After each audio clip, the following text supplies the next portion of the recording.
everyone. Welcome to ZaranTech.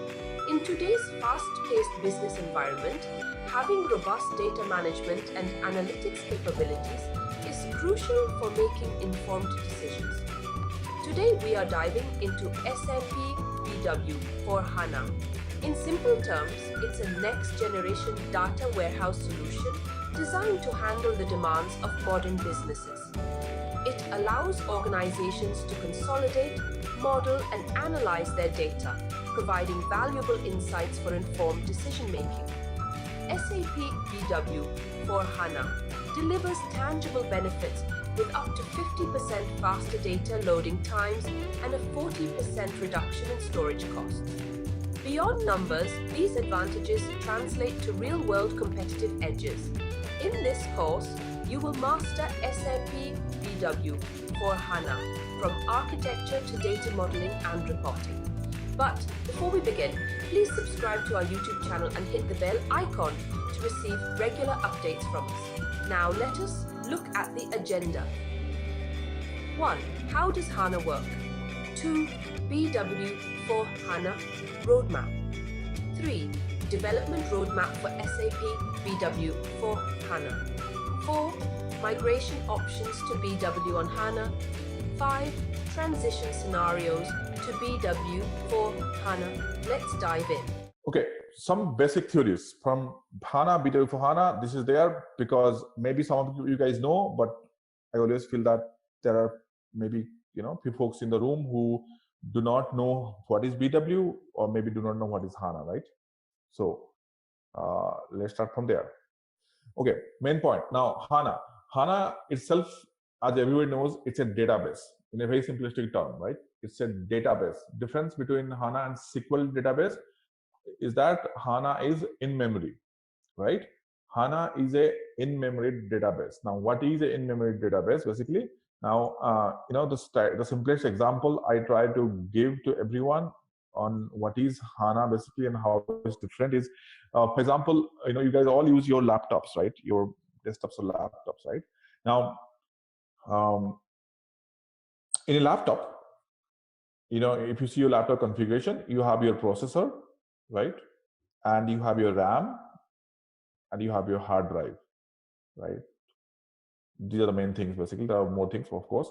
Now, processor, of course, you have your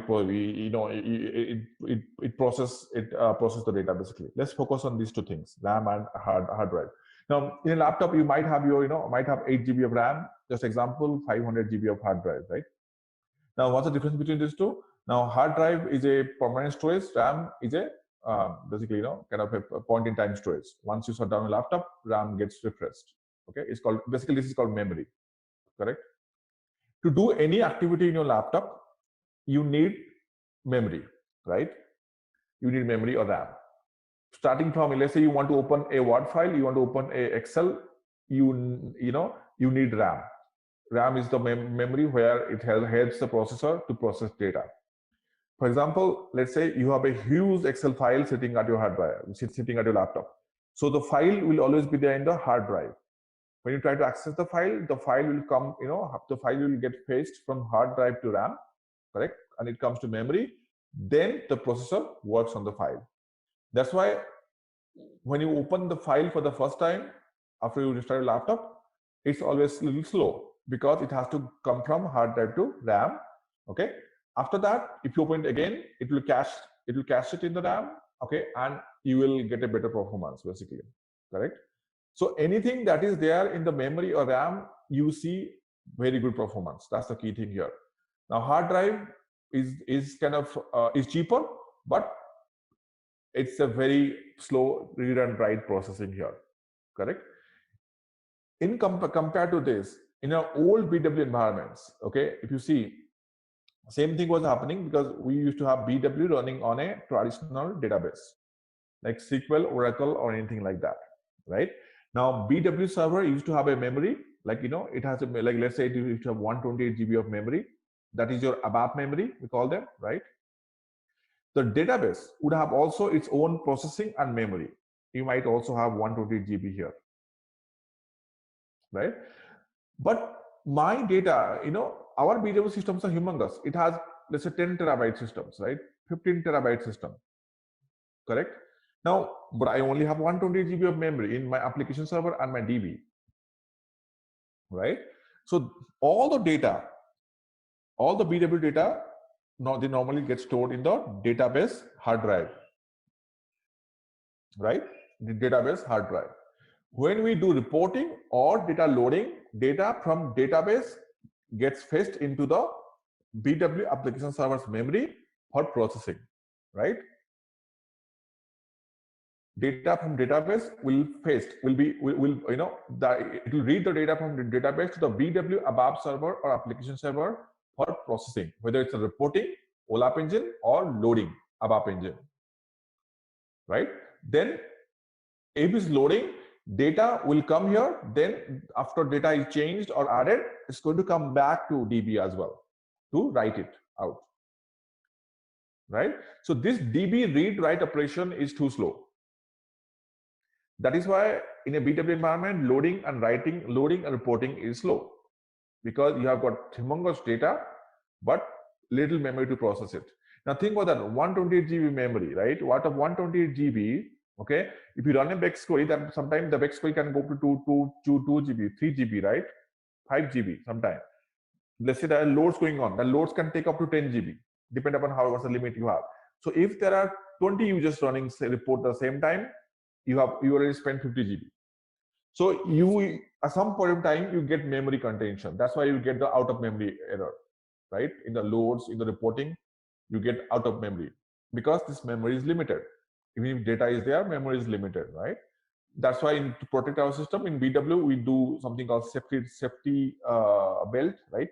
We try to limit the total number of cells a report can get or can fetch from the database, right? Now all these things was pain for BW, right? That's why SAP got BWA, right? BWA is the first version of HANA. It's also in memory, right? And basically it's SAP's first level attempt to create something in memory. It was so successful with BW, you know, they really thought of making HANA after that for everybody, because BWA was only compatible with BW systems. Okay. Now, again, why do we need HANA? Because of this. This is a very nice slide to summarize this. Okay. Large volume of data. Okay. And everybody wants to access it faster. Nobody wants to sit down and run a report and wait for 10 minutes. Correct? Huge data volume. People want faster processing. And there's so many different ways to consume. Okay. There's so many different ways to consume and do not only analytics, also advanced analytics nowadays. Nowadays, an organization who is running BEX queries in BEX Analyzer is way backward. Okay. So you must be hearing terms from SAP, analytics or cloud, right? Lumira. Those tools are kind of, like 10 years back. The only thing we had was BEX query, right? But nowadays, things are changing. The business analysts, they need data, more data, faster data, right? The business analysts, they are getting smarter now. They now know how to run predictive algorithms, right, on BW data. So they need data, they need huge data, they need faster data access. That is why SAP realized that BW is not the answer for future. It's a slow access, okay? And they also, BWA also is not enough, right? So that's how they thought of creating a database, okay, called HANA. Again, this use case I'm talking about BW point of view. HANA also, the use case was from transaction systems as well, right? Now, what is HANA? How is different from there? In a HANA database, there is no RAM and hard drive things like this separately. Okay, don't literally go into this wording. There is hard drive, but don't, I'm just trying to tell you examples to compare from here to here. In HANA, everything is memory. There is no database hard drive, basically. Think of that for data purpose. Okay, let's say you purchase 1 terabyte of HANA server. You get 1 terabyte of RAM or memory to process. The idea is that data will always stay in the RAM, in the memory. Unlike this, data will not be stored in the hard drive or disk. Data will always stay in the RAM or the memory so that whenever you want it, it's always there. Now imagine you take your laptop and you replace your entire 500 GB of hard drive with 500 GB of RAM. What will happen? Everything will go get faster. Your Excel, VLOOKUPs will get faster. Formulas will get faster. VBAs will get faster, right? Everything will open faster. But you can guess what is the price of your laptop, right? With 500 GB of RAM. Same thing here. Everything is faster in HANA because everything is in memory, but that comes with a very high dollar price. So HANA is a database, as I told you. It has memory like this. It's called HANA memory that you purchase from SAP, correct? Along with that, HANA also has a persistent layer, persistent disk attached to it. That's why I told you, don't take me literally. There is a disk, there is a hard drive, but only for backup purpose or syncing purpose. Why? Because I told you HANA is like RAM, right? It's like a flash memory. What happens if I load my 1 terabyte data, then I switch off my system? Then you will say, oh, okay, everything is clean. Yes. If you switch off your system, if the system gets crashed, HANA gets empty, completely empty.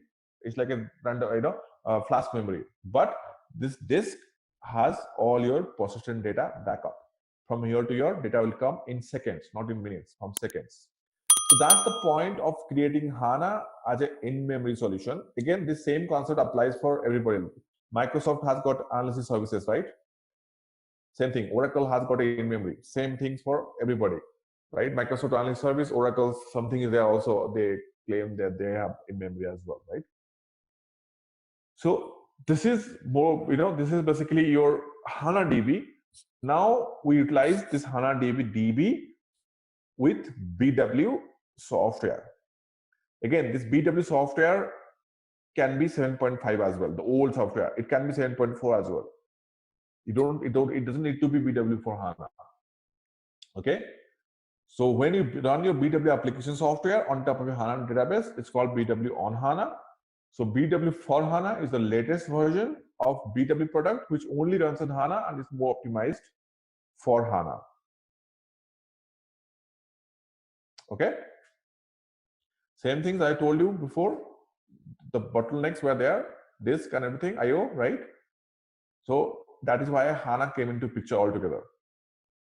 Okay, this is a very nice slide. If you can see this, what it tells you basically is the left side, the traditional way of designing your data warehouse, right?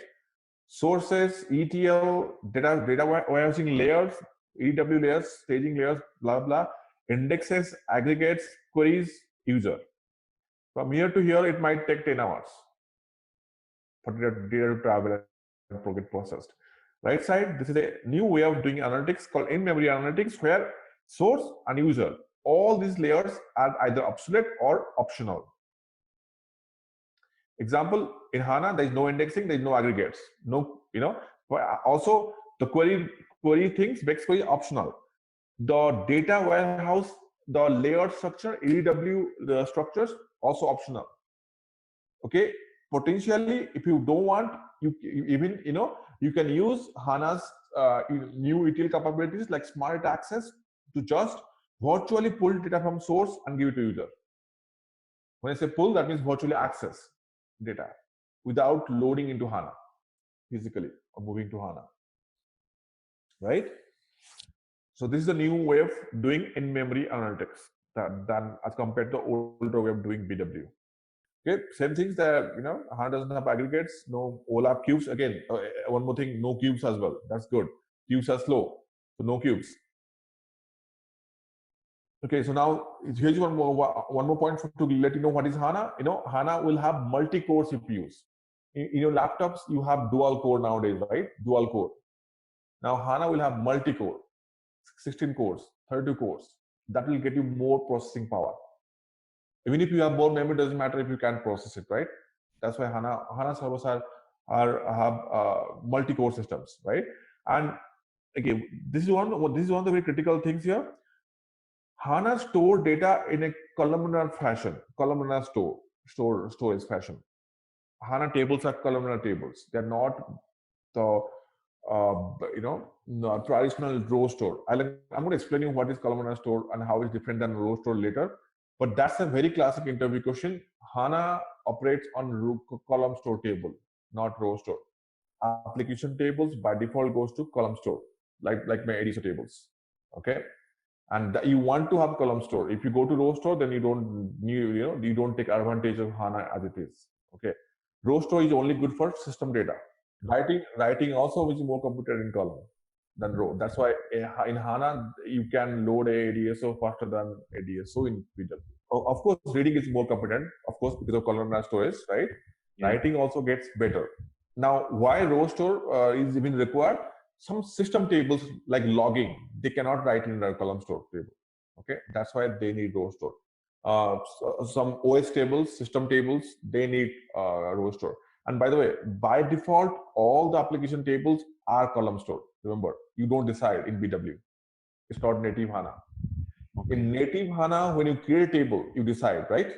As you said. Yeah. In BW, remember one thing, you are not creating tables at all.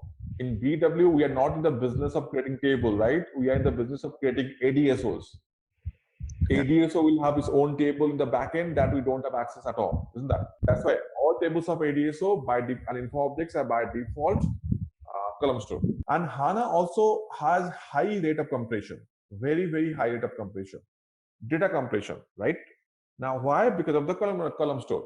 Column store enables you to compress the data. So it takes less space and faster, right? So it says 2.5x compression, but it is more than that basically.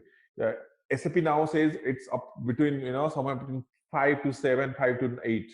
It depends what data you have and what database you used to use. The compression rate will vary, but you will have compression. Okay. And again, there are some things like partitioning in database computing, no aggregates, these are simple things. Anyways, these things basically, these are more native HANA basically. Okay. And of course, we know faster data loads, right? These things makes HANA better. One thing I guess you should all understand, HANA came in 2012 or 11 or 10 maybe I think, right? Sometime we started coming back from there with BW at least. Now, if you are an architect, you want to sell HANA to your company, saying that you need your BW to be migrated in HANA, but only saying that HANA is faster does not give you that use case anymore. Okay, everybody knows HANA is faster, right? Loading, writing. That is not the only reason to sell HANA to your organization or a consultant. There are more things HANA offers, right? Throughout the class, you'll come to know, right? Because nowadays, if you only say HANA is faster, you really can't sell HANA saying HANA is faster only. Of course, it's faster, but not only that. It has more things to do. Okay. Okay. Now, one more point here quickly. I think I touched on this in the demo class, but these are 3 different use cases of HANA DB. Remember that HANA database has got 3 different use cases. One for BW. This is for BW analytics and operational reporting, right? This is a BW use case. Let's think of that. Second use case is for transactional, correct? This is the ECC use case, S4HANA. When you say ECC, that means it covers everything: ERP, CRM, TM, EM, PM, QMs, everything. Okay. And the third one is a application-based use case. This is the native HANA. Okay. These 2 use case is these 2 use case has a SAP software working on this, right? On the HANA DB, SAP ABAP based software. In this use case, you only have a HANA database. You can utilize the database to do anything. You can write a Java application. You can write a .NET application. Excuse me. You can do a Fury application, HTML5, or you can utilize the HANA database standalone without purchasing any other SAP software for any purpose, right? That's the native HANA development. So that's the third use case. So this is again just to kind of make sure that we understand that we understand the use cases, because sometimes people get confused between BW HANA, ERP HANA, native HANA. So this is BW HANA, this is ERP HANA, this is native HANA. Okay, now HANA, how can HANA do all these things better, faster? Because of different engines. HANA has. Okay. Again, if you see, roster has not got any engines much because SAP don't expect a lot of data to be in row store. You just have one engine. SAP expect all the application data to be in column store. That's why you got all these different engines. Okay, join engine, OLAP engine, calculation engine, SQL optimizer. Okay, again, these things you don't have to do anything practically in BW things, right? These are more for native HANA people to go and optimize. But in BW, the good thing with BW HANA is that the HANA views, again, these engines comes into picture more and more with HANA views. Okay, with BEX it will come, but more if you use HANA views, these engines comes into picture more and more, right? Now, HANA view generation in BW is automatic, right? So HANA views automatically gets generated from our ADSOs, for example. That's why we don't need to go and separately optimize the HANA views for everything because the views are auto-generated. So that's the thing, of course, but you have to know if there's some bottleneck, you can optimize it in different ways. But these are more for native HANA people who creates the views, who creates Z table, who create views, who create joins, everything. For them, these engines are more and more important. But okay, these engines, at least you should know. Okay, in a very high level, the calculation engine is the key engine for us. This processes everything in a HANA view. Okay, this is the future engine. Okay, one more point also, when we're talking about engines, there are 3 different HANA views, right? One is called attribute view, the first one. The next one is called analytical view. The third one is called calculation view. These two are getting obsolete from SAP. The only thing which will be there is called calculation view. BW for HANA does not support attribute or analytical views. BW on HANA supports those two. BW for HANA only supports calculation view. Attribute view, thing like master data, dimensions, right? You can't put a key figure in that. Analytical view, star schema, like a fact and dimensions together. Calculation view, you combine the fact tables and master data tables, everything together. Or calculation view can combine any number of attribute views and analytical views. So basically, since calculation view can combine everything automatically, so SAP is kind of taking out attribute and analytical views altogether from BW for HANA. But in BW on HANA, you'll see these 3 views. And again, attribute views gets generated from master data, right? If you go and generate a view, HANA view from zero material, you get attribute view on BW on HANA systems. Analytical view comes basically from BEX queries, right? That's the classic case for analytical view. Calculation views comes from ADSOs, complete providers, those things. Calculation engine is the main engine for calculation view. OLAP engine is required for analytical view. Join engine is required for your attribute views and analytical views, right? And SQL optimizer is required for your SQL-based views. I'll show you all those things for your SQL-based view. If you have SQL codes in HANA view, you need a SQL optimizer for that. Of course, a SQL optimizer also comes into picture for calculation views also, right? The aim is when there is a SQL query, the SQL optimizer is going to break down the query and create different calculation scenarios. Again, don't get too much. Again, if you're feeling lost, don't get, because we have not covered everything. This is introduction, and these guys and these theoretical things are more valid for native HANA developers, right? Because the point I'm trying to make here is, for example, we are talking about BW for HANA. Now, BW for HANA has got an edge on top of native HANA. The way it look, you might argue on that, but the way you look, for example, native HANA people, right? When they develop something, they don't have anything, correct? Let's say they have two tables from ECC, correct? They have to bring these 2 tables to HANA. This is HANA. They have to go and bring these 2 tables to HANA using SDI or SLT something, right? They don't have extractors, right? They have to create Z tables for this. That's why they have to again define row table or column table. After Z table, they have to go and create HANA views by joining those Z tables with master table, right? I'm just giving 2 examples here. They have to go and create the HANA views by themselves, manually. They have to join. They have to define the join. Inner join, outer join, left join, right join, outer left, blah, blah, blah. Correct?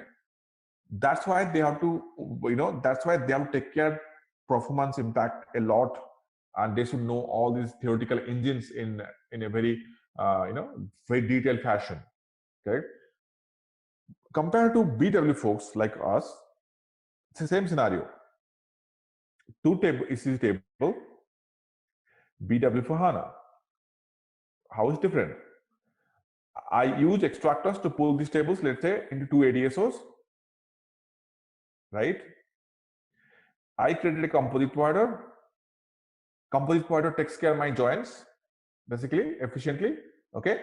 I don't have to worry about master data joins or automatically taken care of by composite provider.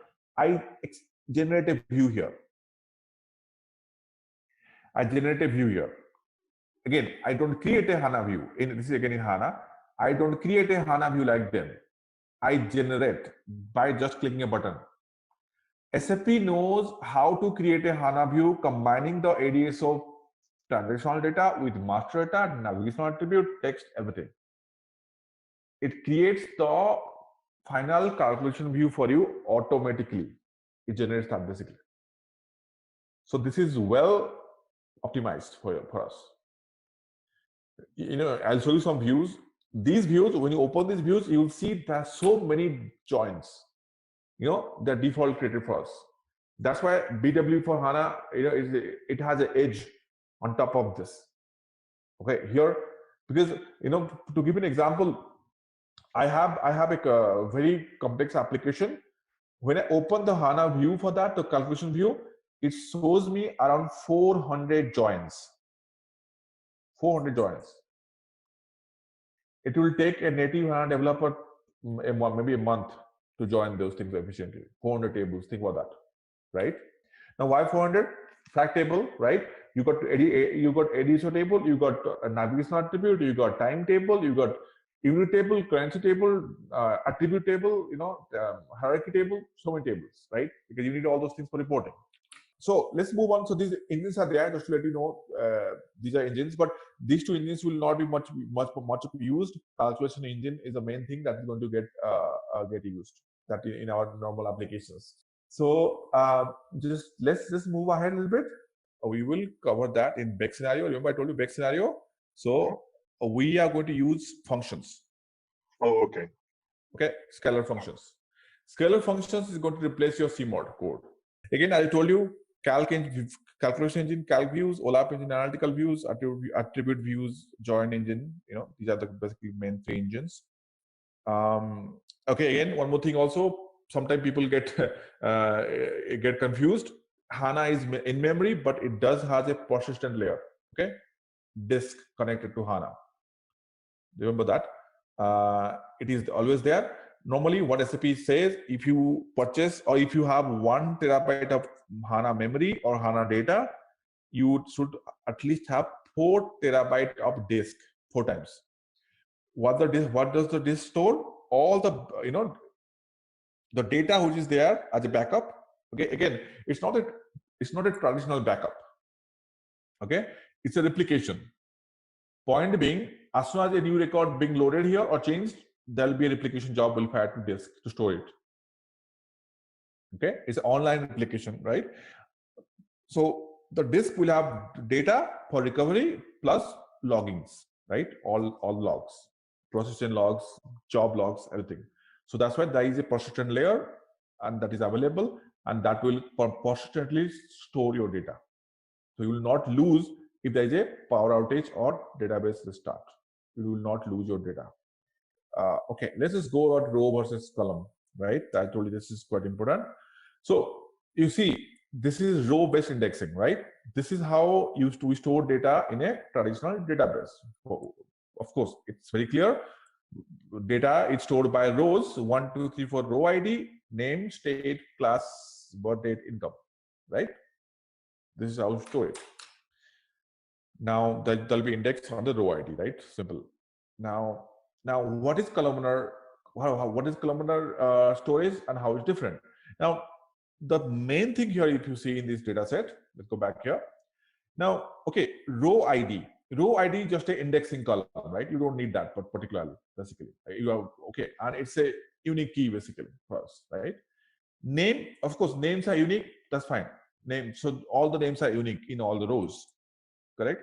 But look at the state and the class columns. This particular list has only got 4, 5, or 7 states, correct? But it's being repeated. Like North Carolina is being repeated here once, twice, at least 3 times, right? Now, the point is that if this table has got 10 million records, you will repeat the US 50s for 55 states, whatever states you have, 1 million times. Or like, sorry, 10 million times you'll repeat those states, right? Because in the roster table, you have to put the state value in each row.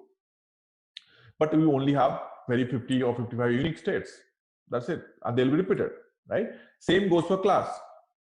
The class is gold, silver, platinum. That's it. The 3 different classes will be repeated for all 10 million records.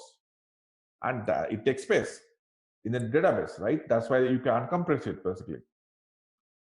So the idea of column storage is that do not store data by rows, but store it by column, so that each column has got a separate, think about a separate storage area. Think about that. They store separately. You can access a column separately if you want. A column has a particular name to access it. If I store data by columns, correct? Of course, I have name column, which will have a lot of different names. But then I'll have state column, which will only have these unique 7 states. And this particular example, that's it, 7 values only, right? I have this class column, which will only have 3 values. Now, that's it. In a 10 million row table, I've got 3 values only for class. That stores space, and that's why HANA tables are compressed, okay? And column, if you access the data by column, it gives you better performance. Not only that, now think about that. When we go and access data, think about our lookup scenarios in BW, classic lookup scenario. When you look up into another DSO, correct? We might just want 2 or 3 columns, right? From a 100 column list DSO. We don't have any choice to go through all the rows of the DSO, but only pick 2, 3 columns. Okay, you cannot even pick 2, 3 columns from a traditional database. It has to go and pick all the rows for those columns as well, right? It has to go and pick all the rows. But in a HANA database, if you want, for example, these 2 columns can be loaded to HANA separately because the columns are stored separately. If you request these 2 columns, only these 2 columns comes to your HANA memory or your processing area only, not all other rows or anything else like that. Or only these 2 unique values, or only these 2 columns with unique values coming to that. That means if I'm going to do a select state, okay, from this table, I only get 7 values. That's it. It doesn't have to go through all my 10 million rows to get me those 7 values. You can just pull the 7 value from the state column storage. Now, of course, we have the row ID here. Now, the question is that when it's going to go and process, it's going to join these values to get it's going to join the value to basically format your rows for you. And again, remember that in HANA database, there is no indexing. Okay, so it helps the DBAs. It saves their time as well. No indexing, nothing. Okay, let's move to the next thing. I just have this quick thing for us. Whether it's a BW on HANA or BW for HANA, right? You see left and right. This is the traditional HANA. This is a traditional BW system, correct?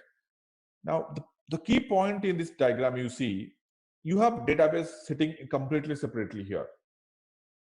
You might have a BW, you might not. These are called these activities like data modeling, planning, OLAP, data management, process orchestration. All these different tasks are called data warehouse activities, right? Data warehouse processings. These are the major, main different activities of a data warehouse. Okay, in a traditional BW, all these activities are performed in the in the BW's application server. The point is in here, with a 128 GB of restriction in this particular example, memory restriction, right? All these data warehouse processes, they get executed in the BW application server. Then for everything, data has to come from the database server to application server, and also goes back to write it there, correct? But as compared to this, have a look in the BW for on HANA. You see, on the BW on HANA environment, okay, most of these, again, this was BW on HANA, that's why you see most, but in BW for HANA, almost everything is pushed down to HANA. All these BW activities, okay, are getting executed in the HANA DB by itself. They are not getting executed in the BW application server. Okay, again, this is for BW on HANA. For BW for HANA, even data modeling also goes down to HANA, the database execution, everything basically. So the idea is that all these processings gets executed in the HANA DB. So it is faster. Okay, I am going to give you an example on this one because this is a key item here so that we can get clarified. Now, a very simple example, everybody who knows BW, they must be facing this problem in one way or other. Let's say, okay, yeah. So let's say this is my traditional BW box, okay, running on a SQL environment, for example. I have got two, I've got two ADSOs, for example, two DSOs, okay? DSO number 1, DSO number 2. Okay, the two DSO will have two different tables. Of course, let's just think about active tables, okay? T1, T2. Okay, my aim is to load data from this DSO to this DSO. What's the difference? This is exactly the same data, but this DSO has a additional field. Okay, one more field, and that field is being populated from this data from, let's say, a formula from some other columns, right? For example, just take an example, right? It's a formula that, let's say, multiplies price into quantity to get you cost, something like that. Now, the point I'm trying to make here is that when I fire a load from DSO number 1 to DSO number 2 in traditional BW environment, data from T1 comes all the way to BW application server, right? Because I have a transformation to process, correct? Which has a formula. Data from table T1 from database comes to BW ABAP server or app server, okay? Then data, it processes here. The transformation code has to be processed. In here, we have this new column, right? That is a multiplication, right? It gets processed.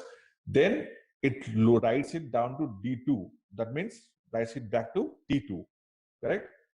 This is a complete round trip. This happens 50,000 package size by size, right?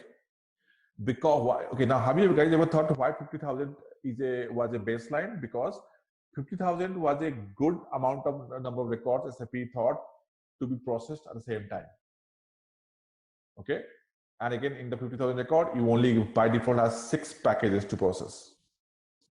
Like 50,000 6, but maximum if you make it parallel, by default it used to only allow us 6 packages. You can increase, but by default 6, because this round trip, this is a very process intensive work which needs memory, and that is coming out of your 128 GB or whatever memory. Again, guys, 128 GB is a high memory. Sometimes you don't have 128 GB in your app servers, right?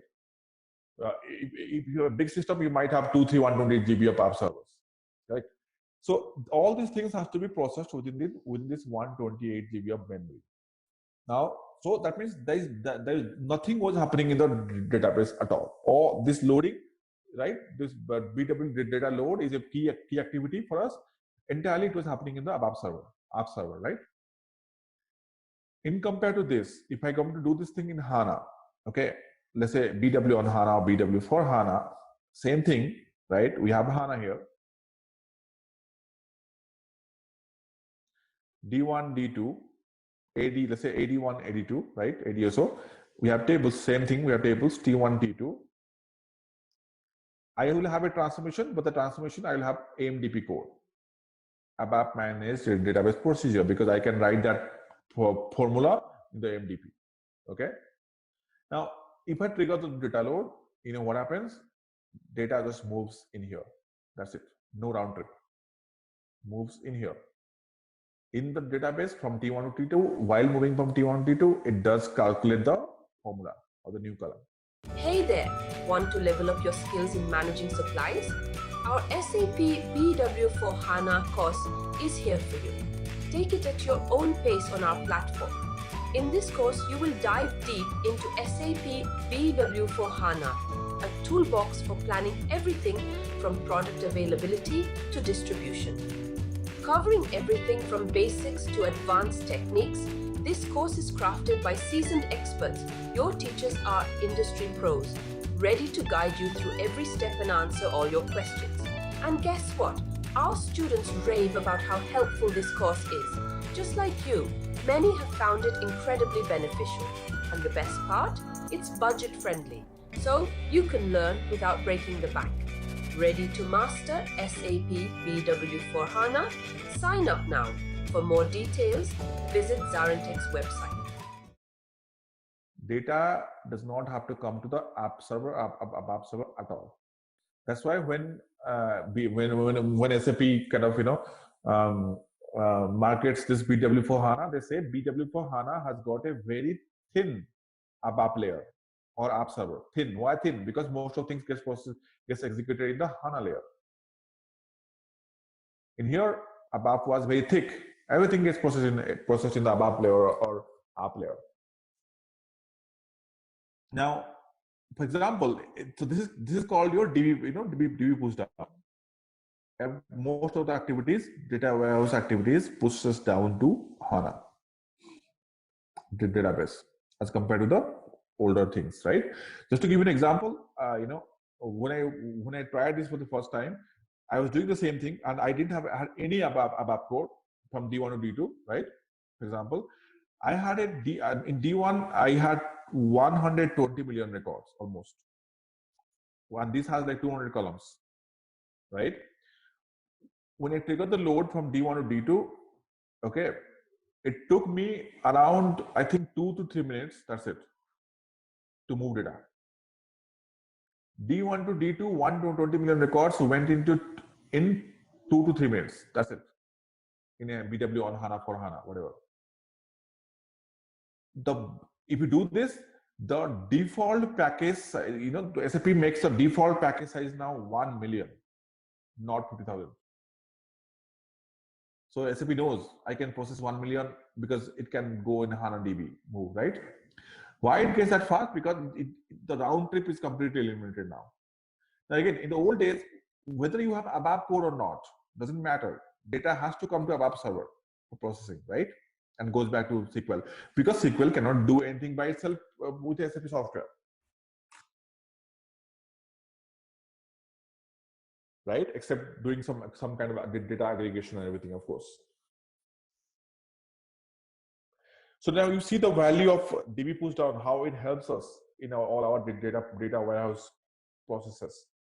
Okay, so let's move ahead. I think we have already discussed this. This is again the same slide I have here, traditional versus BW on HANA, right?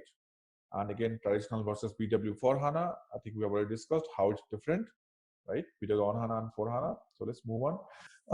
I think we should be fine. I think, yeah, there's nothing much here for us to discuss. Anyways, okay, so we should find on this overview. So, okay, you guys have any question on this overview, or anyone still has doubts on what is HANA and how it works with BW? My point is to try to explain you how it works with BW in this particular session. Okay, the next thing I wanted to basically cover is the future roadmap a little bit. future roadmap of BW on HANA for HANA, and as well as also the different types of projects. Okay, that we when you say different projects, that there are different types of BW for HANA projects that we see or that you expect from from various customers, basically, right?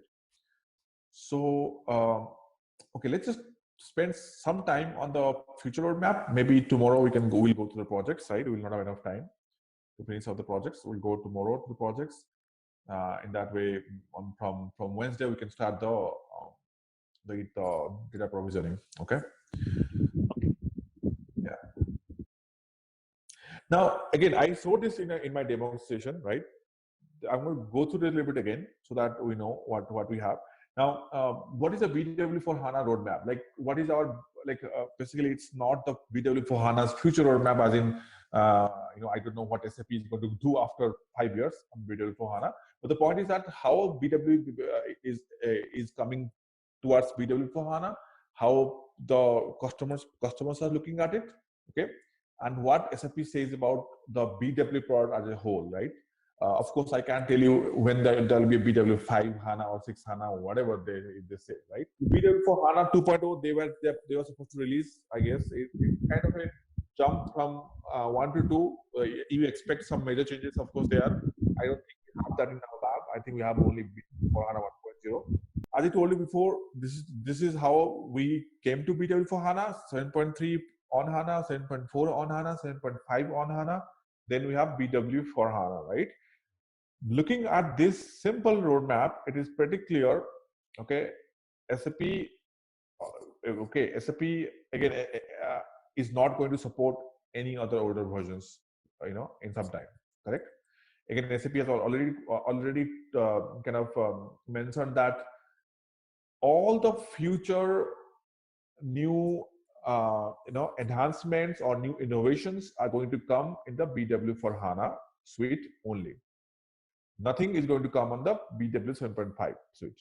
Again, BW 7.5 is still there. We are still getting service packs, right? It's still there. The BW 7.5 is still available, and it's not that it's not supported today. It is there. We are getting service pack, but for SAP, we only get service pack and fixes. There will never be BW 7.6. Okay. Although the point for SAP makes is that they're going to stop the BW NetWeaver product in 7.5. Okay, they're going to support it for next 3-4 years. Then there'll be secondary support. It will continue like that. But all the new innovations and new capabilities are going to come in the BW for HANA product only. That means they are telling customers to go and migrate to BW for HANA as soon as possible, right? And if not, then you will not get the basically the new enhancements that they're going to release. And again, same thing. I think somebody said we have BW. We have BW for HANA 2.0 now, right? Now, of course, 2.0 must have got some new features that, of course, we'll see. I'll have a look to see what are there. I have not seen that. 2.0 will have some new features that are only there in 2.0, not in BW 7.5. So anyone here, they still have BW 7.0? Hopefully, anyone who has BW 7.0? So anyone who doesn't have 7.5, they're in an older version than that? So I'm just curious, basically, because the point here is that, okay, so Gopal, I see your chat. Okay, you also looks like even 7.4, right? So the point here is that SAP wants to basically stop supporting all these versions, right? That's the roadmap. Why is that? Because SAP says these versions are compatible to work with non-HANA database, correct? They are not planning to support any product with a non-HANA database in the future. Why? Because their point is that they are innovating a lot of things in their SAP product like ERP and BW, but the databases are not able to keep up with them. The database innovations or technology. That's why the future for them to be able to be more agile, more to be able to deliver cutting edge features, they need HANA in all their products. You judge whether it's true or false, but that's what they say. Now, for all of us, okay, I know that. So there are a lot of companies who are not in. Of course, see there are. Okay, let me put it another way. There are few companies which are in the BW for HANA, right? There are a lot of companies who are not yet in the BW 7.5 at least.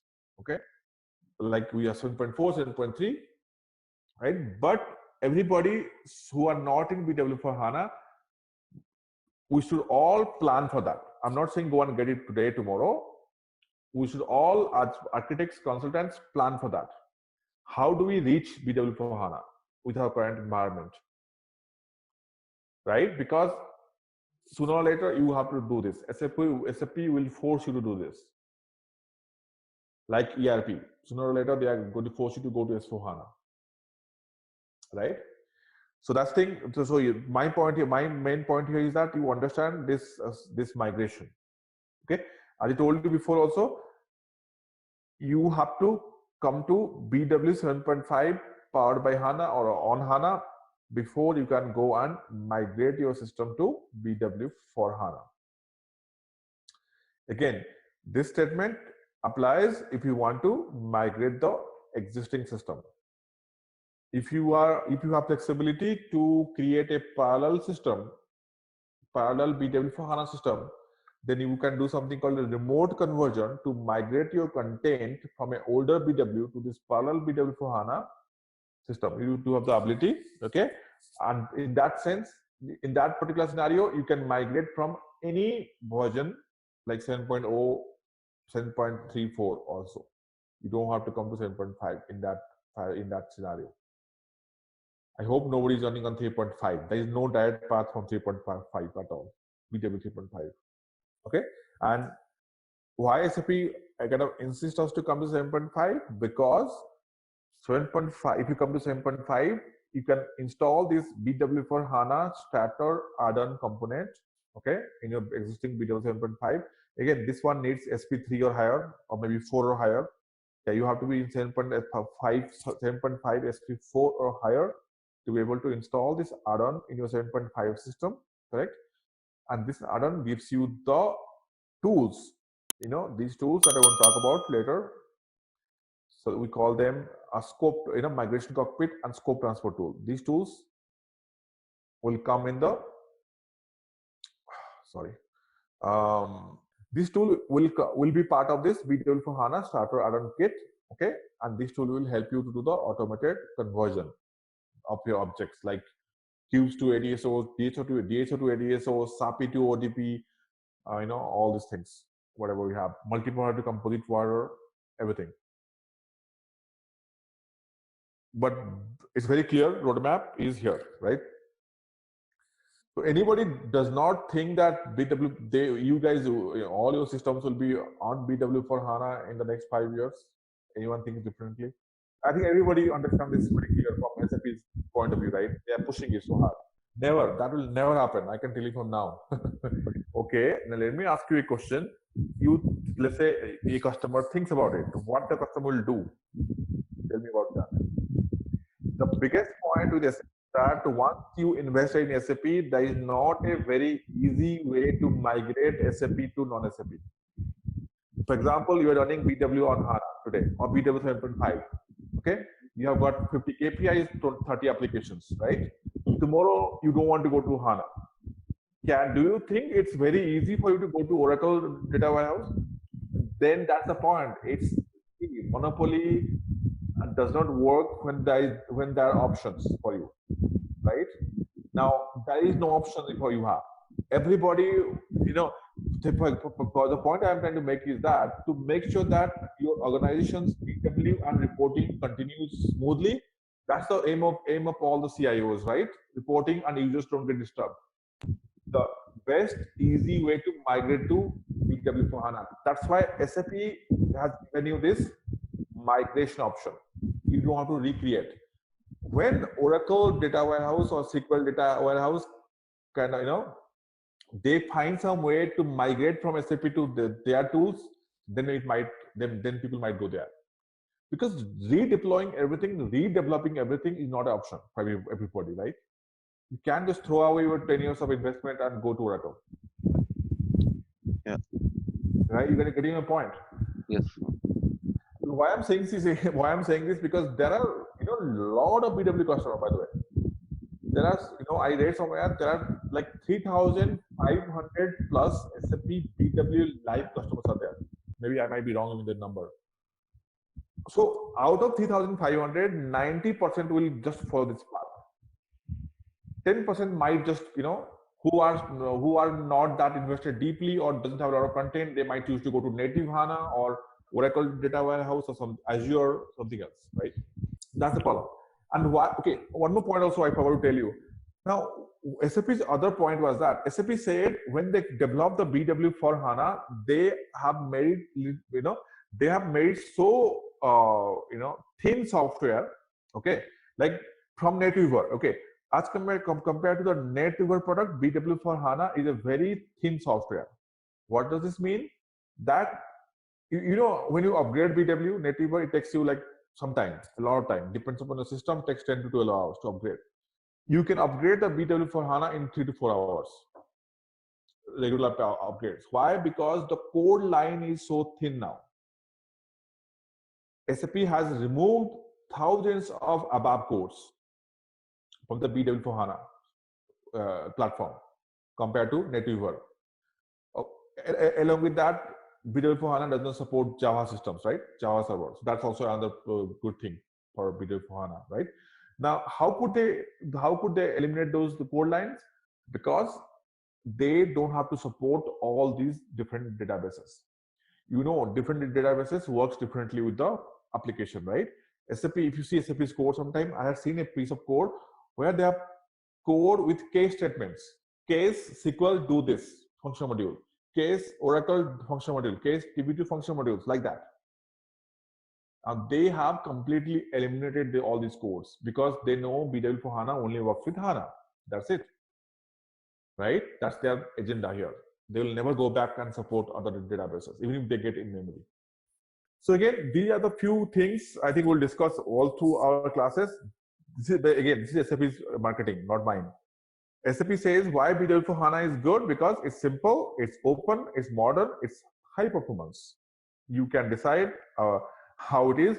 For simplicity, they say, for example, the HANA Studio, it's simple to develop, right? Things like the data provisioning, it's easier to, you don't have to always go and use the data sources. You can use Smart Access, SDI, all those things, correct? And so it's simpler to develop and use. HANA Views provides simpler way to connect to data, right? That's the main thing in BW for HANA. Openness, why openness? Again, classic theory, HANA Views. See, SAP completely markets this thing on HANA Views. So think what is the criticality of HANA Views for them? Okay, because BEX query has never been open, right? We all know that.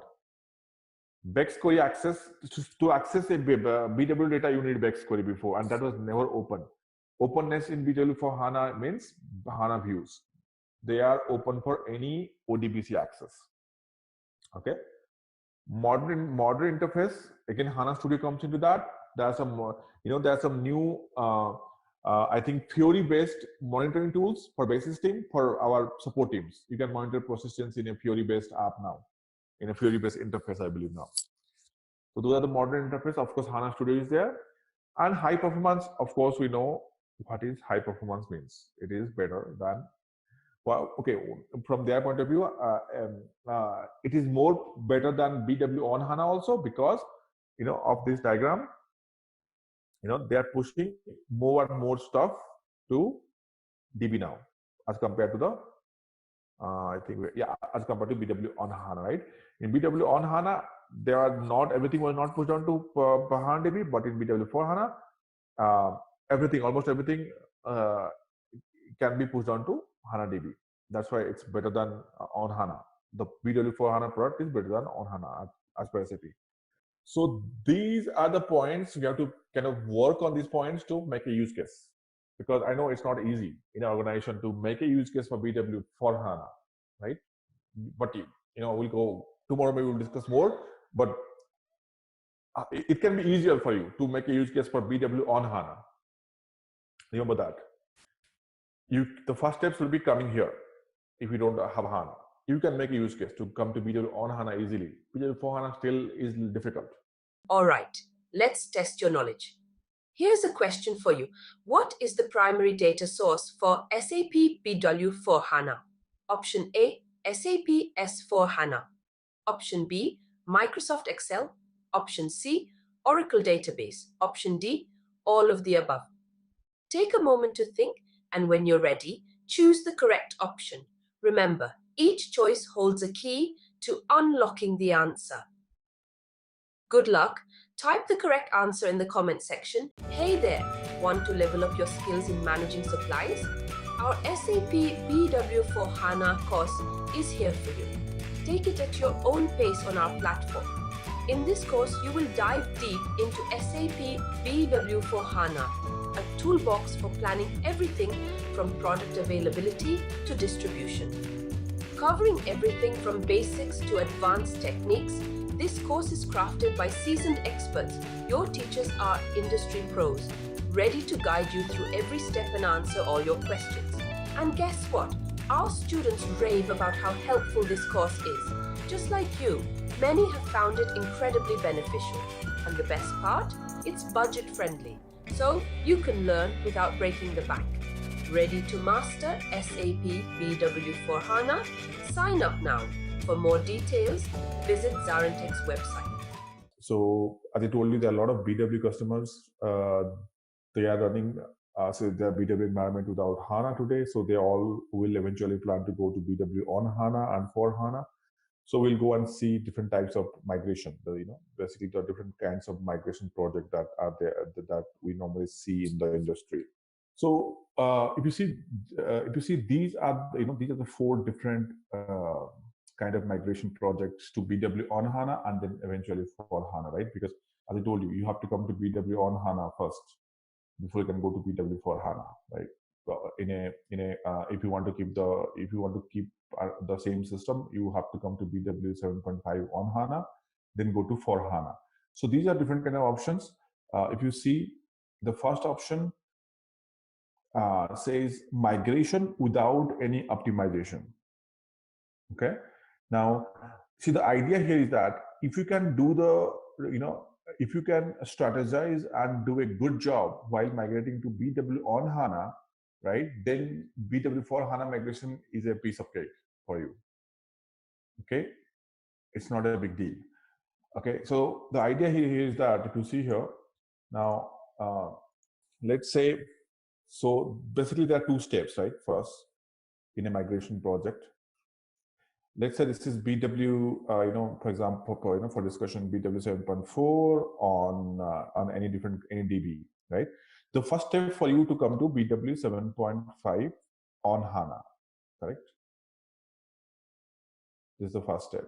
Then you go to BW for HANA, right? So all these different kind of options that we're talking, or migration options, are basically they cover the number 1 step, okay, and then number 2 as well, because I'll explain number 2 is going to be easier if you do the number 1. If you do spend time doing the number one phase correctly. So as I told you, these are different kind of migration options to BW on HANA and eventually, of course, for HANA. So what is the first option? Let's see. So let's go one by one options. And again, if you see, before you start any path, you have to go and figure out which path is right for you. Okay, it depends on a lot of different factors like your resourcing, your costing, your timing, everything. So first option is called migration without doing any optimization. Now, what does this mean? This means that you just go and migrate your BW 7.4 on any DB to BW 7.5 on HANA, okay, without doing any kind of optimization. That means it's a simple, we call it or we call it OSDB migration, OSDB migration, or we call it DB swap. That means you just swap your database, existing database with HANA database, without doing any kind of optimization or any kind of enhancement to your environment. Okay, that's what there are 2 steps here. There are 2 sub steps. A, of course, you go and upgrade 7.4 to 7.5.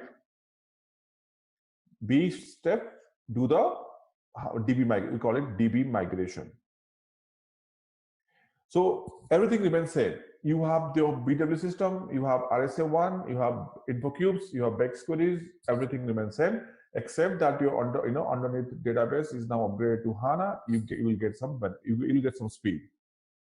Okay, otherwise everything else is same. Now this approach used to be a quite common approach long time back, because people are afraid to do any optimizations, and there were not a lot of optimizations before. But nowadays we don't, basically we don't do that, or maybe people use it as a first step, but everybody optimize later, because by doing so you don't expect to get a lot of benefit from your HANA investment. Because think of that, you still have your bottleneck. Why?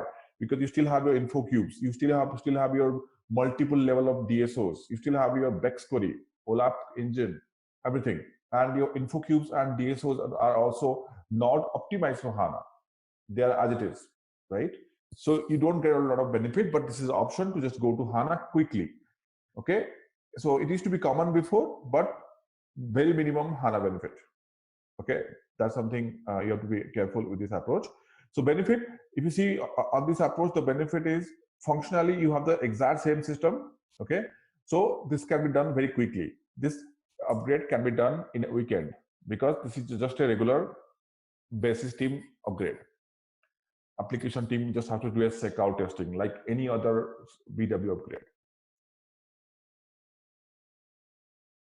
Okay, and if you see from a limitation point of view, this approach does not leverage the full capabilities of HANA, because if you have an info cube in your environment and that is not optimized for HANA, I'll tell you what I mean by optimized later. So I think that, if you consider right now, if you have info cube that is not optimized for HANA, then you are really not getting the full benefit of HANA at all. Okay, and timeline, this can be done very quickly. Effort, very less effort. Risk, there is no risk, and this risk is similar to any other upgrade like BW 7.3 to 4 upgrade. Same risk you have, which is not much, right? So it's kind of a very safer approach just to go to 7.5 on HANA. Okay, so let's go to the other option so that you can see the differences between this. So the next option we have is migration with optimization, but keeping the old BW objects. What is this option? Similar to option number 1. Of course, you will do everything as option number 1, right? So let's say this is the option number 1 subtask. You'll do this. Along with that, in option number 2, you will optimization. Now, what does optimization means? Okay, basically you will optimize your info providers for HANA optimization, or to take benefit of the HANA database. Okay, now what does that mean? Let's go and see in the system. So just remember that in this option we are still keeping our old BW objects. When I say old BW objects, means you still have your DSOs, info cubes, everything intact. We're not changing anything. So let's go to our BW 7.5 system. So I think there I can see, I can show you what optimization means probably. Okay, let's see if we still can open, because SAP keeps on moving their RSA1 capabilities. So they are in 7.5 also, they're trying to keep the RSA1 capabilities as less as possible. I hope we can still see the info providers. Okay. Okay, if I go and double click any of these, okay, we can't look at here. See, if you double click at DSO, you don't see the regular screen anymore, right? Because this is a 7.5. I think this is a quite a new system. So because with each service pack, I think till 7.5, some versions you can display the info providers in this RSM1, right? What version? Because this is a cloud system, they keep on upgrading all the time. So let me see what version it has now. So in the meantime, let me just go and open the HANA Studio. I'll show you that option there. So this is a STB. If I go here, See, this is 7.5 SP10 now. Okay, so this is SP10 now, so it's quite updated. So what SAP did, SAP used to see inside this is 7.5 environment. You do have all the tabs, right? In the RSA one, you can see DSOs, but when you open them, you don't see the regular manage screen or the display screen anymore. They have taken this feature out because they are trying to move things from here to Eclipse or HANA Studio, right? So let's go to HANA Studio. I'll show you all these things, how to set up projects and everything in HANA Studio and how to log in also later. But let me just show the point. So if I go here, I'll go to the content. Now here you see all the content in HANA Studio now, right? Sorry, this is not something I don't want to come here right now. Let's go back to the BW perspective. Okay, there I will show you, not there. Let's log in back again. Again, I'm going to tell you everything, how to start these projects, how to add these projects. Don't worry. Just that I want to show you a info cube. That's it right now. So BW repository, your info areas are now here. If I can find a info cube or anything, let's say, no, this is the ADSO. I want a DSO. Okay, there's info cube here. Now, if I open this info cube, it's going to open here. So the setting that I'm talking about to optimize it for HANA will be somewhere here. No, this is not. Here you go. Now, SAP HANA optimized info cube. Okay. So this is, so there will be a check. You'll get a checkbox here to make it optimized. This looks like this is already optimized. Looks like they have changed some things here already. Give me a second, guys. It looks like, in the old days there used to be a checkbox here. You can just check it and this will go for this info cube is going to go for SAP HANA optimized. I'm wondering if in this new version they are by default making all the info cubes and DSOs HANA optimized. That's why there is no checkbox. See, it's just saying that this is called optimized object. But let me double check by creating a new object.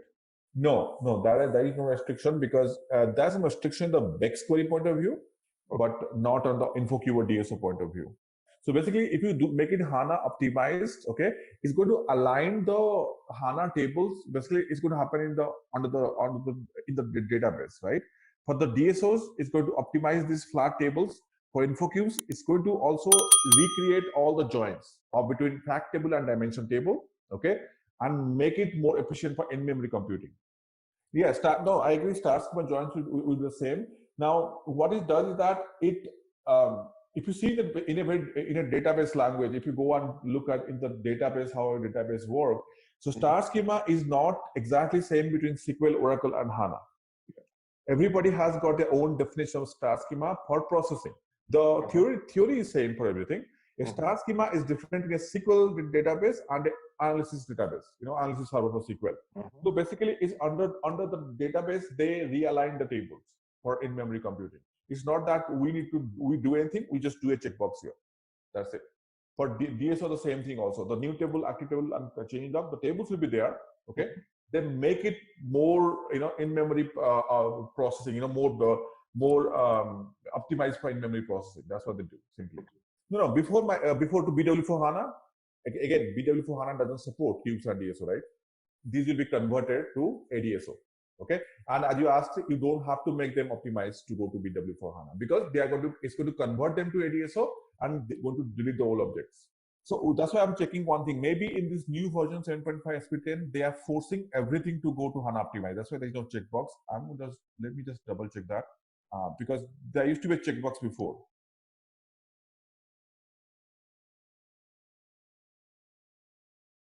Again, new, create info cube. We'll just create dummy info cube. Something test. I'm sure test will be there. So, okay, I'll go back to the settings. Yep. So, okay, nowadays everything is SAP HANA optimized. Basically, see, there is no checkbox automatically. Okay, so this is a new system SP10. So it looks like everything automatically coming as SAP HANA optimized info cube. In the old days, there used to be a checkbox here. Okay. For example, if you find a system which is a 7.5 SP1, SP2, you'll find a checkbox here. you check it and activate it, then only it will convert into SAP HANA optimized InfoCube or DSO. Same goes for DSO as well. Yes, we are going to talk about this extensively later. Yes, this checkbox means you can generate, and I told you, remember, generate SAP HANA view. You can generate SAP HANA view from InfoCube by just clicking this checkbox. That's it. We'll talk about these things. But by the way, anyways, exposing it, you still have option to expose InfoCubes, but it's not suggestible to go and use. By the way, it's not suggestible to go and use InfoCubes anymore in SAP HANA world, right? So I'm going to create a DSO to see if that option is also. The option is not even there anymore here. That's good now. Okay, standard, write update, write optimize. Okay, these all are there. So SAP HANA view, no view that we know, unique records, set fields. Okay, something I changed in this option, not there. Maybe it's already HANA optimized, I guess. So we don't have to do anything. And initial days, in 7.4, if you guys know, SAP started doing HANA from 7.3. Initial days, they used to have an option here at this particular right click. Okay, that option was gone. They started putting here. Now that is also gone. That means in SP10 onwards, these are all HANA optimized. You don't want to worry about them at all. But if you find a system which is 7.4 on HANA, you'll see the option in here. Okay. But anyway, that's not a big thing. I think just checkbox. If it's there, check it. Otherwise, just leave it. So this is the point of getting HANA optimized. Now, if you do HANA optimized, basically, your data loads will go faster. Your back query also will go faster as it is. But in this option, you are not changing anything, right? You're not changing the cubes. You're not changing the structure. You're not changing anything. Just a checkbox, easy to do. Okay. So, but in this option, you are going to get some more benefit, but you're keeping the old objects, old BW objects. Okay. So again, this option gains speed, like reduced DSO activation time, faster data load, and reporting performance also you'll get. Also from a timeline point of view, this doesn't take long time. There are programs, mass programs, like there are programs which can turn on the cubes and DSO. They can change this option for a n number of cubes and DSO, like mass optimization. You don't have to go and do one by one. Okay, if you don't have this SP10 on. So this doesn't take much time, and from a risk point of view also, there is not much risk because this is kind of a proven thing from there for a long time. 7.3, 7.4 also used to have this thing, so not much risk in this option. Hey there! Want to level up your skills in managing supplies? Our SAP BW for HANA course is here for you. Take it at your own pace on our platform. In this course, you will dive deep into SAP BW for HANA, a toolbox for planning everything from product availability to distribution. Covering everything from basics to advanced techniques, this course is crafted by seasoned experts. Your teachers are industry pros, ready to guide you through every step and answer all your questions. And guess what? Our students rave about how helpful this course is. Just like you, many have found it incredibly beneficial. And the best part? It's budget friendly, so you can learn without breaking the bank. Ready to master SAP BW for HANA? Sign up now. For more details, visit ZaranTech's website. Okay, so that's the optimization point of view. Okay, so the next one that we have is basically, okay. Now, as I told you, the maximum benefit you get from HANA when you do not use the old objects. Okay, InfoCube DSO, when you don't use them, basically. Okay, so the two ways you can approach this. Okay, now you can approach, in this option I told you, migration with optimization and also converting to new HANA objects, basically, right? Now in this case, now when you do the number one step, of course, that's the first step. You don't need to go to number two, no optimization required. Okay. In number three step, okay, you can go and start converting your cubes, DSOs, all these objects to new HANA optimized objects, like ADSOs, cubes, DSOs, or whatever you have, your, any other layers like multi-providers as well, go to composite provider. This is the mapping, right? And info object remains info object, they don't change. Now, people start doing it. Now, how do they do it basically? And what's the strategy? Again, there are two ways you can do it. There are tools you can do it, or you can do it manually. Now, for example, now in this option, you can choose to go and do this one. Okay, first just do this one in the weekend. Okay, then number two, it looks like it's no longer required because everything is option. Everything is getting optimized nowadays. Okay, then you strategize. Find out the top 5 KPIs which are running slow. Okay, top 5 cubes which are running slow. Tackle them one by one and go and convert the cubes, DSOs, multi-providers to new HANA objects. Okay. Now, when I say convert, again, the way you can do is that some people go and copy them. Okay. It's up to you how you want to do it. There are a lot of options. Some people go and create copies of these objects into ADSOs, like copy the cube to ADSO, DSO to ADSO, in multi-provider to your composite provider, have a parallel flow, okay, and report on that.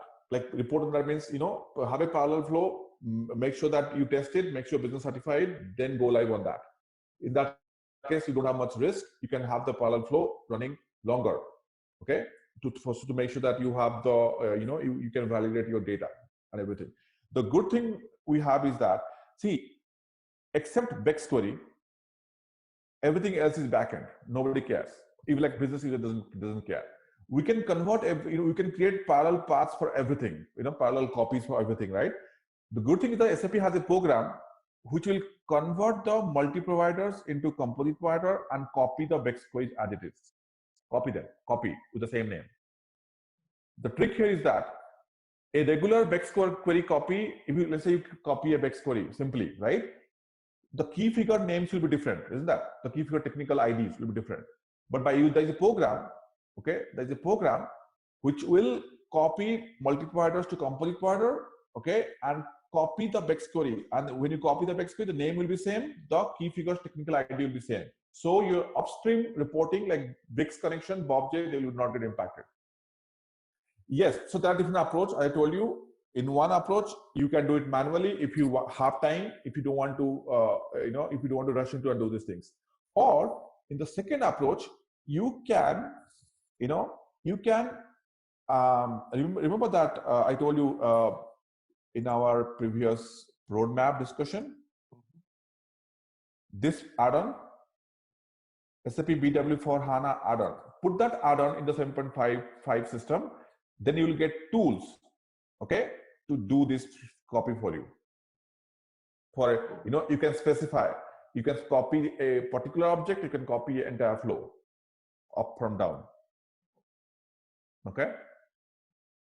Some people want to control this thing, that's why they do it. See, there's a big advantage doing this, So why people do this manual task, basically, it's kind of manual work. But think about that. You copy them, and you can copy a cube to ADSO. So all your fields are there, everything is there, then you can load the data or just, save the data, whatever you want to do, correct? Now, why people spend time doing this? Because number one, as soon as you report on ADSOs, reporting speed goes fantastically fine. Cubes are bottleneck, from HANA's point of view. Reporting speed goes very fast. Loading speed goes much more faster. ADSOs are flat table, no star schema, no indexing. In InfoCube, the problem, remember, we always have in loading, data loading, it has to go, you have to delete index, you have to recreate index, and it has to create all these SID steps, right? Where it gets stuck. All the things are gone in ADSO. And in ADSO nowadays, you do not even have to activate data to be able to report it. That step also you save time. Yes, it's called advanced DSO. Okay, we're going to discuss these things ahead in our data modeling. Okay, we'll go in full detail in those things, but just I'm just trying to tell you the options right now. Now, by doing the ADSO, It's called advanced DSO. It's similar to DSO, but advanced DSO as per SAP's new name. And the reporting and loading both will get fantastically, you'll get benefit from there.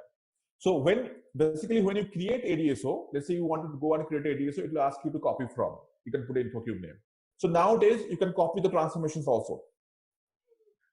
So nowadays you can just go ahead and copy the transformation. It's going to ask you to choose new source and target.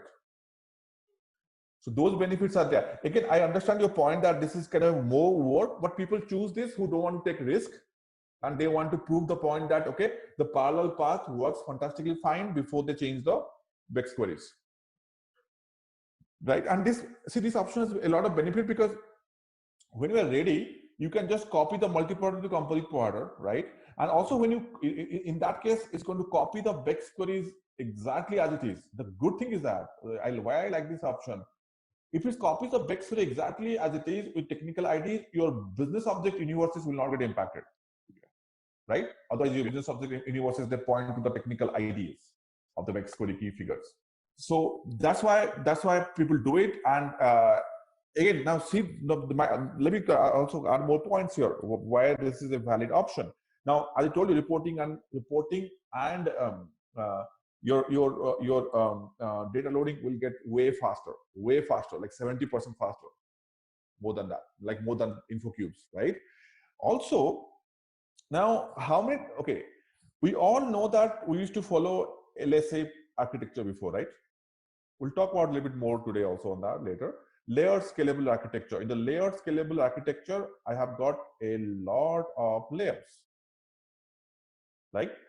For example, staging, right? Staging DSO, right? Optimize. Maybe a standard DSO for conformance. Maybe some data mart layer DSOs, right? Then maybe integration DSO, maybe InfoCube. I'm going to give you an example, right?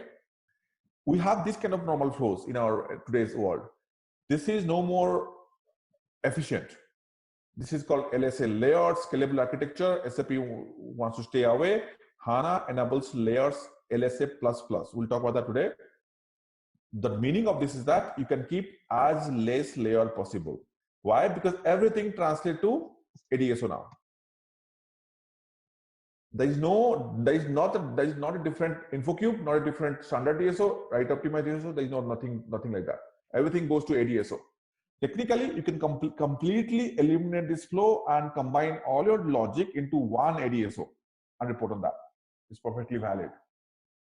You don't have to keep all these multiple layers. Now, this kind of manual copy help you do this. They help you do this consolidation. I know it's manual, but it helps you do this consolidation, and it's going to decrease your HANA size 5 times less. Right. See, I understand. For that, there is no automated tool. Nobody can do that automatically, right? You have to do it manually anyways. There is no choice.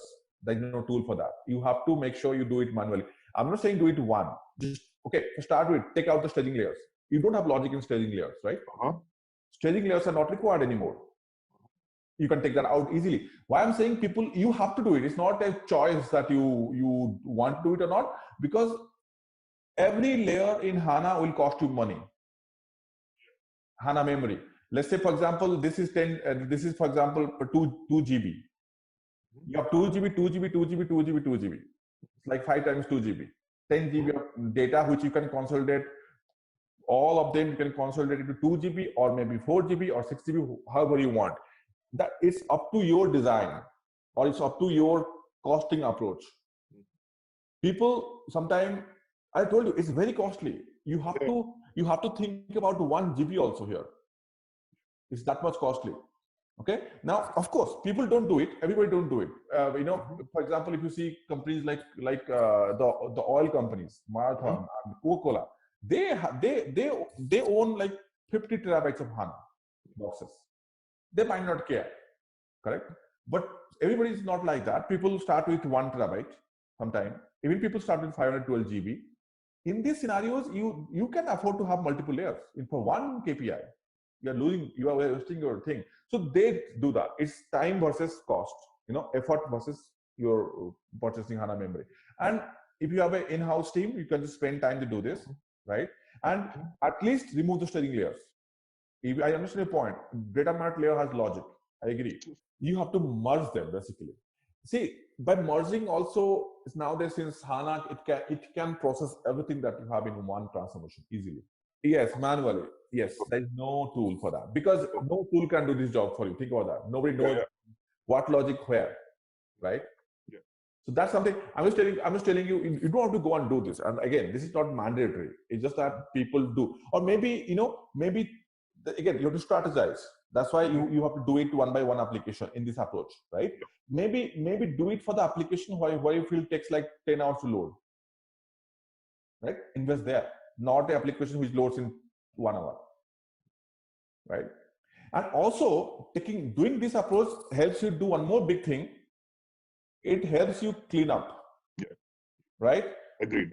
BW doesn't have a very good way to clean old data. Your staging layers, I can bet you will have 20 years of data if you started 20 years before. You can control that now. So that's why people do it. I know it's like effort. It's not a simple. That's why we don't call it upgrade. Remember, I am calling it migration, which has effort involved here, not a simple basis. So that's why I always tell that BW on HANA and BW for HANA projects or migrations are projects. They are not a simple support team staff job. In this project, you need DBA, you need basis team, you need your server team, you need your BW app team. Everybody. Previously, from 7.3 to 7.4, you just need basis and you guys, right? Basis upgrades, you test it, that's it. There might be a couple of things in ABAP which fails or whatever. So if you're asking about, I think you're asking about transformation. So transformations still are same. If you're asking about ABAP routines, they are still valid in BW for HANA. They still work.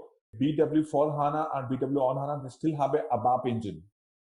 Okay. That's why they can still process. Because again, ABAP code still works fine in BW for HANA as well. It's just that ABAP code, if you have intensive ABAP code, that might take more time. But if you go and translate into AMDP code, that might be faster. But we will discuss these things more later, okay? But there is no automated tool, unfortunately. But that's why ABAP is still valid. It works everywhere in BW for HANA as well. You can simply, start. You can start from a point, and when I say strategize, means how much you want to do it. Now, let's say you have a flow like this, right? Yeah. You can copy this flow, okay, and it's up to you how much you want to optimize. Maybe number one, you just want to make it new objects. That might be faster. Number two, you add remove layer, right? It will take time. Number three, you add ABAP to AMDP conversion. Take more time, right? Now, number four, you can think of saying that, maybe I just go and do the HANA views now. Basically, what you're doing here, you are going to the perfect BW for HANA ideal solution, where SAP wants you to go. You're doing everything on a BW on HANA box. Again, these all are possible on BW on HANA. Doesn't mean that you need to do it.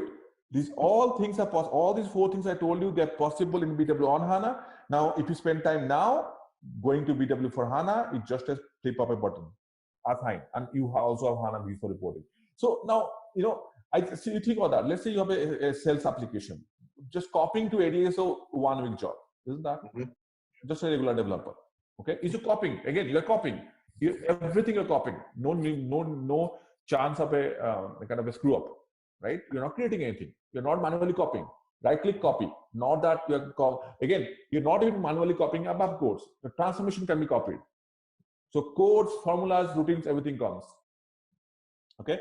Remove layer is a tricky task. Okay. You have to merge your transformations. That's why it's tricky. Okay. That's something that will take more time, I'm sure. Okay. Maybe you just don't do that right now, or you can just start with doing the staging layers. Okay. Remove the staging layer. Maybe let's say that takes 4 weeks time. I'll take 4 weeks for this one. ABAP to MDP, it depends. Okay. A lot of people do not do this, by the way. Why? Because it's a manual code conversion, high risk job. Manual code conversion. I will not attempt this until my transformations are too slow. When it's too slow, means taking like one load is going 3 hours, 4 hours. So this is not a very popular thing because SAP has this AMDP, but they don't have a conversion tool. If they can build a conversion tool, you can do this. Others leave it in ABAP. That's fine. Okay. But of course, if you do AMDP, it's going to run faster, very faster. But up to you. And again, loading, sometimes something is not a huge benefit for end users until unless there's a problem you have that you can't give data by 6 a.m. in the morning, right? Then HANA views is a fantastic enhancement for end users from a UI point of view and from a performance point of view. There you spend time. There you spend polish time. So see, it takes time, but you pick and choose. Nothing is mandatory for you. Now, I can think of that. If you feel that your end users are not happy, the point that, from architecting point of view, you have to understand your end users and the capabilities in your development team, right?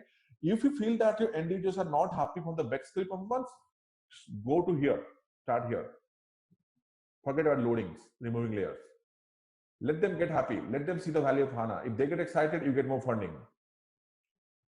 right? If you feel that your for example, backsqueeze they're slow, or if you feel that backsqueeze are not slow, your end users are now started using Tableau or Power BI. I'll tell you, these are supported connections, but painful connections. I like 4 years back, maybe 4 or 5 years back, when we were looking Tableau. Now Tableau was not even able to connect to backstory. It was only going to DSOs. Who the hell wants to go to DSOs to reporting? So this is a painful connection. Now Power BI has released a new .NET connector now or something like that. But these are definitely painful in those scenarios because something I personally see in my organization 2 years back, I guess 2.5 years back, my users, they moved away from Webby to particularly Power BI. Okay, Bex is still there. Bex is Bex. Forget it, Bex. Most of my users, when we introduced Power BI in our company, they started liking a lot. They wanted to come out of Webby to Power BI. Now I'm in deep trouble because Webbys were built on Bex, right? Yeah. PBI doesn't like Bex. That's why I had to apply my strategy to go to here as soon as possible. And PBI to HANA views fantastic connection, ODBC. That's why you give value to end users. That's why you can get more money, like funding for your HANA projects, right? Until you just make it an IT project. So let's move on. So again, these are different kind of work you might find in a migration project, or even, what I'm saying is that if you go on architect, this might help you think solutions, or if somebody else is architecting, you can just follow through the, kind of the implementation basically. Okay. So the number four is simple option, migration as a re-implementation, right? Now this is kind of number 3 as well, but in this one, some people try to not even create parallel flow. They try to create parallel BW on a HANA system. It's like 3, but in 3 we're trying to copy a flow. Here they're copying a BW on a HANA system. Completely copy it and redo it. Again, number 3 has a high risk. I told you number 3 has a higher risk, right? You're doing a lot of changes. High effort. Number 4 also is high effort but low risk because you have a parallel system which cannot impact, and you can go live, right? To complete a flow, go live. And okay, I'll tell you the story. Let me just these 4 other different kind of options to go to BW on HANA, right? Then in all those 4 options, at the end you'll go to BW for HANA. And again, why I didn't keep all these things, the BW for HANA together in these options, because I want to think in such a way that BW for HANA, sorry, where's my diagram? This one. BW for HANA is not a mandatory step to go in the migration project. You can, in the first step, you can come to BW on HANA, okay, and stay there as long as you want. Benefit. Number 1, BW 7.4 to 7.5 on HANA is a free BW upgrade. You don't, BW for HANA is not a free upgrade. You have to buy. That's something customers don't go. And by, as BW 7.5 is getting enhanced, we are getting almost, 80% or 90% features of BW for HANA in BW 7.5 HANA now. Because BW 7.5 supports both old objects and new objects. That's the benefit. You have info cubes, you have ADSOs. BW 7.5 supports HANA views. BW 7.5 supports AMDP. So you get a lot of things.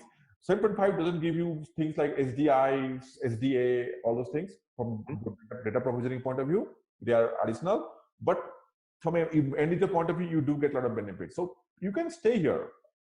And also, because, so then you can ask me what's the benefit going to BW for HANA, okay?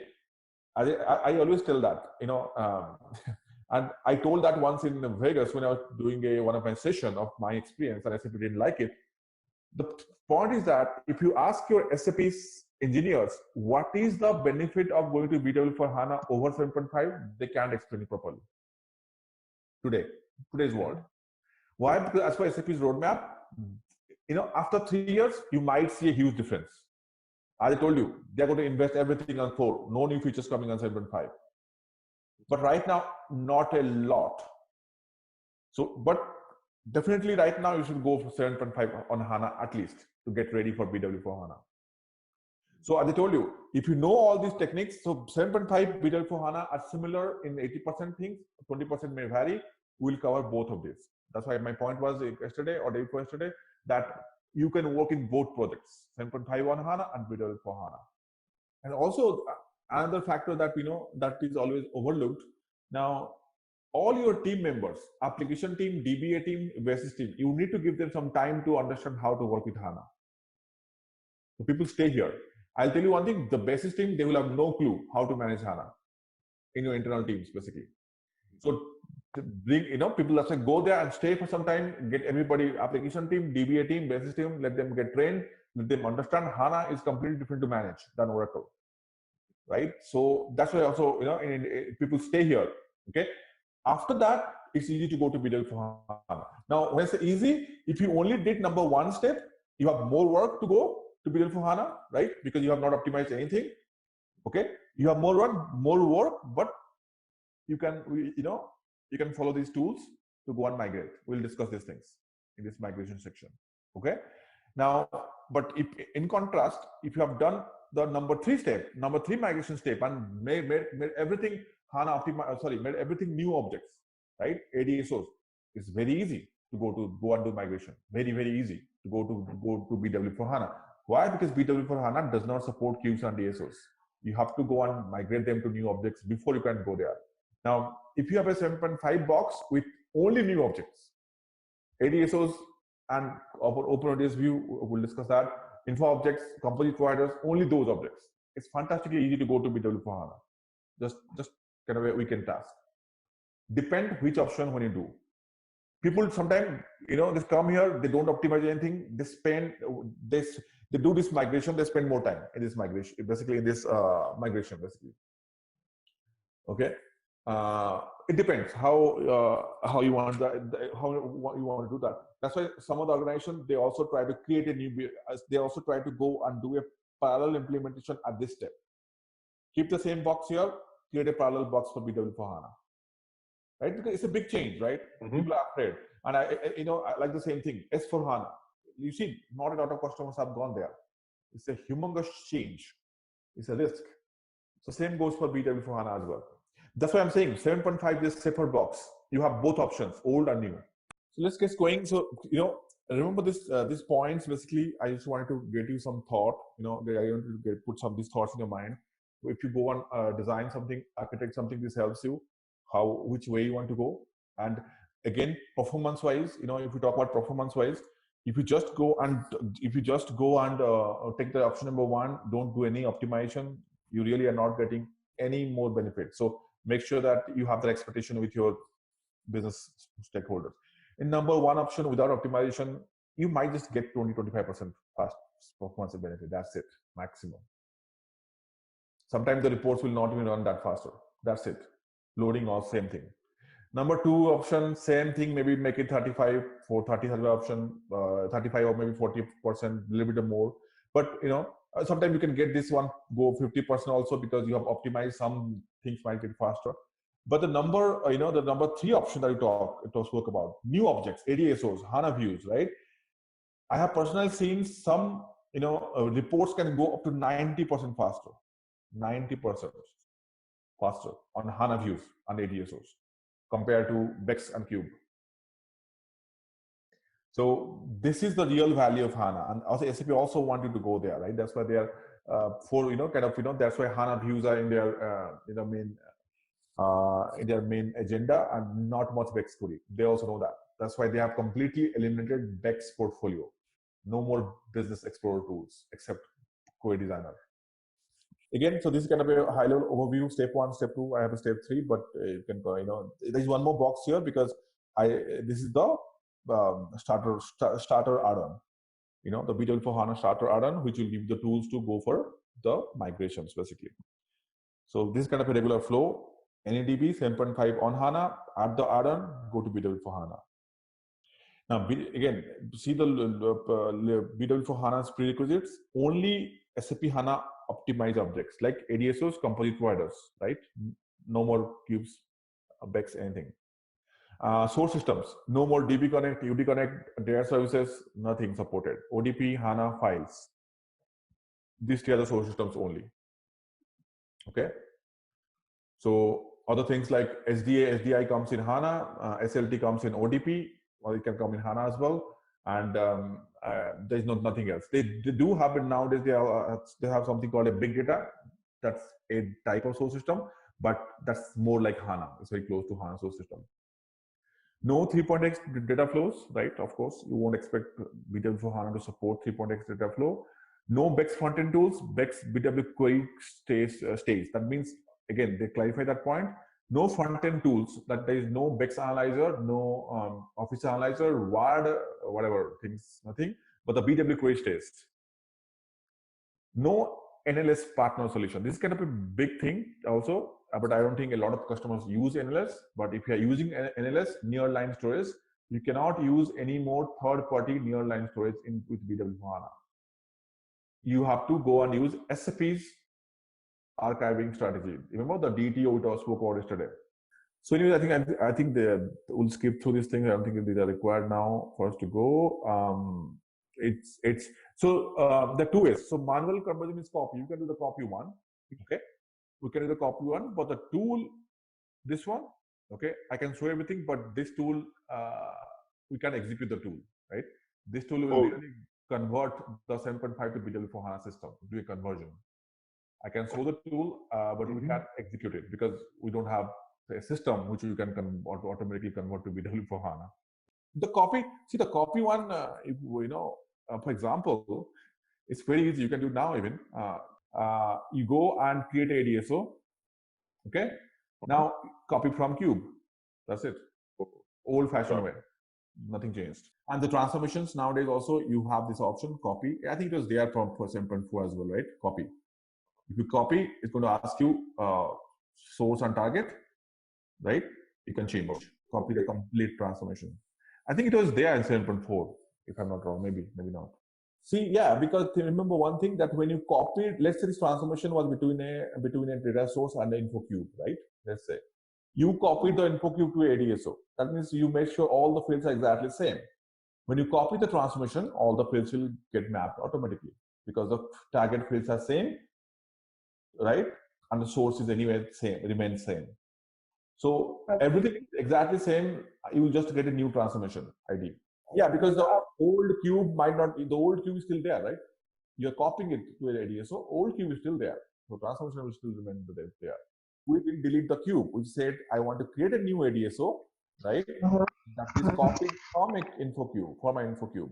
So I didn't delete the cube. I didn't convert the cube here, right? I just said I want to do a new ADSO, right?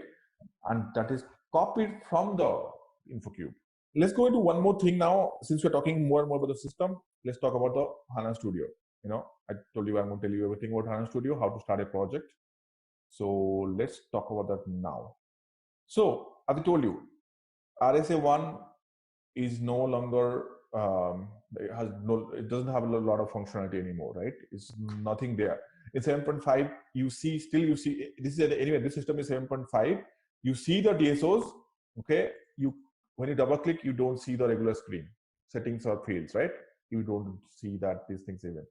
I think in 7.5 you can still create things here. I guess in 7.5 you can do these things, but in BW for HANA, nothing you can do in RSA1 except process chains. Process chain is the only thing that you can create in the RSA1. In BW for HANA, nothing. I showed you these things are not even there. Open Hub also has gone to HANA Studio. So the planning, the Open Hub, everything has gone there. The SAP HANA analysis process is no longer in BW for HANA. Sorry, SAP HANA analysis process is there. The APD is no longer in BW for HANA. The APD, remember the APD? There's something used to be analysis process designer. That is no longer there in BW for HANA. You have to use SAP HANA analysis process. So what do we do? Where do we do all our modeling, right? That's why we have got something called a HANA Studio. Now, HANA Studio is something you have to download from SAP, and this looks like this. Okay, when you double click this, it opens like this. I'm going to show you a few things. Let's close everything. So I have this document which tells you how to install HANA Studio. This is how it's going to come here. If you install from SAP, okay, and this is how we install it. You can just follow these steps if you want to do it. Okay, HANA Studio perspective. Once HANA Studio is installed, you see different perspectives in HANA Studio. How do you get the perspectives and how do you change the perspectives? See this button, open perspectives. This is how you go and get all the perspectives. If you see, there are so many different perspectives. As I told you, HANA database can be utilized to do different kind of development. BW development is a part of that. ABAP development is a part of that, right? So you see so many different perspectives, like Java development, right? JavaScript, Java. You have other front, open source developments. So many things basically. Okay, so many different interfaces to interact with HANA DB, right? The things we are concerned about are few things basically. Let's start from here. What we need is something called SAP HANA development perspective. Okay, using this you can go create and manage your HANA views. Okay, create and manage your HANA views. There is one more perspective that maybe you are interested in. It's called SAP HANA Administration Console. In this one, you can go on create user IDs, roles, and everything, managing like basis tasks. The third one that we are interested in is a BW modeling perspective, where we can tap the BW system and create and model BW objects. So again, difference between this one, this goes to the BW system. This one goes to the HANA DB. Difference in here, you can create ADSOs and composite providers and manage it. Here, you can create HANA views and manage it. Here, you can't see ADSOs and composite providers. Yes, there are limitations. You can do it. We'll cover that in the composite provider section. The BW security, then you're talking about the analysis authorizations, right? Right. That's basically your analysis authorization and authorization object, isn't that? Yeah. Those will get migrated to something called analytic privilege. In HANA database, securities are built with analytic privilege. One more thing, remember, yes, it will translate, but there are a lot of restrictions on the hierarchy, by the way. HANA database is not a OLAP, right? There are a lot of restrictions on the hierarchies for security wise, for display, for processing wise as well. It does support your hierarchy, okay? But there are restrictions. There are restrictions on, but I think the point is that in complex scenario, it cannot just do migration automatically. But something we call something called an analytic privilege. That's something which is HANA's language of security. Okay. Now, as soon as you install your HANA Studio, you will see every perspective except BW modeling by default. The BW modeling will not be there. Okay, so I think it's there here. So for the BW modeling, you have to go and install another component, okay, or to get the BW modeling perspective here. Let's see if I think I have that screenshot somewhere. Yeah, here you go. So installing the BW modeling tools, right? Because after you install your HANA Studio, you will not see this BW modeling. So you don't see the BW modeling perspective. To get the BW modeling perspective, you have to follow these steps. Basically, what you do here is that you have to go to the help here, go install new software, okay? Then try to get the BW model, try to download the BW modeling tools by going to the this particular link. Go to this link, okay? Copy this link and put it here, okay? For example, and click enter. As soon as you do that, it's going to show you these. These are the BW modeling tools. You check everything and you have to install that separately. This is additional installation. That's why don't get confused. As soon as you install HANA Studio, you might not see BW. You will not see BW. The next thing we want to do here is that now how do I get started? When you have a trace system for HANA Studio, you will not see anything. For HANA point of view, let's say right now in the BW perspective, right? For HANA point of view, BW application is a project. That's why you see the BW systems on that project. Like any other project, like HTML5, Java, or ABAP, BW is a project for HANA. Okay, you have to go and add the BW system as a project to this BW perspective. Okay, I'll show you that. One more thing also, it's like this. If you go to the HANA Development Studio, right? HANA Development Studio. Similarly, you have to go and add the HANA DB as a system, not as a project.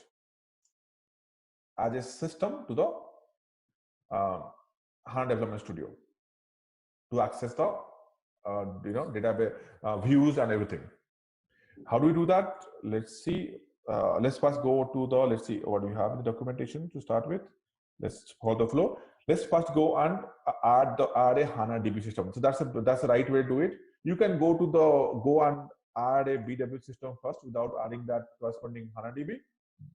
But it's preferable that if you go first add the HANA DB first, okay, as a project, as a system.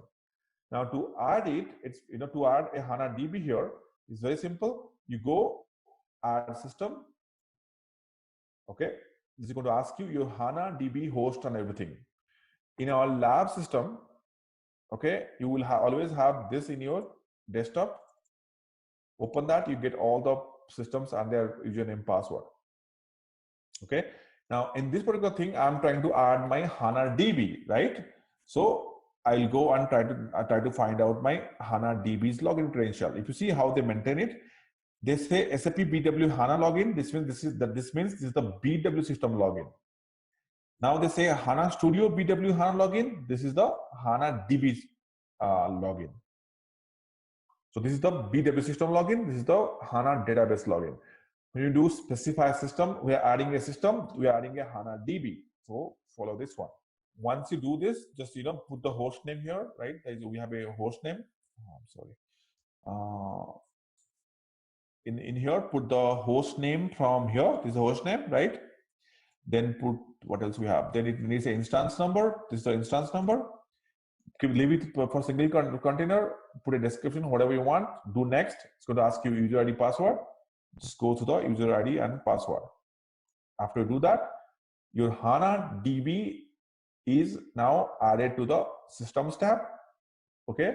You see, open that. Again, this is the BW on HANA. You can also add the BW for HANA. So this is the BW for HANA, DB1. Okay. Now what you see here? Let's just close this one. This is BW for HANA. You see basically three main things. In fact, four things here. One is the catalog. Catalog basically is your schemas, right? It's a database. You have schemas. You see here, right? All the schemas. One thing to remember: in BW for HANA environment, you should not directly tap into the schemas of the DB. You're not supposed to do this.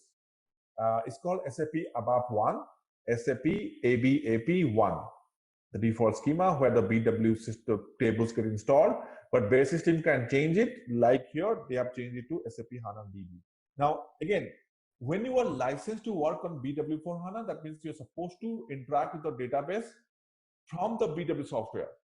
Now, it depends if you have access to the smarter integration, smarter access, right? They can directly get the data to the schema. BW on HANA, you do not have license for smart access and smarter integration by default. You have to go through data sources, always. Data source system, right? PSA up. BW for HANA, you do have access to smart access, or by default, smarter integration, you have to check with your SAP devs. It's confusing. Check with them. Yeah. If you have access, then you can go for schemas because they will directly put their to backend. SAP's point is that they are selling BW license as a restrictive license for HANA. They want you to do everything at the BW layer, like DSO, like data source ADSOs. Okay, except the HANA views. HANA views are allowed, right? HANA views are not persistent, right? They are views. But HANA, you don't do HANA views in schemas, right?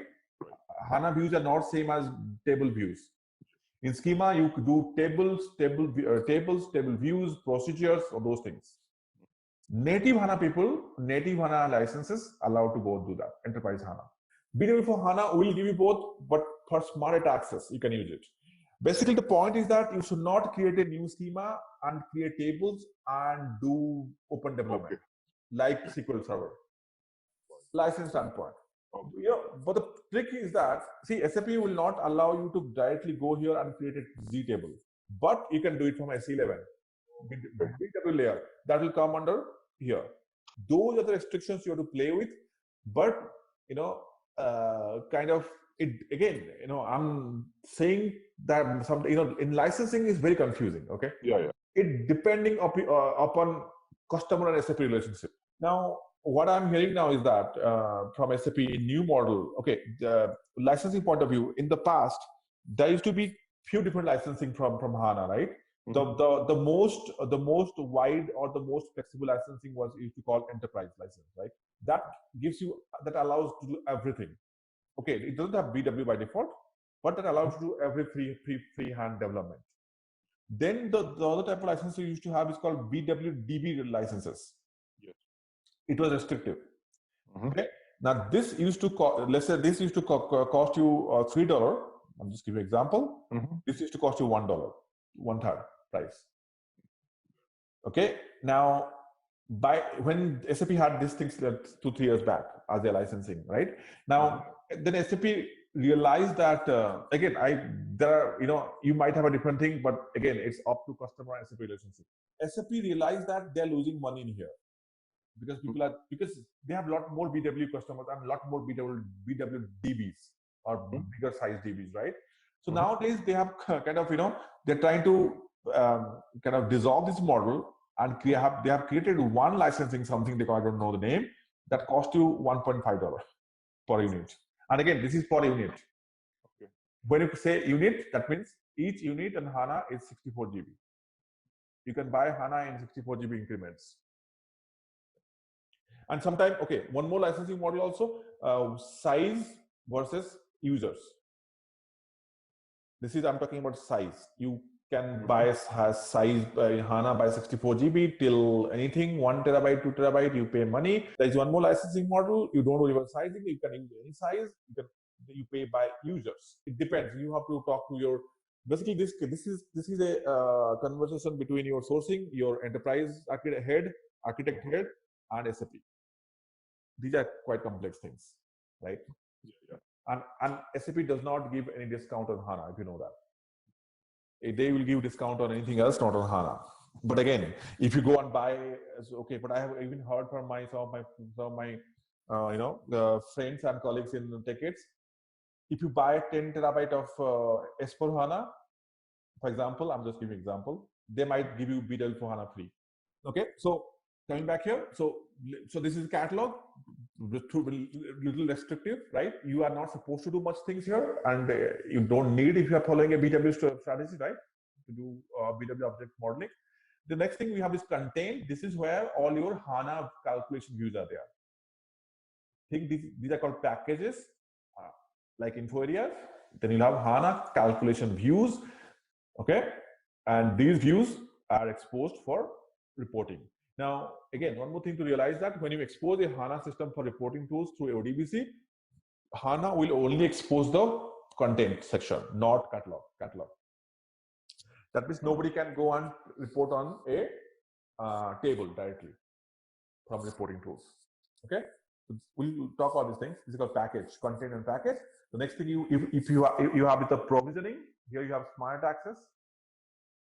There's the data provisioning, you have smart access here. Okay, we'll talk about these things. The next thing you have is the security, basically. So users roles, all these administration things.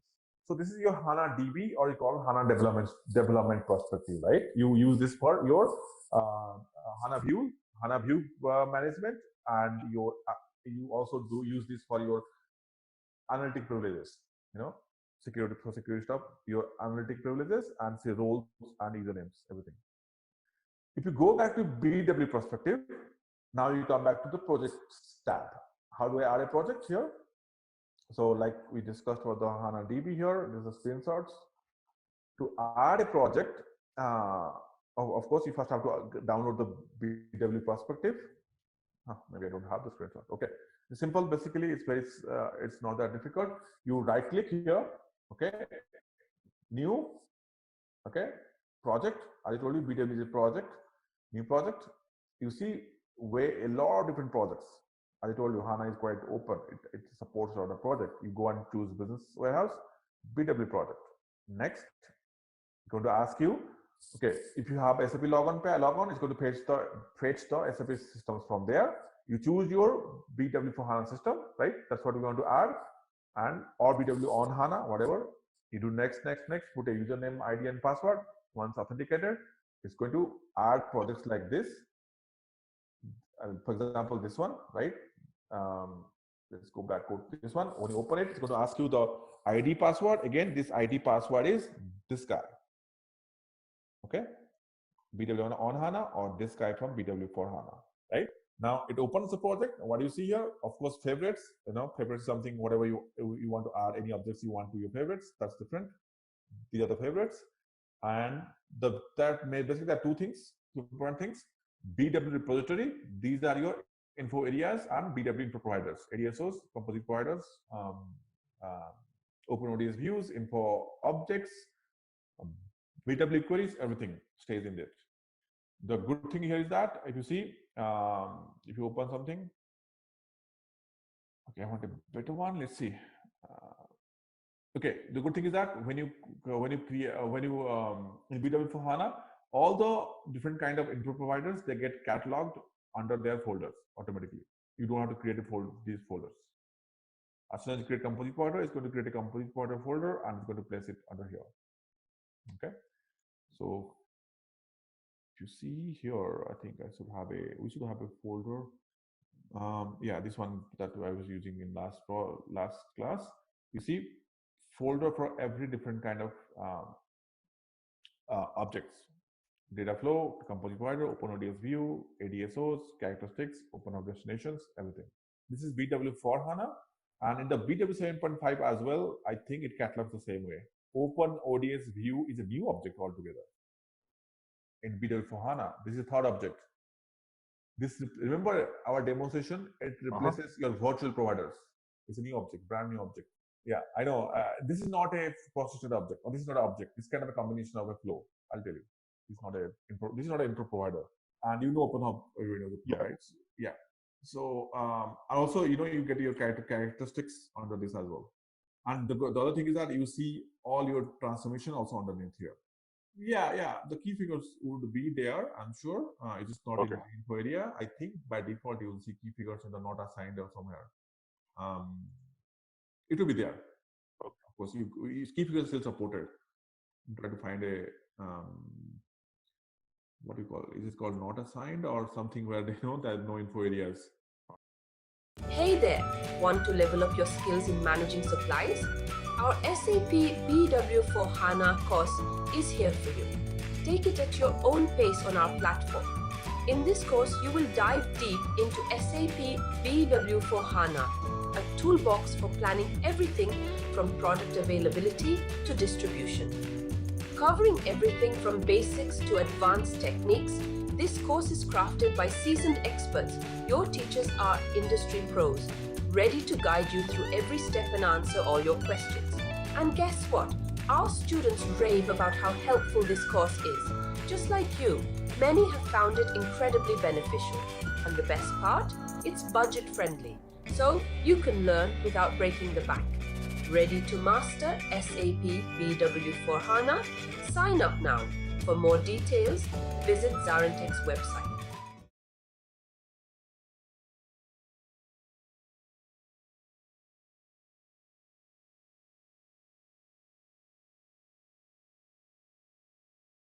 Okay, so this is basically your BW repository, right? More for modeling, and the next one we have is a data source. Okay, here you have all your source systems, again cataloged by type: ODP SAP, ODP HANA, ODP SLT, ODP CDS, File, HANA, everything. Your data sources and source systems. So this is how basically this is how the HANA Studio is. One more, couple of more points. Now HANA Studio is one way to access or install. You might hear something called Eclipse. Okay. Now again, HANA Studio is a Java-based platform, right? No, it's not a ABAP platform. Now what SAP did was they took a Java, open Java platform, and they built this SAP HANA Studio. But you also, if you want, you can download a Eclipse version, like a Java platform, if you know how to do those things. You can download an open Eclipse like Oxygen or anything that is available right now.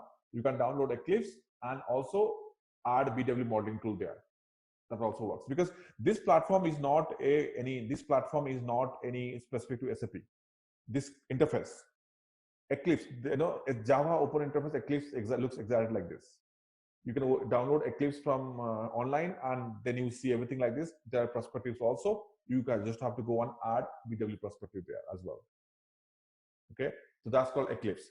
The third thing you might hear is something called a HANA Web IDE. Okay, Web IDE, Web Integrated Development Environment. Now, what SAP is trying to do, SAP is trying to eliminate this HANA Studio in the future, or not right now. They will support it, but they want to have a parallel web interface for development. Web interfaces are better. The problem is that the web interface does not have BW for HANA, BW modeling tool support. And in the lab, unfortunately, our system is not configured for Web IDE. I asked them this question, like the last question thing. Yes, that's SAP's roadmap, because there's a lot of complaint about HANA Studio. It's slow sometimes, and not only slow, it takes a lot of memory. That's the problem. If you go to the task manager, you see a HANA Studio will be at top, and if you don't have at least 8 GB laptop, you're in trouble. That's why SAP is trying to do the Web IDE. So in the Web IDE, you see everything from the HANA Studio point of view. These things are already there. You will have similar kind of interfaces. All these folders, you double click, it opens in the web. Okay, Web IDE. But they do not have the BW modeling tool supported there. So there's no point for us to go there. But I'm just telling you because you might hear that, for native HANA people, for native HANA people, they just need this one, right? That's it. They don't have access to BW perspective at all. So I think we're good with the HANA Studio installation and how to start with projects. The next thing I want to do is the LSA and LSA++ architecture. Let's just do this today as well. The point here is that now, when we started our BW environments, 3.5, 7. Mostly, particularly 7.0, SAP started. SAP basically branded this LSA architecture, layered scalable architecture, where you have got all the different layers in application. For example, like this, right? This is a classic diagram for layered scalable architecture. Data acquisition layer, PSS, right, or staging layers.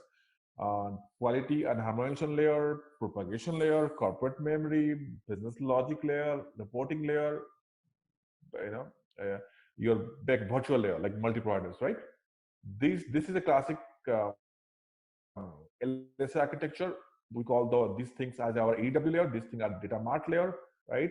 And reporting supposed to be only on the virtualization layer, right? We are not allowed to report on any other layers. Why not allowed? Because of course there were constraints, because initial versions of 7.0, I guess, BWA was not supported at all on DSOs, so reporting was not preferable. On DSOs, you don't have access to navigation attributes, right? Before, I think it was not supported there down there as well. And SAP always said, do not report on DSO. You have performance problems, right? On DSO reporting, or then you have to also do generate SIDs from DSO to be able to report. There's so many problems. That's why the classic thing was to go and report on info cubes, or most ideally on multi-providers, right? But data stores in multiple different layers underneath. Why? Because it was at the time technologies and the BW software with databases, it was fine, because SAP didn't wanted to, SAP didn't wanted us to directly load data to info cubes, right? They wanted us to dump data into a write optimized JS always. That's how the load was low, to make the loads faster. Then that, then take it up and have logic step by step. At the time, we don't care about the disk space, right, or volume, because I really don't. My query performance does not get impacted by these layers, right, or volume of data. They only get impacted by the cubes, basically. How much data I have in a cube, right? But so these are all layer scalable architecture, okay?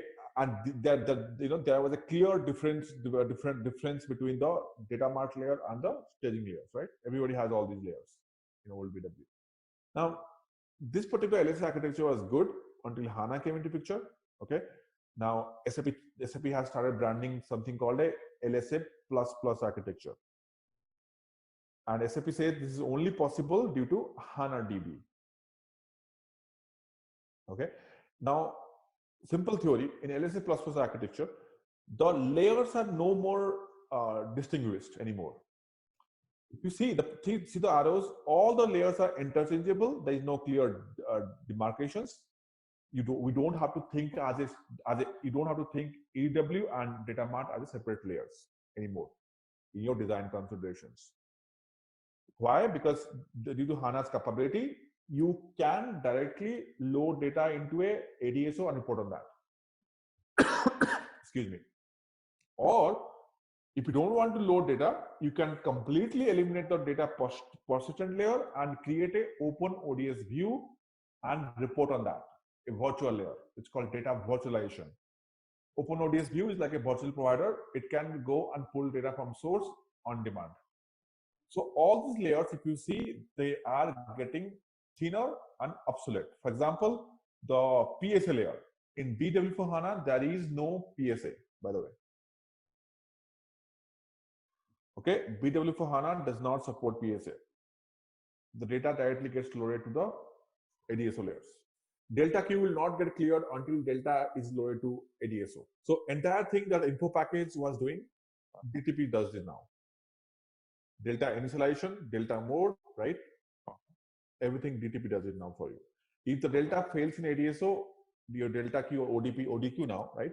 It will not get marked as successful. We'll talk about that ODQ tomorrow probably. Okay. So info package and data source has no uses now. Like, sorry, not data source, info package and PSA. No, so since there is no PSA, info package is not even available. Those features are no longer supported. Unfortunately, I know I do get this question always, but you cannot take advantage of those features. SAP do not want you to change the source data. No, you are talking about that RSKZ, right? Or something yeah, that is there. So your load will fail in ADSO there, or have the language, right? Normally it fails because of language problem. Some characters, right? Some foreign characters not supported. You have to go and implement properly ISKZ first of all, right? So that both caps and capital, small, special characters supported. And also, if you have a problem in language, install the language packs, right? If you install the language packs, it will not fail. So SAP has language, they call it language something, right? You have to install them to your ERP and BW, right? Again, it's also ideal that whatever language pack you have installed in ERP, this will come to BW as well. So I know that feature support team used to like that PSA change everything, right? Yeah. Unfortunately, I don't know if there is any workaround that you can change like you do. You can change in PSA. Coming back to LSA++, if you read this one a little bit, by using SAP HANA database, Azure database, SAP BW, you have greater flexibility and more possibilities to achieve your requirements. A new integrated layer architecture LSA++ is required to, show this everything basically that we have. Okay, and one more thing, BW for HANA is trying to, or SAP is trying to drive towards, is called data virtualization now. Correct? That's why LSA++ also comes in the picture. Now, what is the data virtualization means? That means you do not have to always go and load everything to BW or HANA. You can virtually access data using OpenODS view. And again, this is way better than virtual provider and flexible, and from a performance point of view, better than virtual provider. See, I'm not saying that virtualization is, you should adopt virtualization for everything, right? Of course, you don't go and do virtualization for SAP, for example, material movement tables. Humongous, right? Depends. But that's why there are, everything. So the point is that you do not have to go and load data into all these multiple layers anymore. That's a bad design now. The design which was suggested by SAP a long time back is no longer preferable. But the problem is that when you migrate, you stuck with this design because that design comes from the old 7.4 system, right? That's why you have to take a decision. Should we go and optimize? So, that's basically your LSA++ architecture, nothing more. There's some theories here. It's flexible. The point is that, no InfoCubes required. Like we always thought InfoCube is required for reporting, right? No more requirement of that. ADS is enough. And composite provider, that's a virtual layer. Composite provider or OpenODS view is your virtual layer. Few things also, you don't need to worry about your indexing and everything. There's no InfoCubes, okay? It gives you better flexibility. And LSA++ only is possible with HANA. That's the point.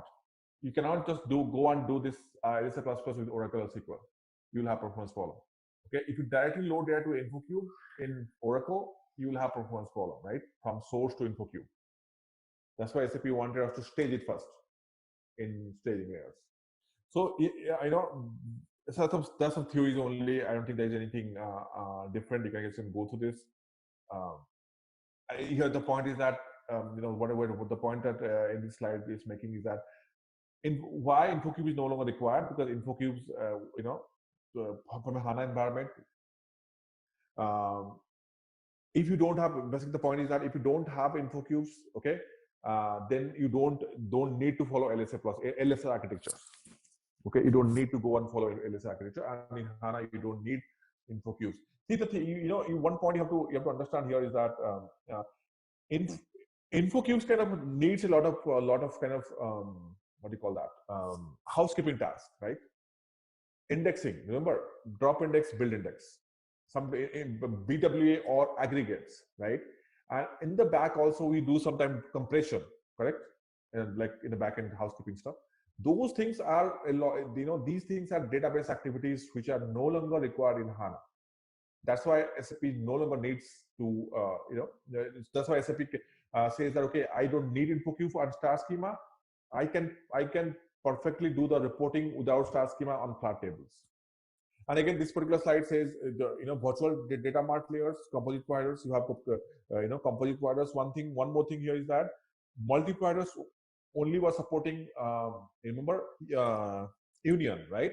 And your InfoState was supporting join. But the composite providers does support both union and joins, and multiple layer joins and unions. That makes it very, very, very more powerful. That's something you have to think when you're designing, that you are no longer bound to design like this. Now, at least the point is that, let's say I understand you cannot change your LSA layer for all applications. It takes time. But when you develop new applications, think always LSA++ layer. that do not, the thing, what I have done in my organization with my developers, I have taken out the thought of staging at all. No staging, no conference. Just have all those layers out of your mind. What do you need for reporting? I need one ADSO. Okay, do that. Okay, some scenario I don't need ADSO. It can be done in an open ODS view. Do that. Some scenarios is too complex. I might need two ADSOs to handle that.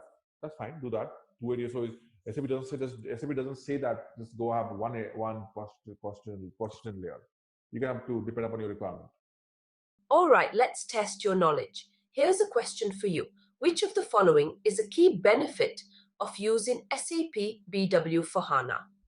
Option A, reduced hardware costs. Option B, improved data security. Option C, faster data processing and analysis. Option D, all of the above.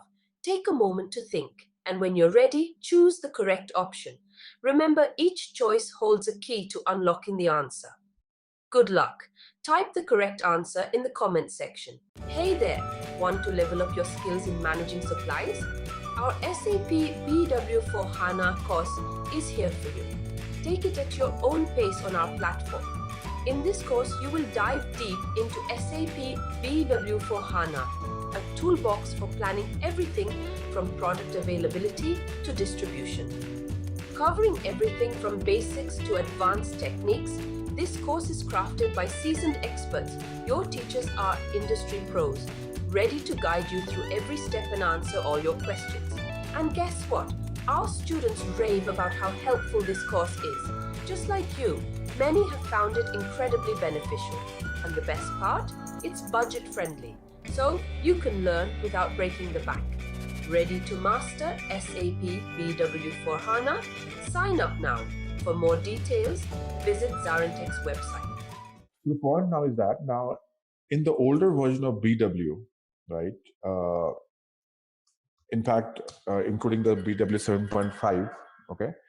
So there used to be a lot of different data provisioning, methods available, or in this very simplified term, there were so many different source systems which are possible, right? Starting from 7.0 to 1 to 7.0 to 3, 4, 5, there were different data provisioning mechanisms were there. All these in this slide that you see. Of course, extractors, we all know about it. This is the extractor source system. DB Connect, then now you have UD Connect as well. File, HANA was introduced in BW on HANA system. Web services, ODP, of course, was there, right? Data services, partner. Now partners means, it can be anything like MII or whatever you can think of. And also in in the BW on HANA environment 7.5, also we have smart data access as one of the way to source data to BW. Now, again, the idea was there were so many different data provision mechanisms which are available. In the new thing in BW for HANA, again, before you go to BW for HANA, this is kind of what the thing I'm talking about. All the possible source systems types, right? So now going to BW for HANA, SAP has tried to simplify or all those various data provisioning mechanism and try to consolidate them into only 4 to be basically there are 3, but SAP has now added a new thing called big data, so I didn't have that in the screenshot, but 4 source systems basically. One is file, of course, file remains file, SAP HANA, ODP, and big data. Big data is just a kind of variation of HANA source system, but SAP treats that as a separate source system type. Okay, so these are the only possible source systems types we have now in BW for HANA. No more DB Connect, UD Connect, web services, or the data services. They're not all possible. So, so let's go and look into our, as I told you, ODP today. So there are some theories you guys can read all those things. I'll not go into each and everything. So ODP source system, again, it is not new. It has been there from some time, right? But let's if people who don't know what is ODP, you can go and discuss about a little bit. ODP means operational data provisioning. Simple idea here is that, so in the old days, to extract from any SAP source system, right, we used to use extractors, of course, but the extractor type was SAPI, right? SAP Service API. That was the extraction or extractor type that we used to use in the older BW environment. Now, SAP has changed this extraction mechanism from SAPI to ODP, operational data provisioning now. Okay, in a simplistic term, that is the change for that is a change that they have done. If we go and summarize that, basically, okay. So for example, let's say this is a BW 7.0 system, right? We used to have for example 2LIS_11_VITM, right? This extractor was delivered in the SAPI, like the SAP mechanism, right? That was the extraction mechanism that used to be used. Okay, and the same extractor now in BW 7.5 as well nowadays, on BW for HANA also. Okay, I think 7.4 as well. Same extractor is available in the ODP framework. It's just a change of mechanism how SAP wants to pull data from SAP source systems.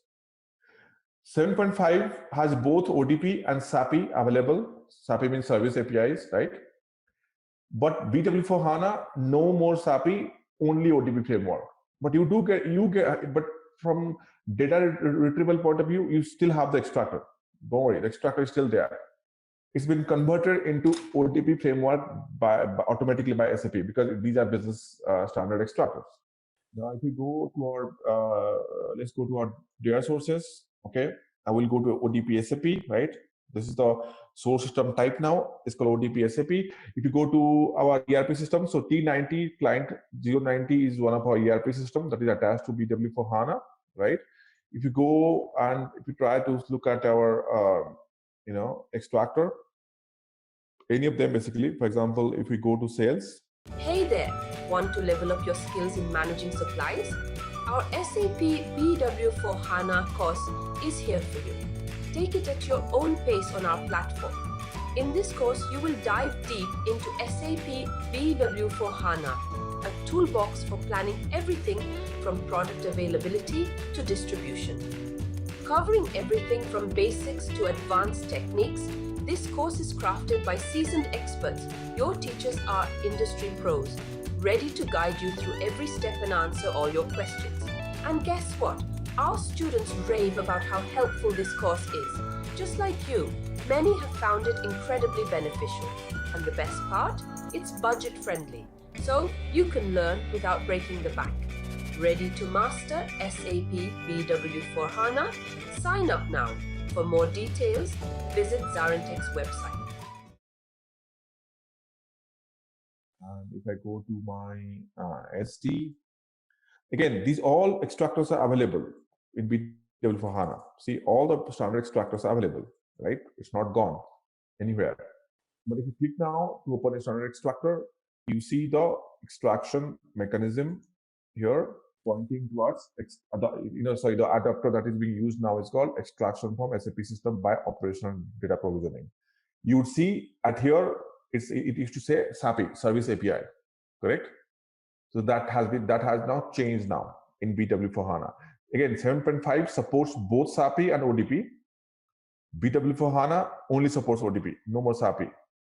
So the question is that how do you kind of migrate? Again, when you go and migrate to BW for HANA, the migration tool is going to convert all the SAPI extractors to ODP extractor.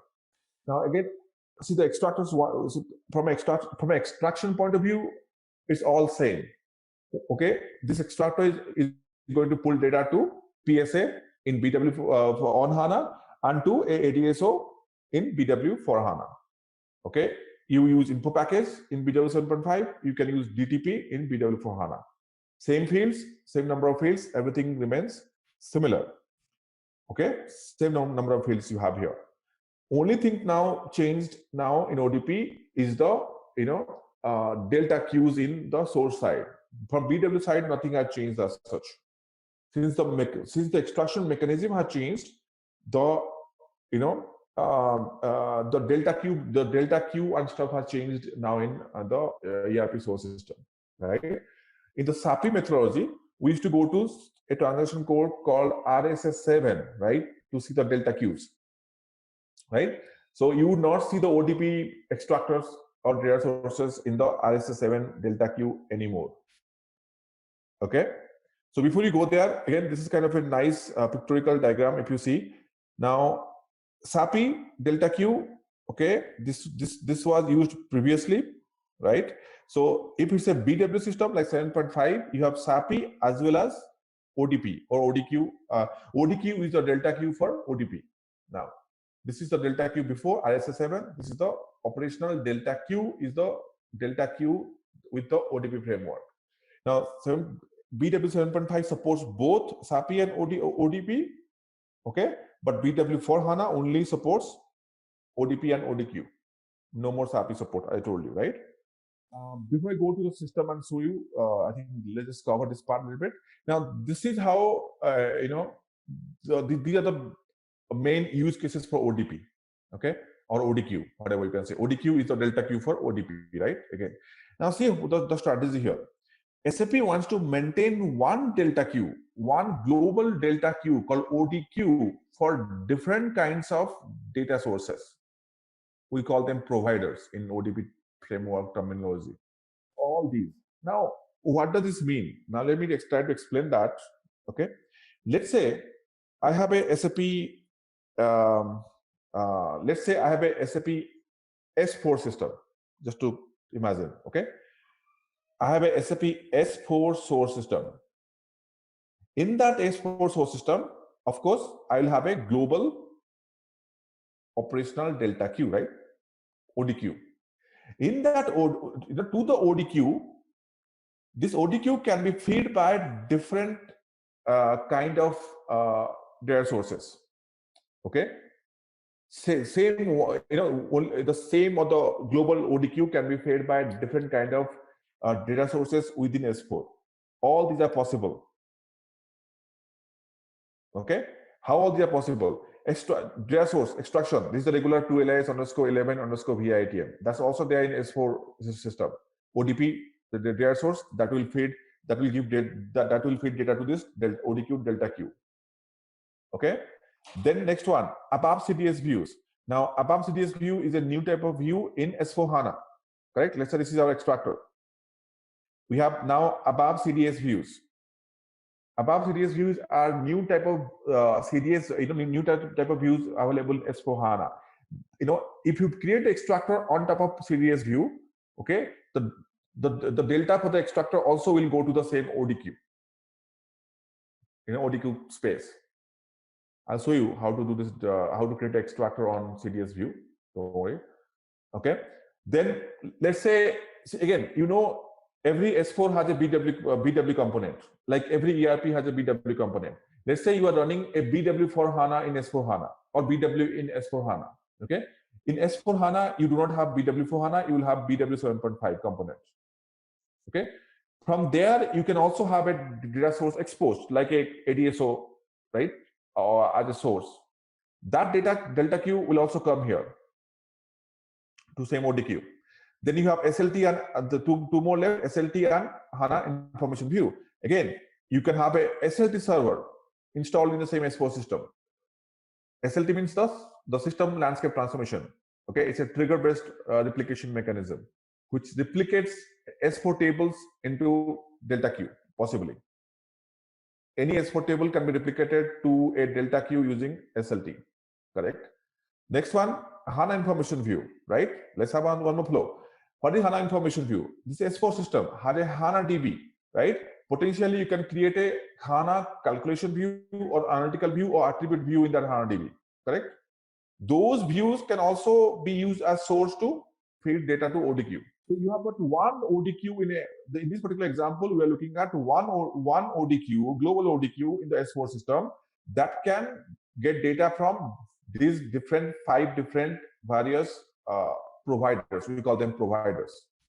Yes. So ODP is is a natively inbuilt extraction framework in the ERP system. Whether it's ERP or S/4HANA doesn't matter. SLT is a different server altogether. Okay, when it's a server, it's a different software component. You don't get SLT by default in any ERP or S4 system. You have to install SLT separately into S4. SLT is a real-time replication mechanism. It is not a part of S4 or ERP system. Okay, it's a different software component that you can install in a ERP system or S4 to enable triggering, trigger-based replications. But ODP is an inbuilt native extraction mechanism available in all the ERP and S4 systems.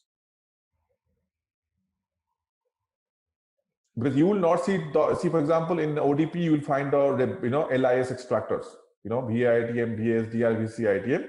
SLT, there's nothing there. SLT will here you will replicate raw tables like from ERP or S4 you can replicate VBAK. Yes, IS7 you see that, but in what I'm saying in BW for HANA is known RS7. Delta Q is one, but subscribers can be different here, the consumers. RS7 also was a target client base, by the way. Data is same. If you multiple BW subscribes or multiple BW do an initialization, it creates multiple queues, right? The RS7. Same thing here also. But RS7 only was used to get delta queues from extractors, right? Extractors. You will never get delta queues from ABAP CDS view or SLT or HANA views. The point is that all the various possible delta queues now come into one framework called ODQ, and you can monitor all of them into ODQ transaction. And we'll go to the system. I'll show you everything, so you'll get more clarity on that. Okay, let me complete this diagram. So yeah, so the idea here is that you have only one delta queue which can be fed from different sources, right? Then these are called these are called delta queue data provider. Then from delta queue somebody will subscribe or consume the data like a target system, right? These are the possible target systems. Okay, we know BW, right? We're talking about BW, like this one can be BW for HANA, can pull data from the delta queue, right? SAP SDI can also go and pull data from the delta queue. Even SAP Data Services can utilize the same ODQ delta queue to pull data.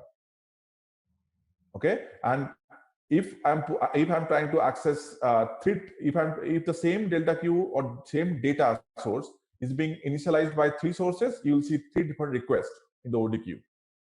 I will show you that. Hold on for a second. Okay, I'll show you how it will look like in the ODQ monitor. So try to understand the change here, right? ODQ is ODQ is a global a thing like that. It's a global or central delta queue repository.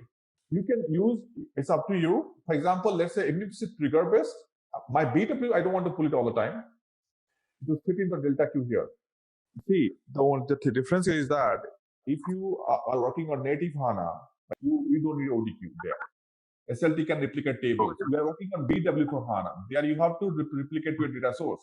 Remember, you cannot directly take it to table, right? BW for HANA, you have to take the data from the source to your data source to a data source. You have to get it through a data source, like PSA data source, DTP. Again, there is no PSA in BW for HANA, but there is a PSA like a data source structure table, right?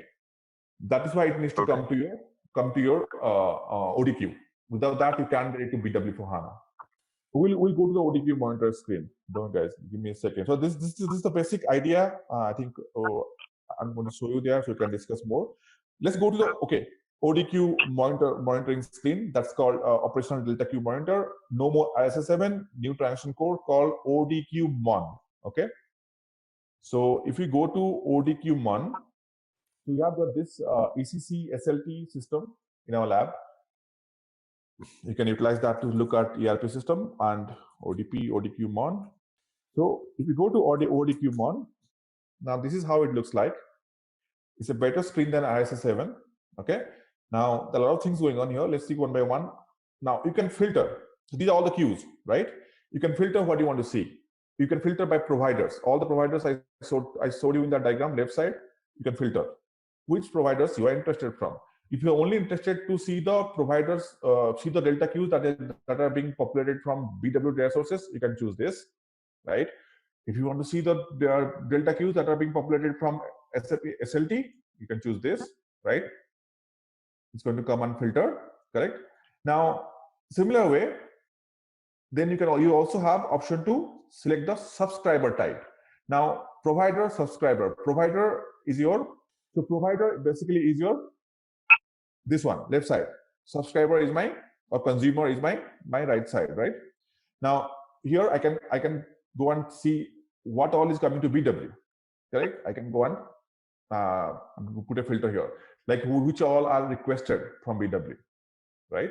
You can do filtering on like this. Now, also you have the ability to go and select deltas, init, full loads, lot more things. Only where you have the, I think let's go back to that extractor. I think, yeah, it doesn't change anything. You can do real-time replication for via ATM, right? Now, Okay. here you go. Direct access not allowed. Streaming can only be triggered by this source. Nothing has changed. That's what I'm saying. From developer's point of view, nothing has changed how the data is going to come to BW.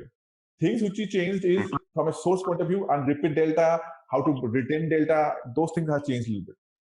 Okay, let's go back here. Now, you see what you see here is all these BW data sources, right? If I just take this out, it might be easier. Let's just make it all. Now you see provider BW data sources, queue from these extractors. For example, cost center element. Okay, looks like you can just look at this. This means the queue is active. Somebody has already done some delta loads or initialized loads or whatever. Okay, delta queue is active. Now you see subscription 3, request 4. That means there are 3 subscribers to this data delta queue. Okay, 3 different systems probably subscribed, or it can be 3 different systems or 3 different objects in one system. Either way. Okay, now if you double click this one, you go and see. Now what do you see? The subscriber name, that is DB2 client 100. This is our BW for HANA system, DB2 client 100. I think this is our this one, the BW for HANA system, the technical name for that. Also, you see the DTP who is subscribing this. Okay, and how many requests are available. Okay, is this real time? No. Okay, and so there are some last TSN. So TSN means the request numbers basically. Nowadays, the request numbers in BW for HANA and also in BW 7.5 are no longer numbers. They are timestamp in BW as well. Okay, they are timestamp. So if you click one of these again, let's say you go and click this one. Yes, you can see it says this one has taken 2 and this is 1. No, so okay, if I go inside here, give me a second. Okay, now here if you see, okay, yeah, this is a request number, you're right. This is request number 2 from here, 1 from here. It is possible that one either might have got cleaned up because of the cleanup service that is running, possibly. That might be a reason that why we don't see all the 3 here possibly. Okay, one might have got cleaned up because of the automatic cleanup job that runs to clean up requests after a particular time period, possibly. I'm not too sure why is the third one. You are right. Let's see. Do I have to go and change this to all? Okay, here we go. Sorry, add a filter here, right? So now the thing where there's a DTP coming blank, right? You see the DTP is not even there in this particular request. Let's go back here. So these 2 are 2 different DTP. See, the 2 different DTP from the same system, 2 different objects of the same system, right? Yeah. 2 different target objects of the same system. Now the blank one, let's see what is the blank one. Okay, so these 2 are delta init. That makes sense. Okay, I'm just trying to figure out this blank one. What does this the blank one means now? See, it looks like these 2 are init requests going to getting consumed by 2 different DTPs. Okay, the same DTP getting the init request, and these are delta requests, lower bound and upper bound. Okay, that's why the lower bound and upper bounds are there. Here there is no lower bounds because initialization load. and there's a delta snapshot full.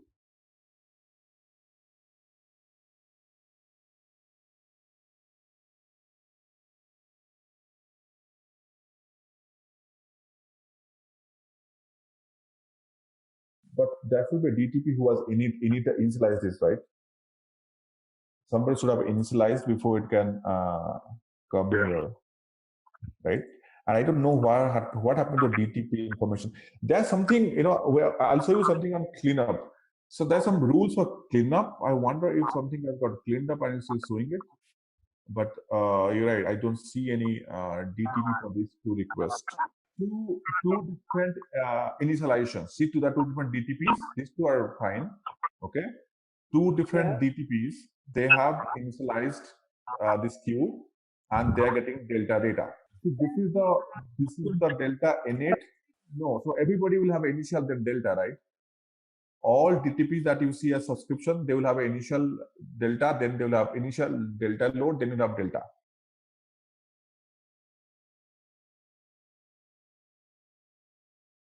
Okay, let's say C5CF. Okay, okay, you are saying that okay, it's showing the same thing again in the C5CF. Okay, this one is not showing up there. You guys are saying, right? No, I see your point. What you are saying actually, the DTP name is not showing at all in this box. Let's see one more example. Okay, I just chose this random. Let's see what you can find out a bigger one. Let's say this one. Let's see what's happening in this one. Line item 1218. Okay, so there are, okay, this one has 3 different subscriber now. Okay, 3 different BW systems: BWR, DV2, BWH. So let's go to one of them, the bigger one, BWH 21F. Okay, and the 21F is not even there here. There's a 4U.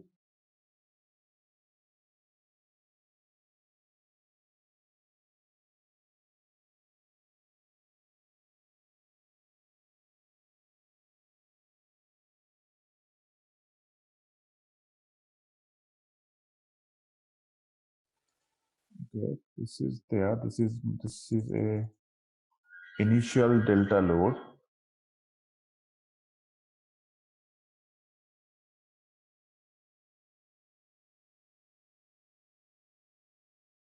Okay, this is also initial delta load. There is a fail. There is a repeat delta.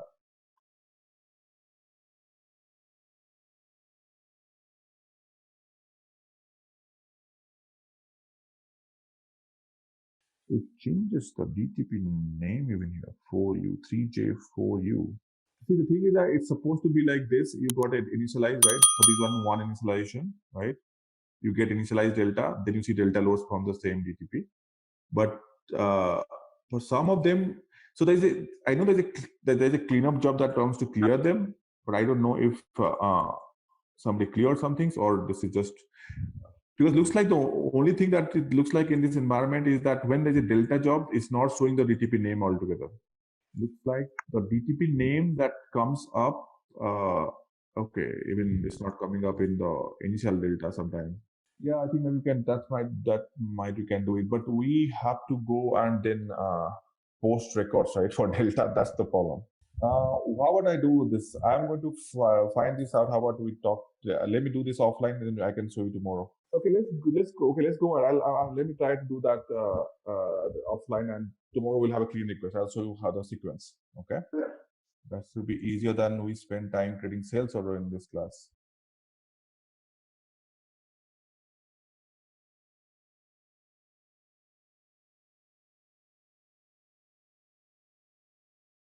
Okay, let's do one thing. Let's just park this point here to see how it's getting created. I'm going to try to initialize some of them offline, and we'll have a history. Okay, how it goes, and then I can probably explain it a little better. I don't know when these were done. They might have done a long time back, or these are training systems. Okay, we have some of sales document as well, item data.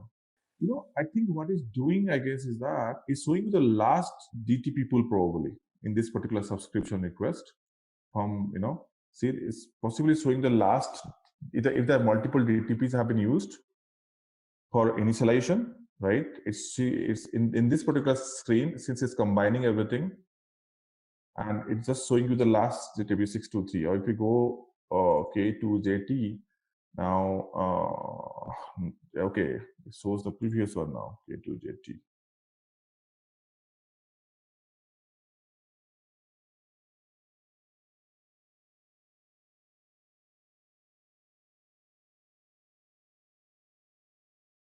Okay, basically it's again showing me, if I click any of them, I guess it's just showing me all of, these 4 again here, and with some blank, which were probably the delta in it.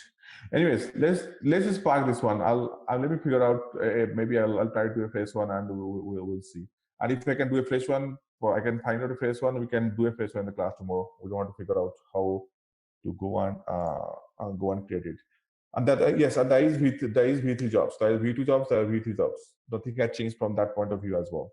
Once you have this request, then you can double click these ones, okay, and get go into the request, and you can see more information about this request, the number of rows it pulled, the size, like you could do in ISS7. You can even see the record now, the rows, the data rows from here. I'll figure one out. I'll just need to find out the sequence on what happened, or I'm going to delete this completely from this one, and we'll go and do it. But these were a little bit older requests, I guess, and we'll try to find. I'll find the sequence, and I'll let you know. Okay. So let's go back. For a second, ODQ, and okay, so this is this ODQ monitoring, this ODQ screen. Basically, this is you do the similar task as you go and do in ISS7. Okay, you can go and look at your delta queues. You can go and look at the status of the delta queues, which are pulled, which are not pulled, which are failed, which are ready for repeat, which are not. Okay, the difference now is that in delta queue, the old ISS7 delta queue, the delta queue used to be cleared after your repeat delta, right? Like once the delta has been pulled and you pulled it again successfully, second time, the old delta request gets cleared, but in here they will not get cleared. There are some cleanup jobs that needs to be scheduled to clean up the older and successfully scheduled jobs from this delta queue. Yes, actually it's showing you all the DTPs from the first screen basically, and some blank ones. I need to find out the sequence. These are all, see, 1, 2, 3, 4. These all are listed here as well. So again, that's why there's so many requests people have created, maybe multiple initializations, multiple deltas. So I think we can go for a start with phase 1 to see how it sequenced, because this is initialize only. This is not delta even. And if you go and double click this one. Again, this is one more initialization. So you see the number of records exactly same. Okay, these are different initialization runs. See, by different DTPs, there are different initialization runs are happening basically. Okay, this one looks like a delta. Yeah, so this one looks like a delta, and delta has been faced this many times. Okay, with 4 rows, 4, 3, 2, 1, 2 rows. And you can click any of these to see the data. Anything else? I know I'm not able to clarify the sequence. Let me do the first one, because there are a lot of things screwed up because of multiple initialization and delta. We just need to find a sequence. I'll let you know that. Yes, I'll try to make a flex example, or I'll try to find out. I'll try to explain one of them cleanly. Okay, I'll find a one which looks proper. Yes, I can try, but I can't do everything. You have to understand. Okay, we can't just get stuck for 2 classes on the ODQ, right? I'll show you. Don't worry. I'll show you how much I can. Then we have to run this class for 100 hours at least. But anyway, it's my fault. I'm going to try to find a clean one. I'll try to give a sequence. Yeah, but these are theories. I'm not going to show you every theory I'm showing you, right? It's not possible. I can't show you all these things. Actually, the problem is that I can only show you 2 DSO. We don't have a HANA SDI. We don't have their services. Okay. Yes, we can go and do that. 2 DSOs, that's fine. We can handle 2 DSO, because I don't have access to their services or SDI to show those scenarios, right? I can show you how HANA and information views are coming. So, for example, the 12S11 VIT, right? For example, if you go here, let's just go back to the BW system, right? Let's just go back to any of our BW system. We can go to BW for HANA. From a DTP and transformation point of view, there is not much change. It's similar. The only thing is that sorry, we have to go to Studio. I'm sorry. The only thing is that you do not have info packages. There is no PSA table. Okay, there are no info packages. So if you exactly go to this extractor, for example, if we go to okay, let's just okay. Since the other point is that you will not see info packages here, right? Even if I go to my VI ITM and we know that it's been pulled, but you don't see the info packages or anything to try right now, just to load PSA. You can't just load PSA to prove the point, right? You have to create a ADSO first, a data target, and create a transformation to the data source and DTP to be able to pull data from the data source. And previously, you could just trigger the info package, load the PSA, right? We don't need to create DSOs. But now you have to have a data target, which is a ADSO at least. So I think we should have some examples here. The point you're asking. Let's see. Yeah, this is a perfect example. Now, this is the ADSO, Z underscore sales. See, look at the transformation. It says it's being pulled from 2LIS underscore 11 via ATM. T90 is our ERP system, right? That is not that. You can only see the things that in the data provisioning here or the data source, you only see data sources. There is no info package, no transformations up, down. If you create a ADSO, then you will have a downward flow, right, to the data source. If you create a composite pointer, you will have an upward flow to the from the ADSO, right? Yeah. For example, the point is that what I'm saying is that in the data source, data provisioning section, you do not see any info, any DTP or transformation link here from here. Okay. You see it when you come to the BW repository, our info areas or our ADSOs. You can likely do the data flow in that point of view, I believe. But you don't see in this particular view. That's what we're talking about. The view is different. This view is different, and this view is different. Okay, the views are different. From here, you can from an ADSO you can drill down, but from here you don't see the data source. You only see the transformation that is linked with the data source. Okay, from here you don't see the transformation on DTP. Now, if you go and do the explore data flow, right click and explore data flow. I know, but it does not show you ADSOs. Let's see if I can. If there are ADSOs, hopefully. This is called data flow object. This is not the same data flow that we had in BW before. This is a new object called data flow. So either it's not linked to anyone or anything. Let's see how far it was gone. Normally, this arrow will show you if it has any upflow. Okay, I think it might.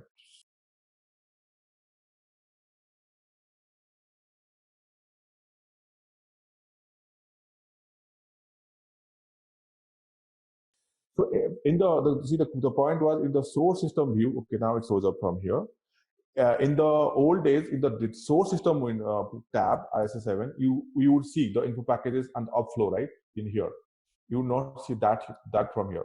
Okay, yeah, you can do this one to see the linkage. But this is called data flow object, not the same as the data flow. Just the data flow view in the old systems basically. You see there are some more objects mentioned here. You can create a complete new data flow using this. A complete new data flow, like a fresh data flow from this screen. We'll cover this later. This is a transportable data flow object. Now from here, as I told you, in this screen you don't see the data source, okay, as well. But you can see, of course, you can go and do a right click and the data flow to view that in this window. But if you see the DTP is exactly similar to the old DTPs, right? These are exactly all the tabs are there, all the functions are there. You will trigger loads using this. So in the same way, like info package used to do installation and delta, right? Same info package can be used for installation and delta. The same way you can do installation and delta with the DTP. So everything that used to be done by info package has been changed to DTP. So there's no point of info packages anymore. Okay, and since we don't have a PSA table at all, right? We don't have a PSA table. Like there is a PSA table, but we don't load data there. So there's no point of info packages. You can use DTPs to pull data. So anyway, so the point is that I think somebody was asking, this is how we pull data from to LIS_11_VIATM, right? We'll go and discuss about these things, transformations and ADSOs later. Okay, excuse me. How to create transformations, how to create DTPs, and how to load data. Over here, again, I think we discussed this yesterday that there is no way we can change the data in PSA. SAP wants us to fix the data in the source. For example, most of the time it's like foreign characters, right?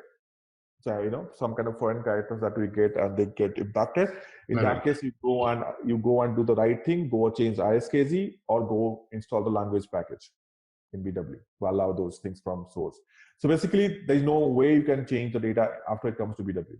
But I thought you catch it, the wrong records, then you fix some things, not change records. You fix a transformation or something, change your logic, then you load them. Where are the error stacks? Error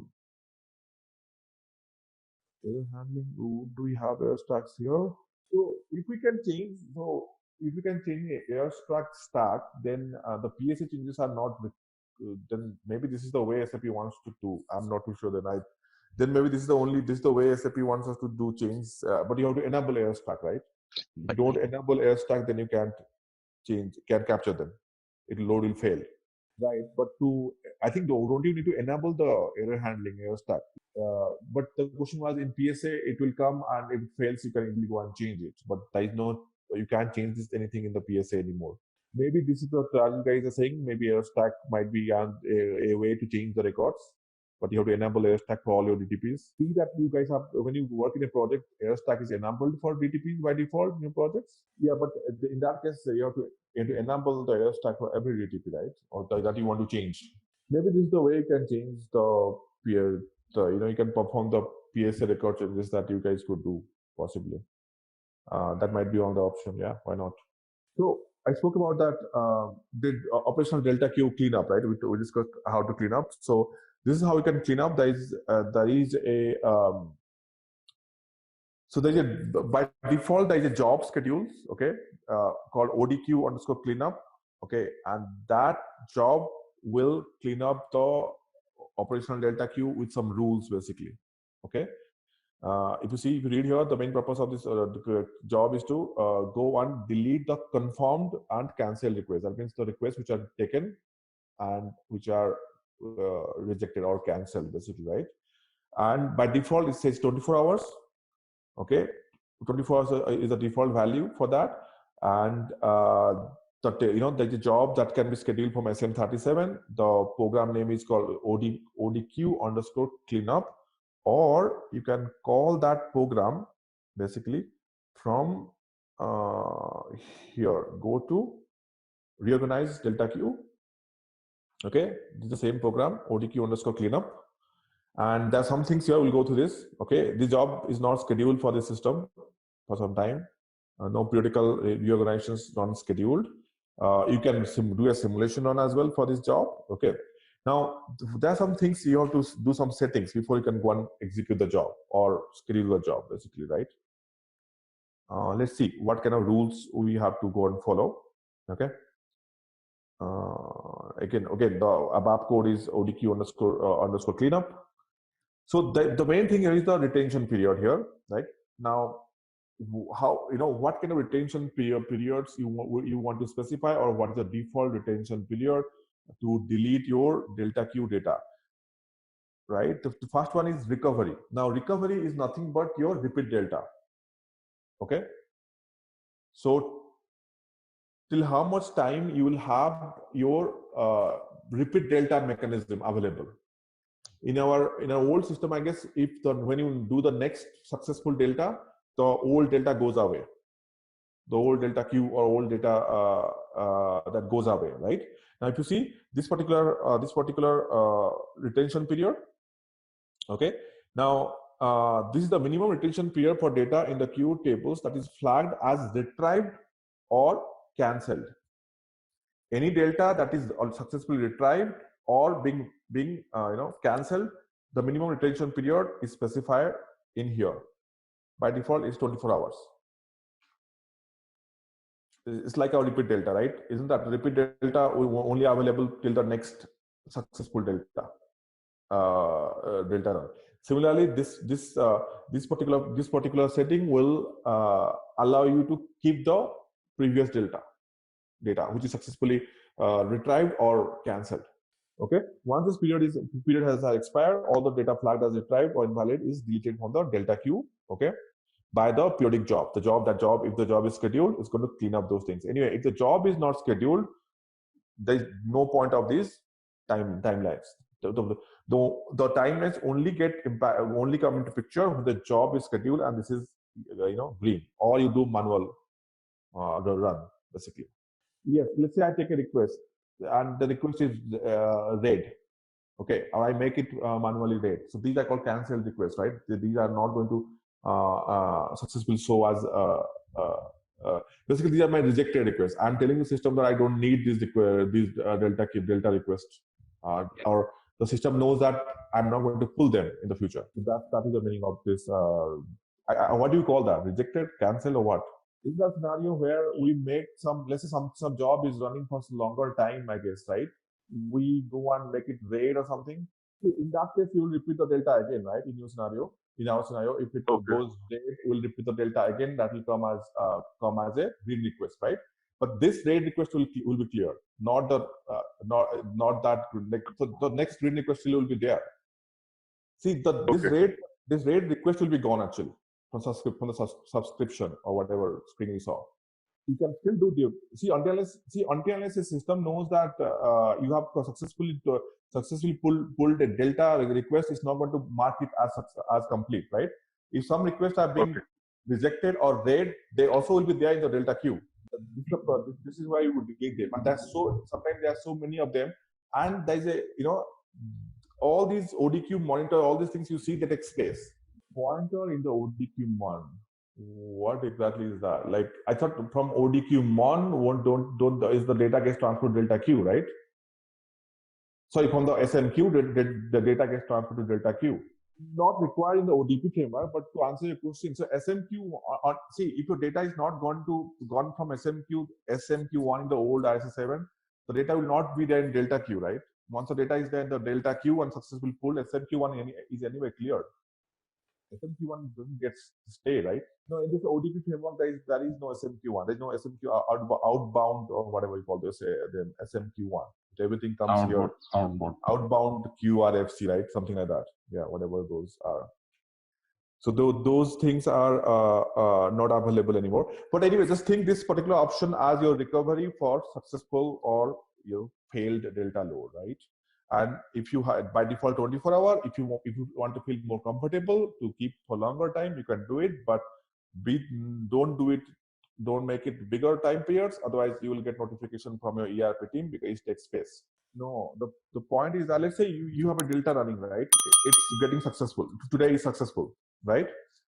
Now, once it's successful, it will be marked in the ODQ that it's successful. After 24 hours, this successful load will be cleared, right?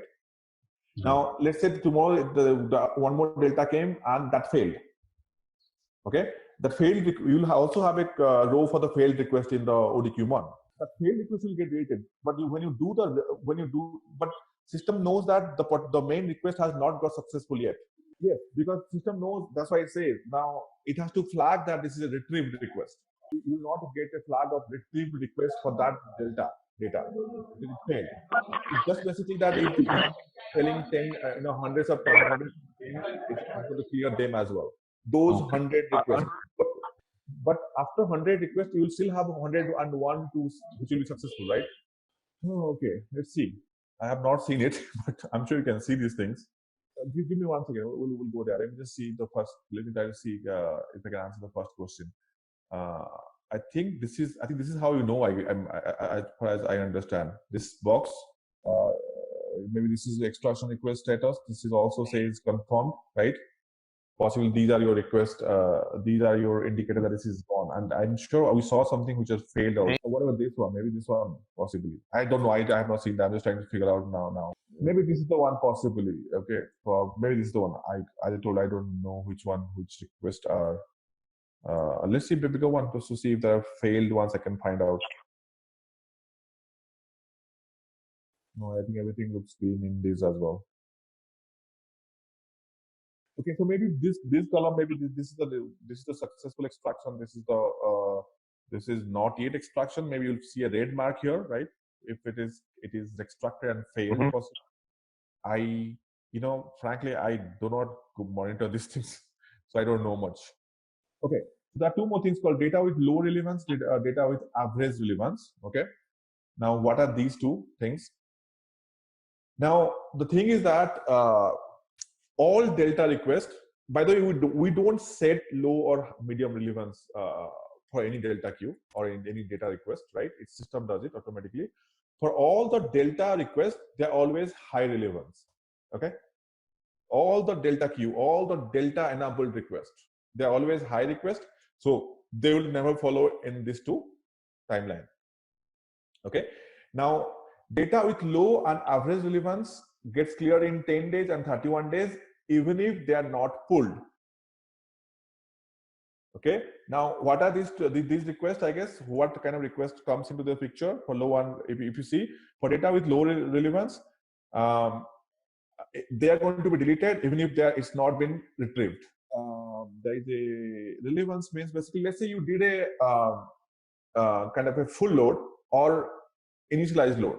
Those will be, I think it is there ahead. Those will be okay. Here you go. Classification of relevance of data. Data that has not yet been retrieved and is business critical is never automatically deleted by the reorganization process. At present, the system does not make any relevance related distinction of data. So delta is always high relevance. Okay, no chance of getting cleared. Okay, all data in the delta queue is always considered as high relevance, and therefore they will not get deleted because of particularly high volume expected data from delta initialization request, init request and standard request. Standard request possibly will be your let's say full loads or some snapshot loads, right? They will fall under the low relevance. We don't specify anything. System does it automatically, because the point is that if you do a full load and you have not retrieved it for the next 31 days, right? As for this one or this 10 days, it's going to get cleared, and you can set it up differently. And if you, for example, if you did an initialization load and you have not retrieved it successfully up after 10 days, it also gets cleared. And the other thing is that system has to do this because the ODQ month sometimes grows quite big. We do an initialization and we're not, we are not just pulling anything up. Now, what is the benefit of doing it? Let's say I did an initialization, for example, right? And I'm not pulling it for the next 6 months. My delta queues goes bigger and bigger, basically. So it's going to clear the initialization load. If it clears the initialization load, then what happens? Then your delta queue also goes with that. Even if the delta queue is not pulled, right? If it clears the initialization load, delta queue also go. Because the point here is to make sure that delta queue does not go bigger and bigger, by mistake even. Because these impacts your ERP performances. And these all can be customizable. You can change anything you want. And you can schedule the job, or even you can do a simulation, as you see from here. You can do a simulation to see how many requests fall under this category. And as I told you, if any initialization loads are deleted, delta queue also goes away with that. See, the thing is that a delta queue cannot basically stay without the initialization load, right? It needs to know the initial pointer. So this is about your ODQ. This is a new thing. Basically, we don't have to do anything in ISO 7. So this is a new thing. So very important to know how to manage. And I think this is, of course, quite critical for support point of view. Frankly, I don't come and see a lot on this screen, so I'm not able to tell you exactly how these things work, basically, or exactly what color or how they work. But I will definitely tomorrow we'll go through that. We'll find out the initialization and delta, how it looks like from here. I'm also curious to know what exactly going on with this request. I'm going to do something. I'll find a new source or something, and I'll find two AD source. We'll do some initialization to see exactly. Okay. So again, this is just part of the ODP. There are more things to cover. Okay, in ODP, more interesting things. Let's move on. Okay. Let's see which one we want to cover now. I have a SAP guide also. I'll tell you about that. Data provisioning. Okay, let's take this simple thing. Now, remember, we can create custom extractors, Z extractors in ACC, right? Now, those Z extractors also in the past used to be SAPI, Service API Extraction Mechanism, isn't that? Now, nowadays, there is no SAPI support. SAPI is not supported. Then what to do? What changes needs to be done during the creation of the Z extractor, right? You need to know that. So pretty simple. You guys can follow this document again.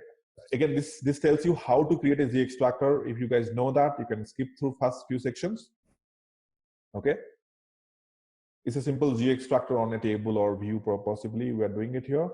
The main thing I wanted to show you is that once you are done with the Z extractor, like here, sorry. So this is the extractor, right?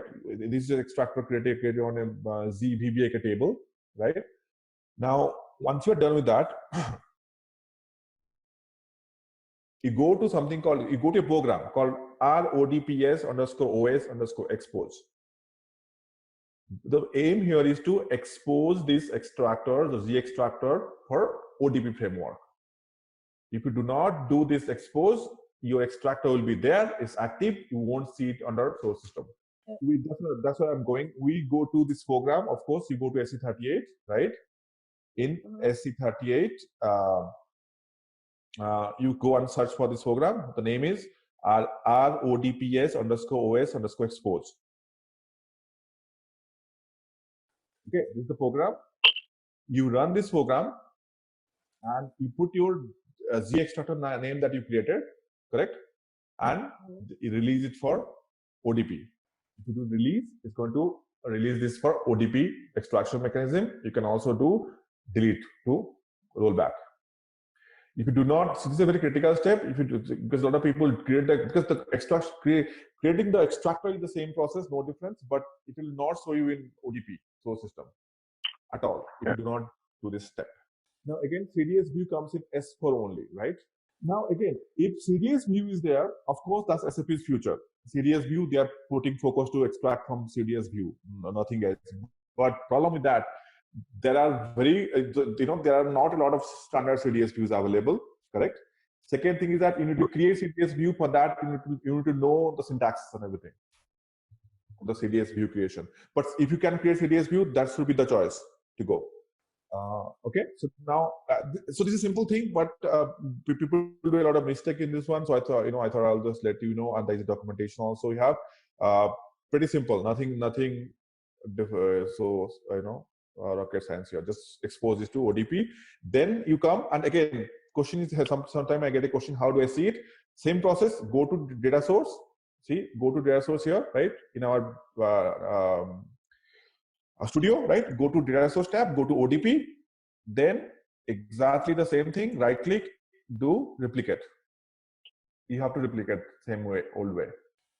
The next thing is let's go to the CDS view. It's quite interesting, and I am using SAP documentation here because I found this documentation quite handy to go through. The CDS view is not my documentation, but it's quite well laid out. Above CDS views are only available in S4 system. These are new core data services views. If you have S4 system, then you can only utilize these views to pull data to BW for HANA. Let's see some basic things here first. I'll just go through this one. And we do, by the way, guys, we do have a S4 system in the lab. That is this one. You can also go and use the standard CDS views to pull data to practice if you want. I'll show you how to do that. Okay. This is a little bit of older document, but everything still is valid. Okay. Now here is at least if you see the strategy behind the CDS views. Now, okay, in S4 HANA, okay, SAP did a big change in S4 HANA, right? They, like BW for HANA, S4 HANA is a big change. They have completely revamped ECC. Okay, if you go and listen to the speeches in TechEd, they say that they have deleted thousands and thousands of tables now from ECC. Okay, for example, simple example, if you know in ECC from material master starting from Mara, there used to be different tables. Like Mara is the main material master, then there's a sales view, then there was some other views per material master, right? The point now is that they want to keep one base table and create different views, CDS views for different transaction codes. Again, this is aligning to something close to our LSA++ architecture in BW that we discussed. Not exactly applying there, but have one master table. Do not repeat the data, or do not duplicate the data in different tables like they have in ECC.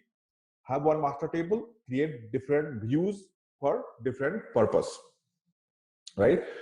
So CDS views are, CDS views are the SAP's future views for basically three main things. Okay, CDS views. The aim of the CDS views are three different things. Number one, CDS views are used in S4 environments for your transaction screens, right? The regular transaction screen, the VA01, 02, 03, whatever. The same CDS view are used also in the S4 HANA for operational reporting. Then SAP has also exposed or enabled. So SAP has also enabled some of those CDS views for BW extraction, or they call it as for the purpose of BW extraction or analytical reporting, right? So if you clearly see, the aim is to use one CDS view for different purpose of this different purpose in the ECC as well as in the BW environment. Why is this better? Because they can, when they update the view, the transaction screens gets updated, the operational reporting can get updated, BW data pool can also get updated. That's the idea. Again, there's a lot of CDS views for transactions and operational reporting, but some CDS views are only exposed to BW or data loads right now. You won't get CDS views for everything right now from SAP. And there's some standard CDS views as well, right? So which can be used to pull data to BW. Now, again, this is the diagram. If you see table, on those tables, you have CDS views and only CDS views which are enabled for extraction. I'll show you how to identify those things. CDS views which are enabled for data extraction can be fed to the ODP framework and ODQ, and they can be either directly accessed to the towards the BW for HANA system, or can be pulled as full load or delta load to the BW for HANA system and staged. Again, OpenODS view, we'll discuss about this. This is the BW for HANA object, which is used for virtual reporting, data access. You can use OpenODS view on top of a CDS view extractor to directly access data, or ADSO to stage data from S4 system. So the aim here is that at least SAP's longer term roadmap is to start using CDS views as extractors for everything, and use less and less BW extractors. But again, the BW extractors are still there. Remember one thing, in S4 environment, the BW extractors, ODP extractors like 2LIS_11_VITM is still there. The view extractors which SAP has blacklisted, okay, and I think that's what I was telling you, that there is SAP note which they keep on updating that note with extractors which are not available for ODP with the data source usage. Your LIS extractors are there, some of the FI extractors are there, but there are some extractors which are not available to pulled from S4 environment using the ODP data source framework. For those, you have to use CDS views. Now, why that happens? Because since SAP has been changing all these table structures, some extractors which were going to obsolete tables, they will not work. Okay, and there's a SAP note I can give you guys if you want, or if you type in Google, you'll find it. Just find out S4 HANA blacklisted extractor, they call them. So let's move on a little bit. Again, the point is that the CDS views, they will be routed through the ODP framework, okay, or ODQ as well. And again, one more thing also, the CDS views are of course the core data services view. You have to go and create a data source using those views to be able to pull data. you can't just tap into those views directly to pull data. You have to go and create a data source on top of the CDS views to be able to pull data. That data source, when you create that data source, that data source and source system, come into ODP CDS, this folder. There's the minimum system requirements and everything. It has been changing, but anyways. So this is the example of a CDS view. Like, this is not the complete CDS view, but this is kind of, we call in the CDS view term, we call them annotations. Okay. We call them annotations. Okay. Now, so this is okay. Now, first of all, if you want to look at a CDS view, I think there is a CDS view there at the end. Okay, this is how a CDS view looks like. Again, this is a new kind of coding syntaxes. You have to take help from your S4 team to get the CDS view or change CDS views. It's basically saying that there are some annotations. It's saying that define the view, CDS view, and selecting from a table, getting the fields, and some more things as well. But the point is that this is a kind of example of a CDS view, right? In the CDS view, okay, these are called annotations. Okay, if a CDS view has got this analytics annotation, then only the CDS view can be utilized to pull data to BW. If a CDS view does not have this @analytics annotation, you cannot use that view to pull data to BW. Furthermore, these analytic annotations, like, it's kind of a metadata. It stores a little bit more information about the possibility of a BW data source. If you see this particular example, it says data category as fact. This means this can be a transactional data source. Okay, data extraction enabled, true. You can pull data, of course. Data extraction enabled, true. You can pull data, and delta is also possible because you have these two fields. If you don't have these two fields, then data extraction is possible, but delta is not possible.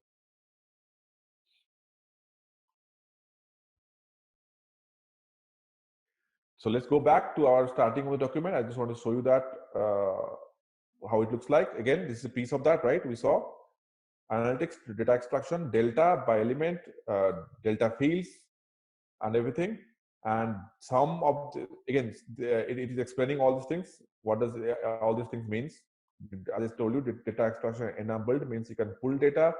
There's some delta fields you can utilize, but again, you need help from your S4 team to help you that in this kind of coding or creating your own CDS views. I will show you standard CDS views which is available, okay, in the S4 system. Now, again, this is the document clearly explains everything to you.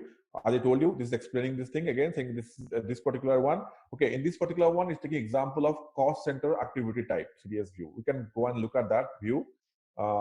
It's called cost center activity type master data I_cost center activity.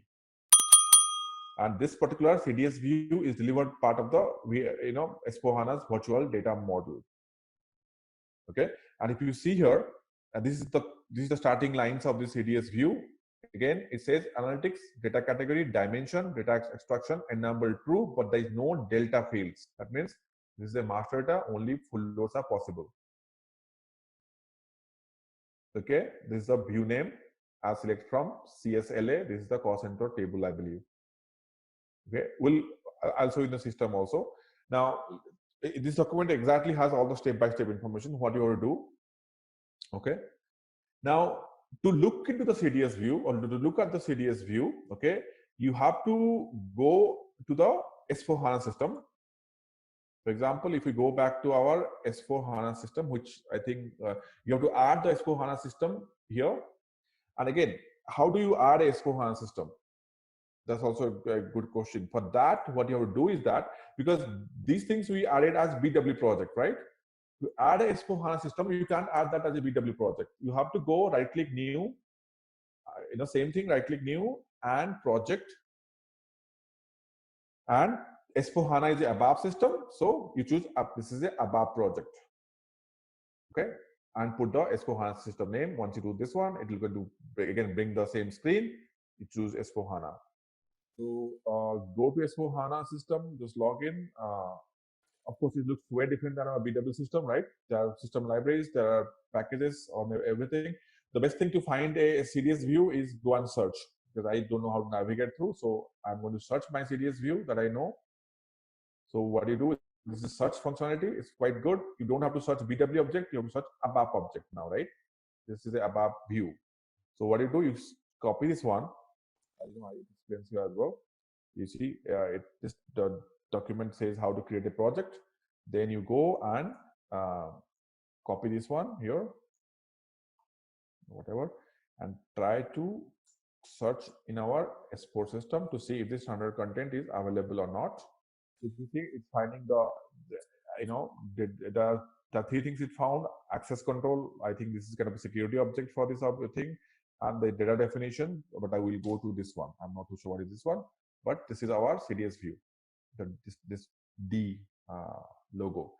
Exactly, this is how the view looks like. This is my analytic annotation. Okay, and define view name, blah blah blah, from key, tables, everything that you have in this particular view. Again, this is a SAP standard view.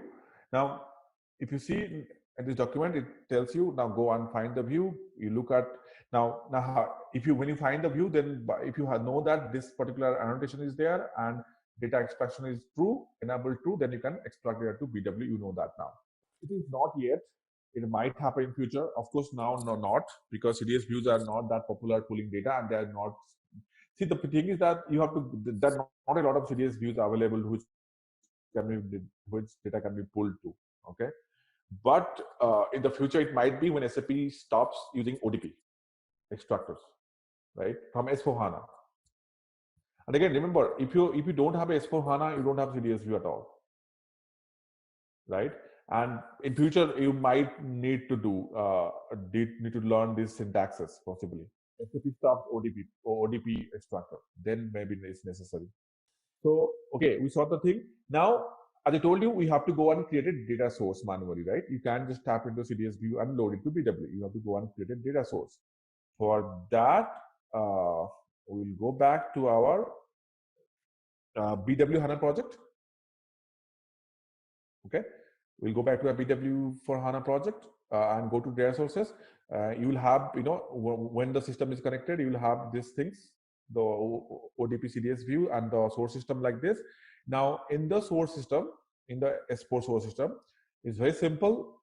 For example, the way to create a data source, what you do is basically, let me just go to info area, any info area. Let's just go to non-assigned.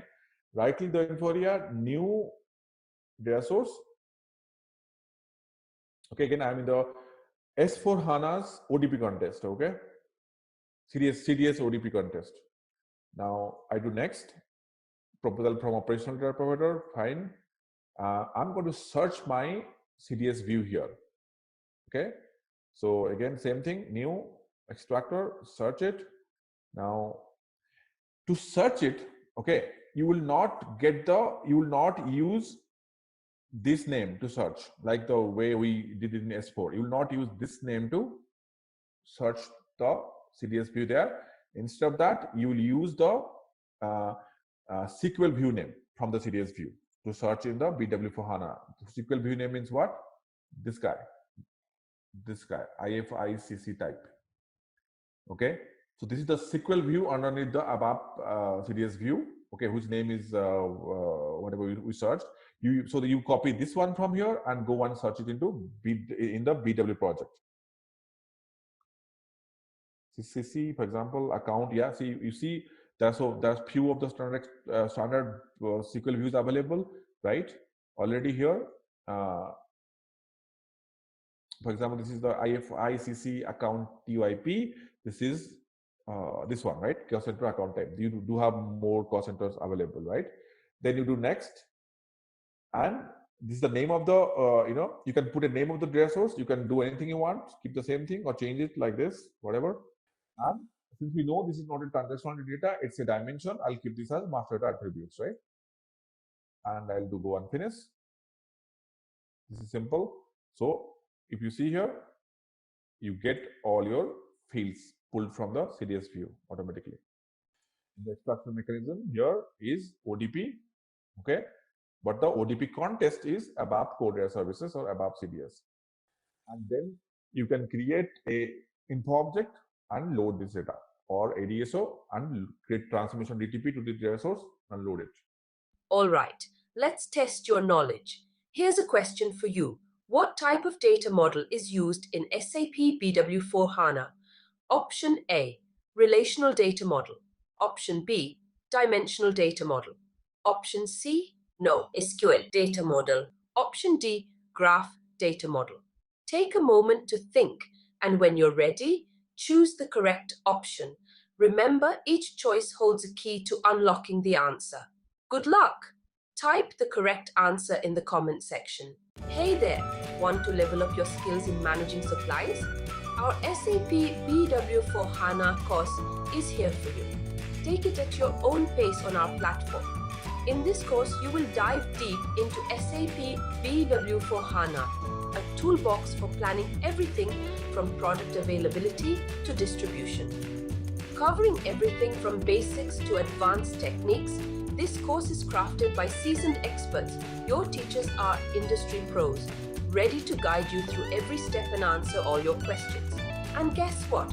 Our students rave about how helpful this course is. Just like you, many have found it incredibly beneficial. And the best part? It's budget friendly, so you can learn without breaking the bank. Ready to master SAP BW for HANA? Sign up now. For more details, visit ZaranTech's website. So ODQ Mon, I was saying let's go back and look at ODQ. Did some new full loads and delta loads and new subscription in the ODQ Mon. Okay, so we can go and I can show you how exactly it is working. I tried with this using the 2LIS_11_ VIITM extractor. Okay, so what I did, I pulled this extractor to our BW for HANA system, also to BW on HANA system, right? So yesterday we were talking how we want to see from multiple subscriptions, right? And also I could get some delta loads. So let me show you what I did. So again, this is the 2LIS_11_ VIITM, and the number of subscription was 55 before. Now it is 57 because I added 2 new subscriptions.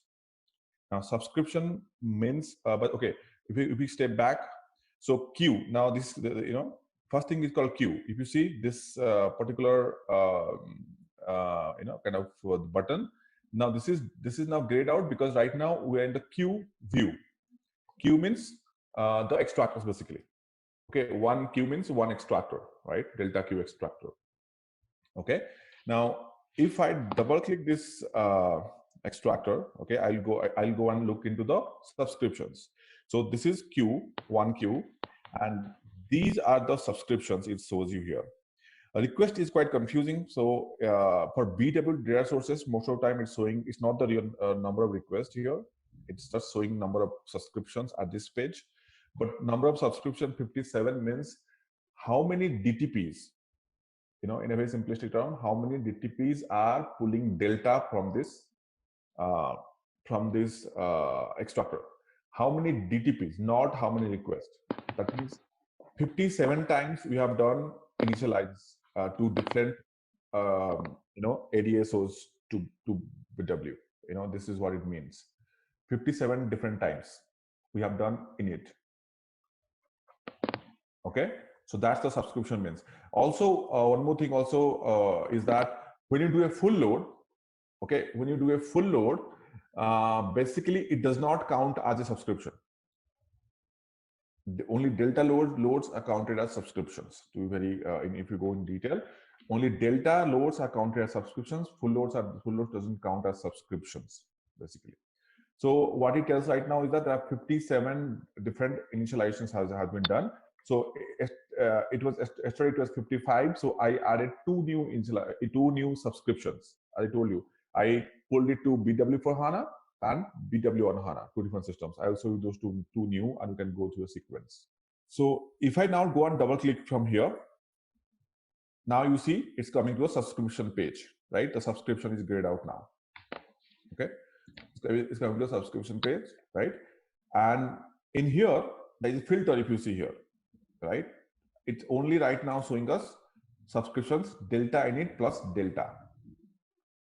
Okay, if you want to see the full loads, you can go and do without subscriptions, full. So these are the full loads. And why this is blank, I exactly do not know why blank. What I am thinking is that, see, there is no DTP information here. This is because maybe the DTPs are deleted or something from the BW system. I'm not too sure. Again, it's a test box, but I'm exactly not sure why these doesn't have DTPs. I think the DTPs are deleted or something happened to them. But the ones I tried, you always see the DTP information here. So I'm not too sure if anyone has deleted them or something. But let's go back to our delta init. So these are the delta inits. These are the delta init that those are done here. Okay. Now, again, this request is still confusing. It's not one request. It just shows one for one DTP. And again, this is not. Again, one more thing also is showing the confusion here is that this is. If you double click this one, okay, this always shows you the kind of last DTP from the source system, right? And if you want to go and see the request in that, you double click that. It's not showing you that particular DTP only. It shows you all the DTPs for that particular source subscriber. Now, you see there is a subscriber filter here. It's going to show you all the DTPs, not that, because we double clicked this particular DTP 33. You expect it's going to show you the request for that DTP, but it's not doing that. It's getting you all DTPs for that particular DV2 system only. So what I did was I created this DTP now, new in the BW for HANA that ends with 033. Okay. Then I did delta and couple of, I did initialization and couple of deltas. Let's look at it, because you see the date is today. Okay. The TSN confirmed dates. If I again double click this one, now you see it's showing me my DTP plus others as well. A little bit confusing, but this is how it's working. It's showing you all the DTPs from that same BW system that is being subscribed. Okay. And again, this also by default always put a filter on delta init and plus delta. Okay. If you can do all, you see everything more than that, much more than that. Now, what changed here? If you see, if I did all it, so if I do this filter, see the last, that last request doesn't show me here. But if I go and change to all, it shows me one more request here, couple of more blank, forget the blank ones, couple of more, because I did some full loads also. Okay, if you see, these are full loads. The last one it added because data snapshot full load. So just be aware of this filter. It always filters on delta by default. Okay, so the sequence I tried to load for this particular DTP. Okay, I first did let me show you the sequence so it will be more clear.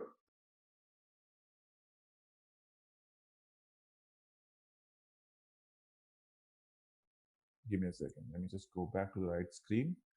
RT, my units, my rows. If you want to show the units, rows, and everything, you have to check this one, calculate data volume. Okay, if you do calculate data volume, this checkbox gives you the number of records and everything. So what I did, this one, I started doing an initialization. This is my DTP, right? I did an initialize load first. You see, it picked up 73,245 records with 3 different units. Okay, and it was done today. It says initial data delta plus init. Then I did a couple of deltas without doing anything extra, new records in ACC, right? It didn't pick anything as you expect. Then I created some records. I could get some access to go and give us some access to go and create records because we wanted to see something. So I thought, let's do that as well. So excuse me, I created one sales order which had 4 items. Now you see this is the delta. Okay, and then also I did one more again to test. So this is one more delta, and you see it says delta, these are the delta request here. Now a few things to look at here. Okay, because I was trying to look everything in detail this morning. Now There's something called a lower limit and higher upper limit. This is kind of your time delta timestamp. TSN means your transaction sequential number or something like that. Okay. Now, when I did the first delta, so I did this delta at this time. Let me just open this one. I did the first initialization at this time. Look at it. This is the first initialization. 17:29:11. This is CET time. Okay. Now, since this is initialized the delta initialization, so the system is saying that till this time delta has been taken, right? Next, I did a delta later, okay, but still look at the lower limit and higher limit still is the same thing, 17:29. It did not change. Now in ODP, if you are not picking any records, the delta time frame does not change for timestamp. It will be same timestamp as the initialization. If the queue doesn't have any records, again, see 17:29, 17:29. Now, when I did the real delta with 4 records, now my lower limit came back to 17:29, higher limit changed to the time I was doing delta pull. The next delta pull, see the lower limit goes back here from higher to lower, then the new higher limit. So this is quite a little bit of confusing, but this is how OTP works. If you pull 0 records, it does not update the timestamp along with that. So along with the delta loads, now you saw the delta loads. I also try to create a new DTP, right, to do the full load, because once I do delta, I cannot take full load from there, right? So for the same target ADSO, I created a new DTP to do the full load, just to show you that how it looks like. Again, full loads are without subscription. Okay, so maybe just see all. Now this one is the same target like this, but new DTP with full load. It pulled exactly same as the initial load, right? Init without initialization delta, same records, right? Of course, there is no lower limit, upper limit. This is not a delta, right? And you see here it says it's a data snapshot. Okay, so see now how a particular DTP has different requests. Okay, now one thing to remember here is that in the old way, when we had SAPI, okay, we had an info package. So only one initialization is possible, right? Only one initialization of a extractor is possible to a BW system. You cannot have multiple initializations. If you want to do initialization again, you have to delete the old initialization. But the good thing with OTP is that you can do multiple initialization within the same system using different DTPs. Of course, you have to create different ADSOs, right? But so subscription means, think of that, subscription means it's a key combination of BW system and DTP. Okay, I do not know that, because let me tell you why I'm saying I do not know that. I don't know if there was a setup table there. I just pulled full. Maybe somebody has loaded a setup table. I have not checked that situation. One thing I want to correct myself when I said yesterday that the V3 jobs are no longer required, by the way. I was under the wrong impression. The V3 jobs can be scheduled. They run fine. Okay, they run fine, but they will not fail. But you don't need it. I'll show you that. You don't, because why you don't need V3 job for delta? Because the QRFC, the QRFC queues are no longer there. The outbound queues, right? The V3 jobs supposed to get data from the outbound queue to the delta queue. The outbound queues are no longer there. Application writes data to delta queue, the subscription queue directly. Something I didn't know that when I was doing it, I realized that today. Okay, so no more V3 jobs. So that's why I'm saying I can check that. I don't know if Sarah table is required or not. I was thinking till yesterday that Sarah table and V3 jobs are required, but since the V3 jobs are not required, I don't know if Sarah tables are required or not. I can check that. So, okay, let's go a little bit ahead. Now, you saw this is the sequence, right? And this is the subscription type. Basically, it says DTP. These are a blank. I guess the DTPs are deleted or something like that. I am not too sure. Okay, and these are old requests. I don't know what happened, but let's just see what happens when with the new request. Okay, now this guy ODPR, the composite request. Okay, this is coming from our BW DTP header, the monitor's header. Let's see if I can find that out again. Okay, if I click this one here, this is request. in the header, you see the request ID, the DTPR, this one. Okay, this is same. This is what is coming out at the composite request here. The problem a little bit that you might face if you compare, this time is this year ECC is in CET, BW is in IST, Indian time. So be careful in the timestamps to compare. See, that's one of the pain to just go and compare everything. And one more thing you can do also, think so the DTP name, correct? So this is the DTP name. This is the but think that this is the subscription description, composite request description. You can turn on the technical name as well for these. Technical name will always show you the timestamp. See, change to timestamp now. The timestamp the request was created. So if you do so, turn on the technical name, it shows the timestamp. Now, see, the timestamp is still there here somehow, but the DTPs are no longer, the DTP description it doesn't show anymore. So I don't know if there's a case that they are deleted. Maybe that's what I'm guessing. Okay, so this is the ECC on HANA system. This is the ECC. Okay, ECC is on HANA. No. This is the ECC on HANA. Yes, sorry. Yes. Okay. So when but I don't think there's any difference between ECC on HANA without HANA on ODQmon. Okay. First, if your ECC is on a regular database, would it still have ODQmon? Yes, absolutely yes. ODQmon is the ECC feature that it doesn't depend upon HANA. ODP, see, ODP and ODQ. Okay, so during the migration, when you go to the migration section, the next section, you'll find out that what the migration tool, what it does, is going to automatically convert the SAPI to ODP, right? Because BW for HANA doesn't have SAPI support. SAPI to ODP, and it's going to clone the delta queues, so you'll not lose any delta.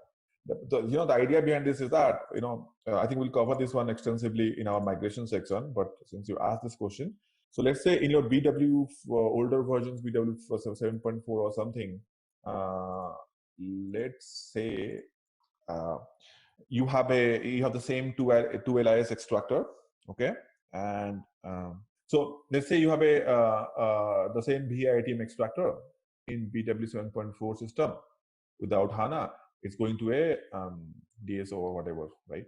Something like that. You have info package and everything. It's coming from SAPI now, right? Let's say when you migrate to BW for HANA, the migration tool that I told you, the migration tool is because VITM is still there in the ACC on HANA or even S4 HANA, right? No problem. So it will get you the same VITM here, but it's going to convert that to ODP, okay? And it's going to clone the delta from here to here. The delta Q, there's something called delta Q cloning. Because basically this is the same source system, right? It's not changing. ECC is same. So you can clone it so that you don't have to go reinitialize or do anything. So ODP and ODQ came as a service pack in ECC, right? If you have that service pack, you should have that support. Doesn't matter. That came with some service pack in ECC 6.0 only. R3, 4.7, those things, right? You cannot go to BW for HANA. The sources will not work. The extractors will not work. You can go because there is no ODP in R3, 4.7, 4.5, those things. For that, you have to use something like data services, right? Intermediate ETL tools. So, okay. So again, I told you these are technical names or the timestamp names. You have turned this one on here, okay, to get those names. Let's go back again. So again, this is the DTP, the initialized, delta, and full load, right? Now, in the same process, what I did was I also utilized our BW on HANA system. That's BWR here, subscriber. Okay, I created this one, this DTP again, a 5FRF that ends with this, and also I try to do the pull initialize and delta, same thing. So you got this one, this first request, initialized request. You see it pulled exact same amount of records, 73 to 45 almost. And then this one, since I had 4 and 4, 2 requests there, 8, but then this gets more than that basically. In the delta, it get 8 requests. I pull delta for that. Same thing, no difference between BW on HANA and for HANA from the point of view of data pulling, correct?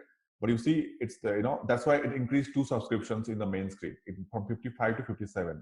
one for BW on HANA, one for BW for HANA.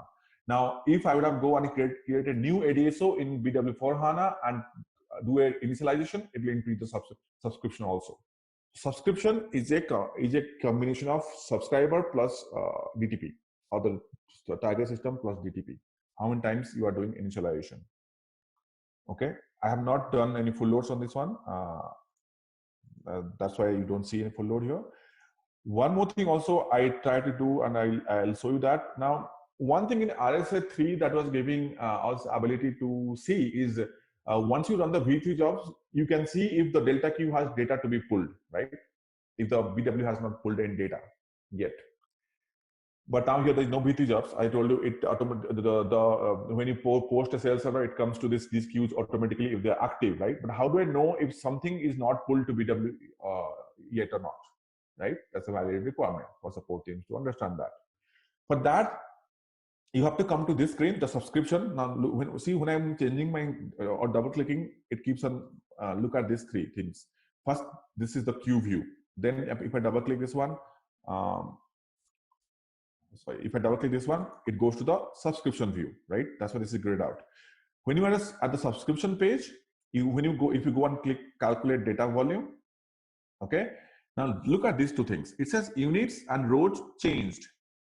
That means this shows you how many units or how many rows are changed and not gone to BW system or the subscriber. Now let's take an example. So 3.3, that was a BW for HANA for me, right? The DTP. Now after I pulled all my delta, I created two more sales server. I was basically copying those things. That's why it was always giving 4 records. Now there were 8 records I did not pull to BW for HANA. That's why you see 8 pending here.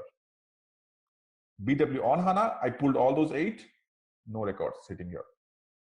So this tells you, you have to do this, calculate data volume, okay, extended view, to how many are pending. So these are some older installations. Since I'm creating new records, you see they are also getting more records.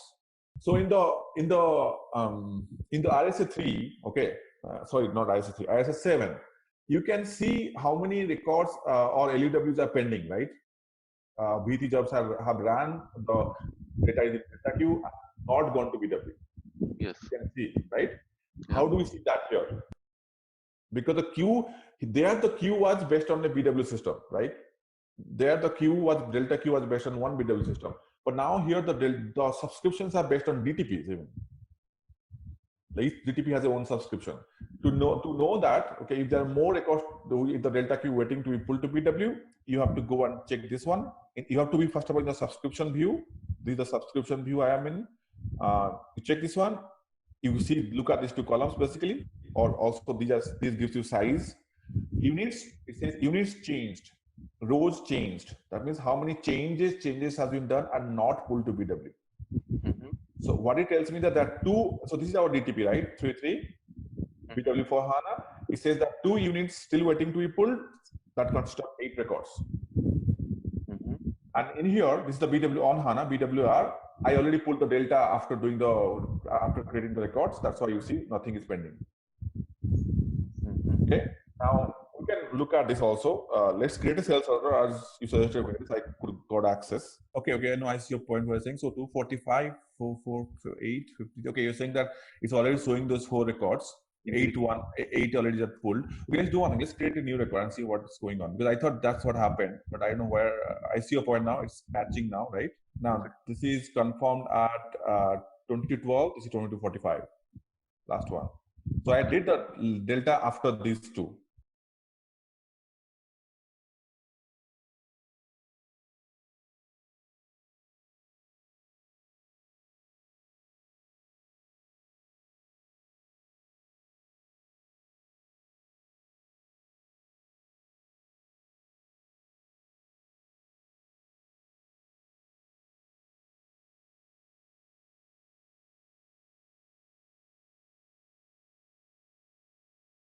Let's not worry about this. I don't know what happened. Okay, this is test environment. That's what I'm saying. Let's just go and start since we create a new DTP and we'll try on that. I cannot tell you what happened with these DTPs or what is the history of these DTPs. Okay. So Okay, so Let's just stick to this DTP and this DTP, right? That I created, and I know the history of them. It will not see because this is DB2, right? It's automatically filters this. you are If right. you go back, you click this one now, okay? Filters on BW arc line 01. It gives you FRF.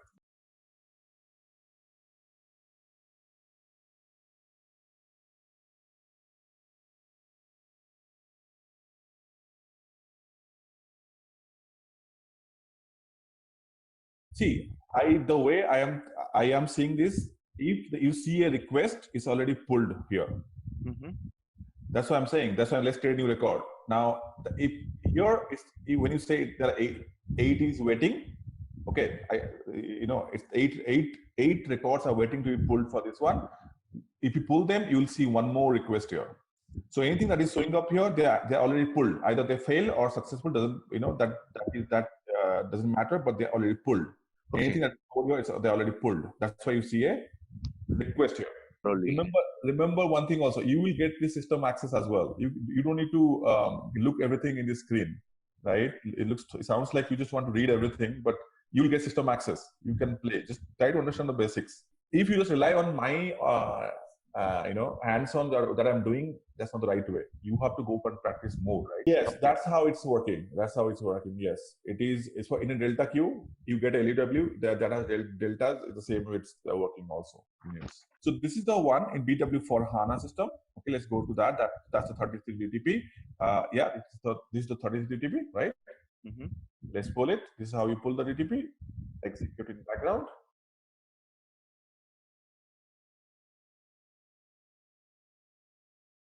So now you can go and look at your monitor from here, or you can go back to directly to the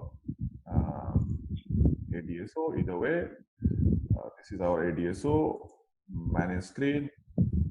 Let's see. Now you see it's the last record, pulled 8 records, okay? Yeah. 6:41 India time. I hope this is right. Okay, now let's go back to our old screen. There, let's see what happened. Now we are here. Let's do a refresh. Now it will go 0. It went 0, right? Yeah. This things to this is again CT. Don't get confused. This is now CT is for 4.5 hours ahead or back from India, I believe. Back maybe. So now let's see. Now let's go and double click this one again. We'll go back and see the 8 request here. Okay. This is the one we pulled.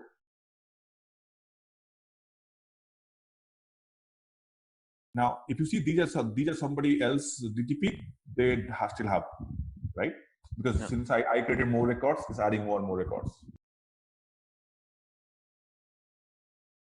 So do you go and create more records now? So we have access now. We can do it. I just found a document which has everything ready to create. Still, it has some problem with purchase orders, but we can get by. So create with reference, and I did some research to see which one is easier to create. So we have a document 20215 to copy. Excuse me, copy. There is some problem with the purchase order number initial, but we'll just cross through. We don't care. Okay, and we're going to complete the delivery here. PO number initial. Don't worry. Okay, we got the standard sales order creation. 4 records, right? 4 items. I'm going to save it. It's going to create a new document number 20219. Come back to our screen and do a refresh. Okay, 4 here, 4 here. Okay, 4 in BW on HANA, 4 in BW on HANA. Now, if I go inside, this 4 will not show here, right? So these only shows which are pulled.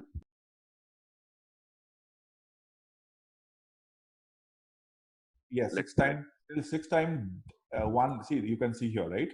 First one was initialization. Okay, let's get it back. Yeah, first one was initialization, then delta. There are 6 rows there are 6 rows for the entire subscription.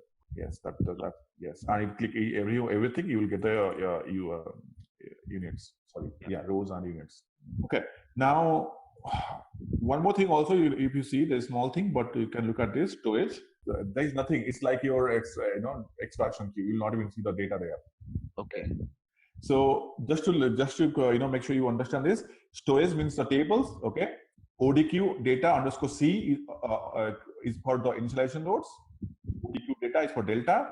And if you go for a full load, like if I can get the full load, this is for the, if you see there's something called a ODQ data underscore M. One thing just try to understand that in the old environment, in the BW on HANA or with the older environment, right? BW for HANA, whatever. BW HANA, BW old version without HANA. The delta Q or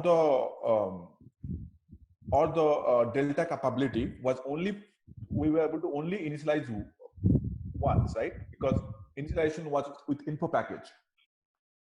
Initialization was with info package, and info package was tied to the data source.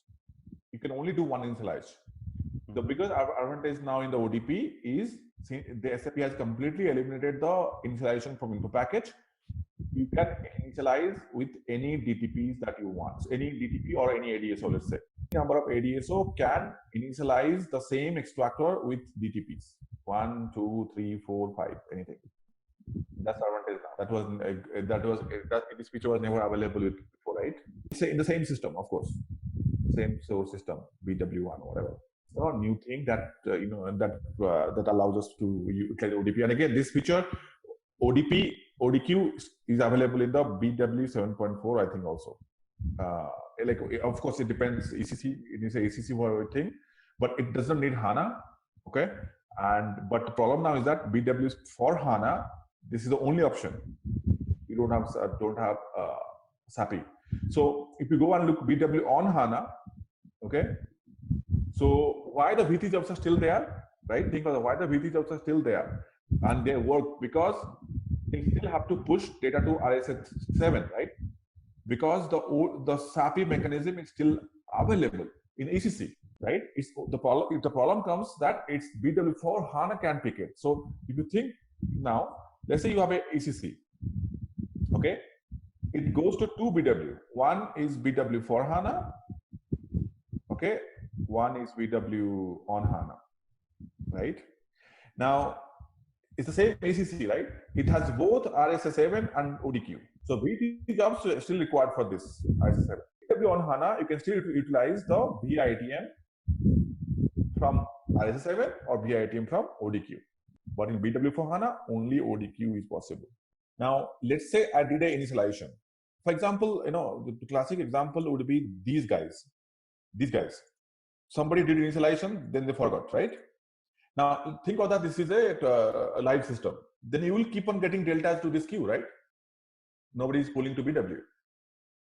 Because since now previously in the RS7, it was one info packet. So you can make sure one info packet is pulling. Now, potentially you can have 10 different DTPs subscribing and creating delta queues here. Correct? So you have a potential bigger chance now. Previously, the delta queue, one extractor has one queue to store. Now, one extractor can have multiple queues. Like BITM, see how many times the delta records are coming here. So same records.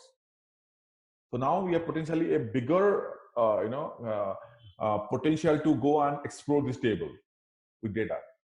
So that's why yesterday, what system does. If you have done a initialization like these, and you are not pulling delta, right? You have not pulled data at all, and it's 30 days because that depends upon the setting. It's going to clear that subscription altogether, so that this doesn't get filled up. Depending upon time, it's going to go. See, these were only initialized, right?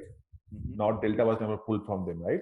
Yeah. So if there's a delta process going on, then system will never read that. ODQ cleanup job will never read that. Remember, because that will be high relevance. Mm-hmm. Until delta is successfully gone, system will never read that. Of course, because system doesn't know. You might need it after 5 days. But things like if you have done initialization and delta has never been pulled at all, mm-hmm. then system thinks this has a low relevance. The system mark this as low relevance, and in your settings, if you see what's our low relevance settings,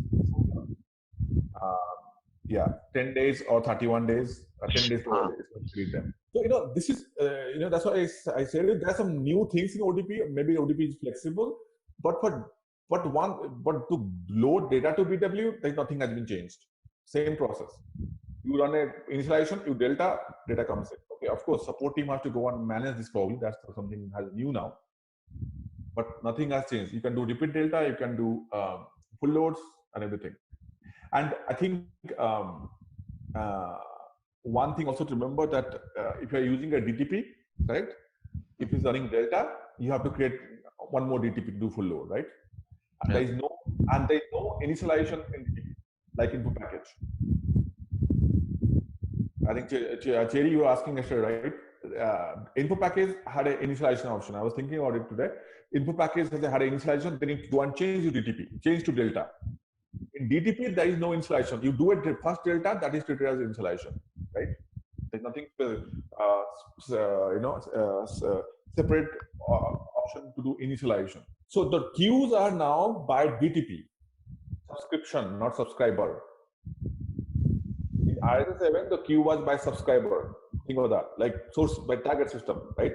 Because we had info package. One BW target can only initialize once and have a delta queue once. Here, the delta queues are by DTP.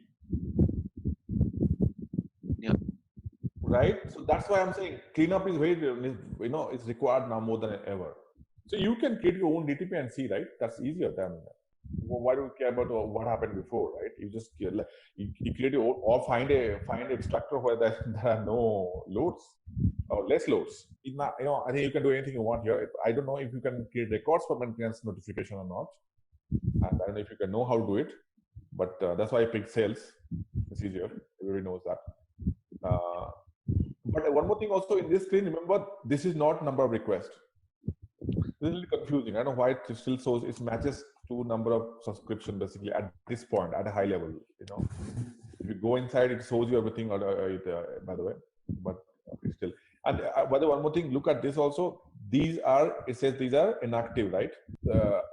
They are not. There is no delta queue for them. They were active and somebody deleted the delta queues. So, but one more thing also, guys, to remember, or I'm just trying to give you the thoughts that the old ISS7 we were comparing before. The old delta queue only was able to get data from BW data sources, right? But the ODQ now can get data from data sources as well as SLT, HANA information views, everything it can get the data. If you go and look at, for example, SLT, some requests from SLT tables. Okay, being written right here. That's the advantage of doing I told you, global delta queue. This is not only data sources.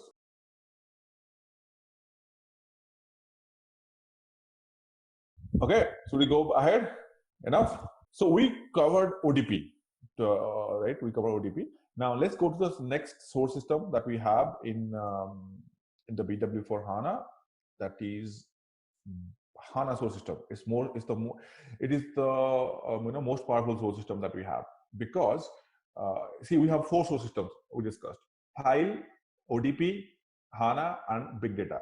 Forget file, it's only CSV files. Big data, Hadoop. Those 2 are specific, right? The only two things left is ODP and HANA. So ODP is only possible for SAP sources. Remember that ODP is only possible for SAP source systems like ECC, SLT, ECC on HANA or S4 HANA, or your, there are some more systems like business by design or cloud systems. Only SAP source systems, whatever. Or ODP also possible from another BW system, right?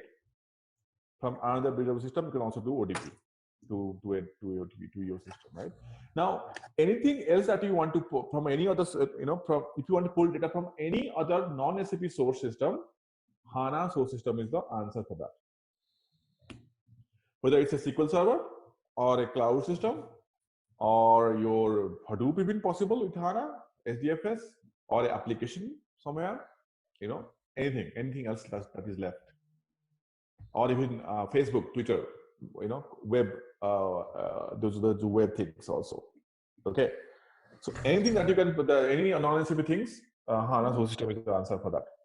Okay, if I go and create let's do one thing. If I go and create a source system, compress new source system, okay, how let's put a name like something.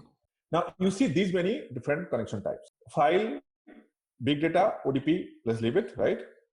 For HANA, there are 3 different kind of source systems possible: local database schema, smart data access, tenant database schema.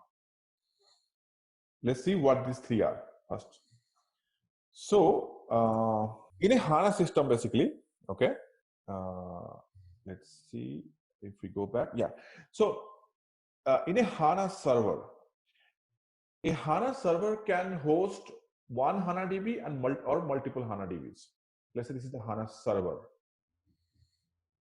You can have scenarios where this server has got one DB called BW for HANA DB. Also another DB which is supporting S4 HANA. Possible. Okay. So let's say this is again, these are the HANA DBs, not BW software, right? Now, if we have here, let's say this is a BW application software, BW for HANA. For the BW system, okay, for the BW system, this particular DB is called local HANA DB because BW is installed on this DB. But for BW system, any other DB which are they are in the same HANA server, like this particular DB is called a remote HANA DB. Okay, this is the local HANA DB, this is the remote HANA DB. So let's take 3 scenarios. Number 1, this is the number 1 scenario, local HANA DB. Okay, this is the number 2 scenario, remote HANA DB. Number 3 can be, let's say your organization has a separate HANA server which has S4 HANA. Let's say this particular HANA DB will be treated as a completely remote HANA DB from BW point of view. Okay. Yeah. So local HANA DB, from a BW point of view, local DB, remote DB, local DB, tenant DB, this is called tenant, remote. Okay. These 3, this is the other distinction. Now, if you go back to the system, if you want to go and connect your BW system to the local HANA DB, this is the source system you want to use. You want to connect to the tenant HANA DB, this is the source system. You want to connect to a separate HANA DB which is not in the same server, smart access. And this smart access also extend to non-HANA DBs like SQL, Oracle, anything. So these 3 are at the high level, these 3 are the use case for HANA source system. Now, you will ask me, why do I need local HANA DB? Because you know that BW is already installed on this DB. You have access, right? But why do I need this HANA DB as a source system? Okay. Now, let me tell you a simple scenario. Now, of course, nowadays, everything is, agile. Your end users know how to create reports, more powerful than us, correct? Now, let's say you get a requirement to expose your TCAR, the currency table, right? TCAR table to as a calculation view. Okay, because if you can expose this TCAR table as a calculation view to your end user, your end user can combine a sales report with this TCAR table to kind of calculate their own currency. Isn't that? Let's say you have a sales report which has currencies in local currency. If you can expose this to them, they can combine this and with the sales data, and they can calculate USD, Euro, whatever they want. Isn't that? For that, how do you do those scenarios? Your TCAR is sitting in the HANA DB, right? TCAR is sitting in the HANA DB. Old method of BW 7.4, 7.3, what do? You create an extractor first, right? You load the TCAR table to a DSO cube, create a BEX query so that people can access it. No, not anymore. What you can do, you can use the HANA local source system, local HANA source system to remotely access or virtually access this TCAR table and create a HANA view. Okay, you can virtually access the TCAR table from the local HANA DB using the local HANA DB source system. And the steps for that would be, first, of course, you will go and create, you will go and create a data source. The data source is a must for BW, but all are virtual. You will create a data source. You'll create an open ODS view. I'll tell you this is kind of a virtual provider. Okay, open ODS view and a HANA view simply. In this case, I am not loading my ticker back to my ADS or something like that. I can remotely access my ticker data, which is sitting in my same HANA DB, and give the users a calculation view for combining. You can have many more use cases like this. Not only this, you can have many more use cases where you want to access the local HANA DB's tables. You can't have that in same DB. That is called multi-container. That will be remote always, like this.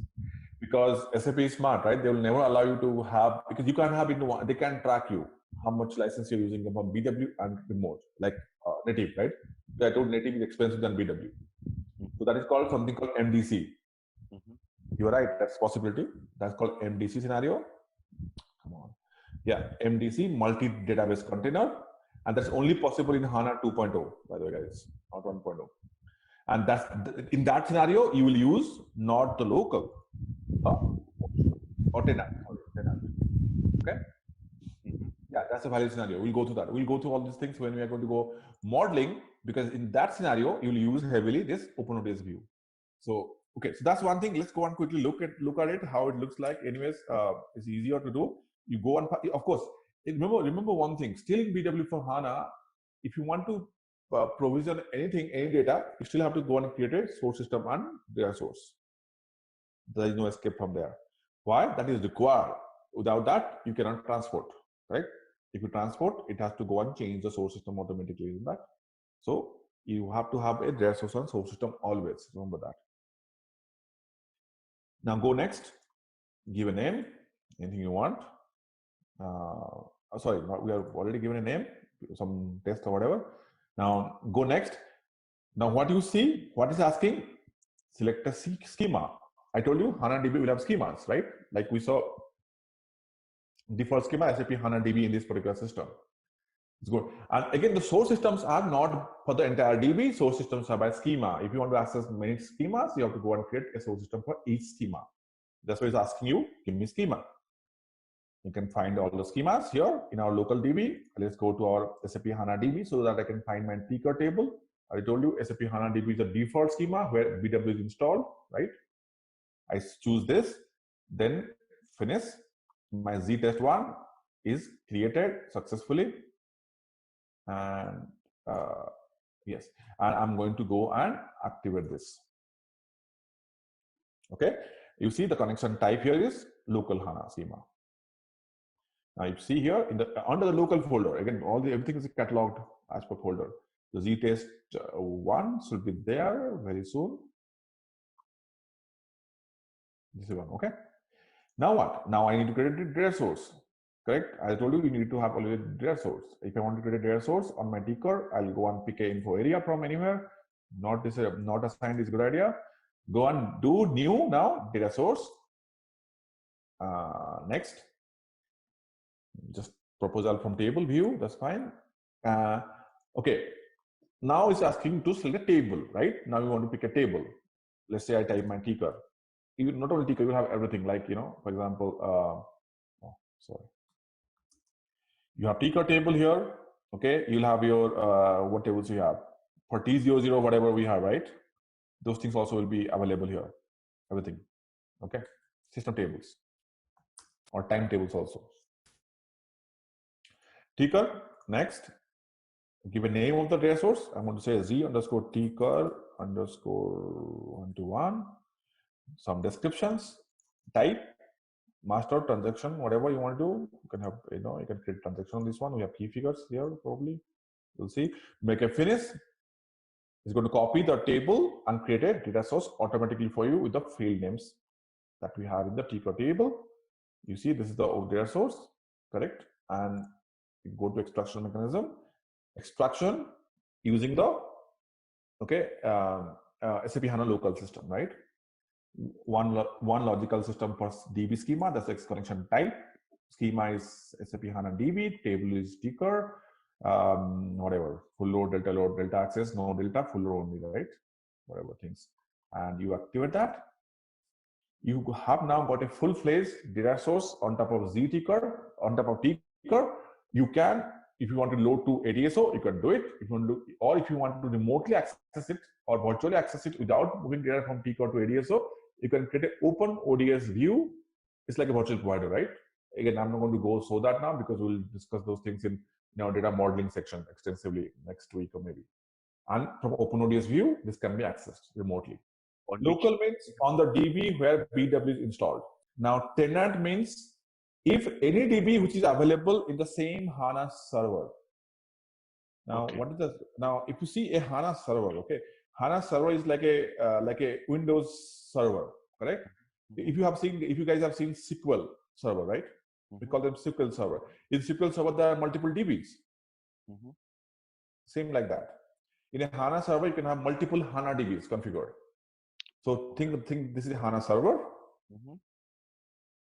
I've got two DBs, one where BW is installed. On top of that, one more, whether native or S4HANA, I don't care.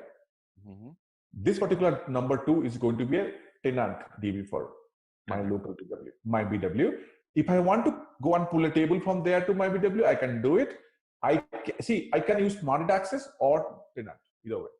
Smart access also will work, but not required. The SAP has a new other feature called tenant DB access. So next one we'll look. So we can look at tenant. We don't have an MDC like that, but let's the tenant will be similar. Okay, in the tenant, you will only the difference is that is going to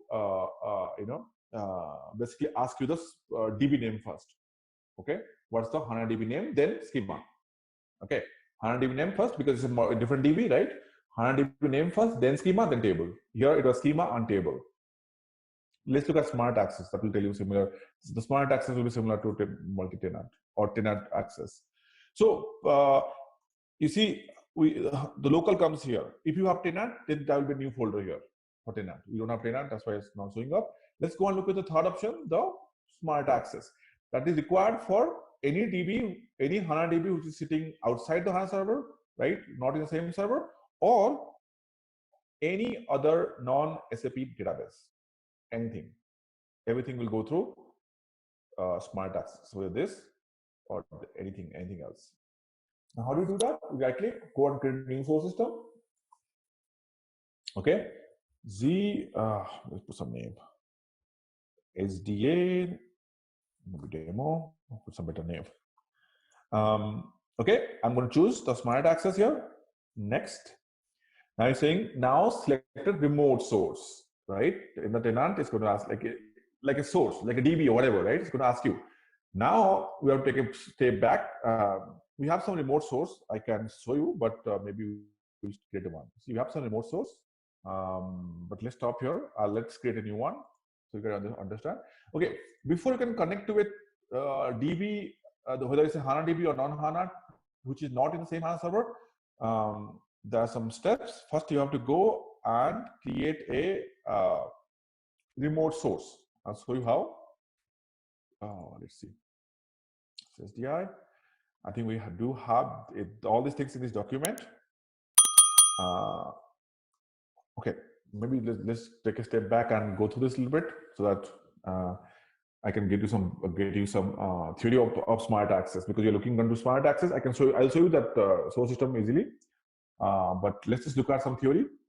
Now, again, smart access is SAP is not very new. It has been there from a long time with HANA. Okay. The meaning of the main use of smart access is to virtually access any table. Virtually access any table outside your HANA DB. So there are two definitions for that. One for BW point of view, one for native HANA point of view. Now let's say you have a native HANA first. Let's say you have a native HANA only, HANA DB, right? In that HANA DB, you have got different schemas. Native HANA people work on schemas, right? You have schemas. Now, let's say you want to access a SQL. So you want to access data from a SQL server sitting outside the HANA DB, right? HANA server. Now, smart access can come into picture here, SDA. In smart access, you have to create a remote source to this SQL server. Again, I will show you all this. You will create a remote source, or you will define a remote source to the SQL server. Okay. And then once you define a remote source, in the HANA DB, in the HANA Studio, you can see all the tables that are available in the SQL DB from the HANA DB. And then you will add any table that you want to remotely access as a virtual table to the HANA DB. So the table will come here virtually, the table name. Once the table name is there, even if there is no data, you can query this table like it's local, sitting in the HANA DB. Okay, you can query this table like it's local using a select statement simply. But you have to create a remote source and add any table that you want to use as a virtual table. First, I'll show you the steps. But that's so basically for the native HANA point of view, smart data access means virtually access data.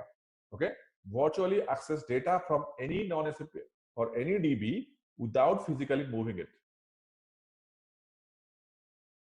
It's kind of virtual provider, but it's way faster, way better. It supports a lot of DBs.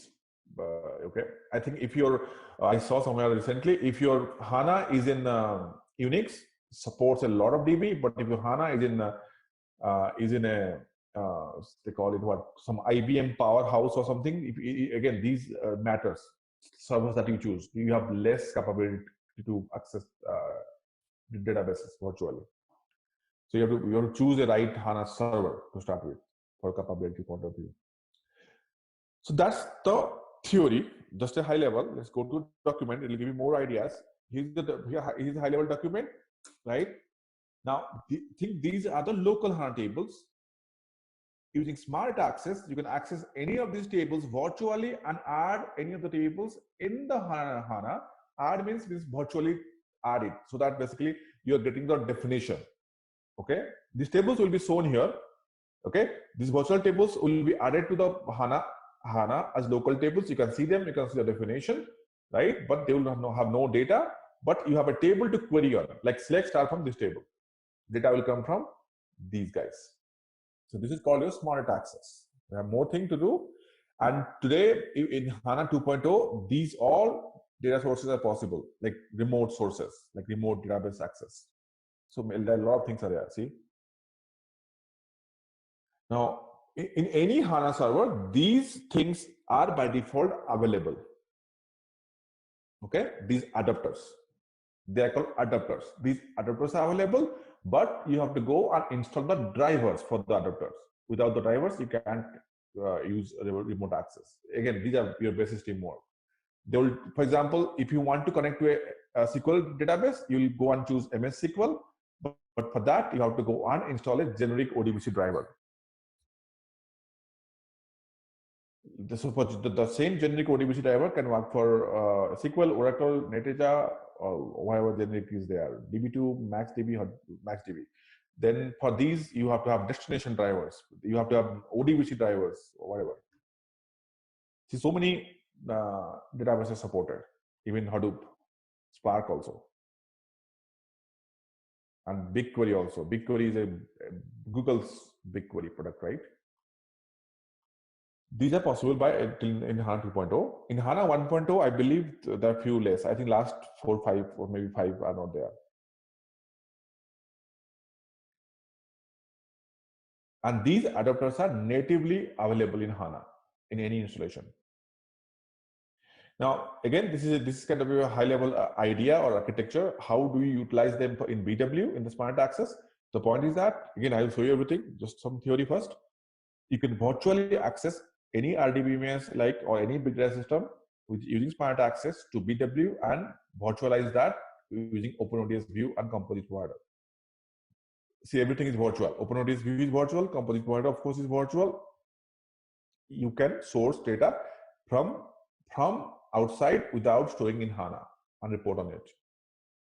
And again, this is not painful like virtual providers, right? Old virtual providers were there, but they are painfully slow, right? But these are faster, better. Okay.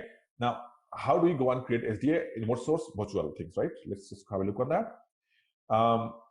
Again, let's go to system, maybe easier. Okay. For that, you have to come to the HANA system. Okay. First, let's create the remote source. That's the first step, as we show you, the first step is always create a remote source. These are 3 steps in SDA. First thing is go and create a remote source. For remote source, we'll come here. We'll go to let's log into our system. This is the HANA perspective again, HANA DB, not BW project. In here, you have to go to the provisioning folder. And in the provisioning folder, you see smart access and the remote sources underneath whatever is created. Now, in our lab, we do have access to a SQL server. Let's try to go and create a remote connection to that. Again, go back to the notepad. And I think they have a SQL server access somewhere here for remote SDA, right? Oracle, SQL, they have all these things.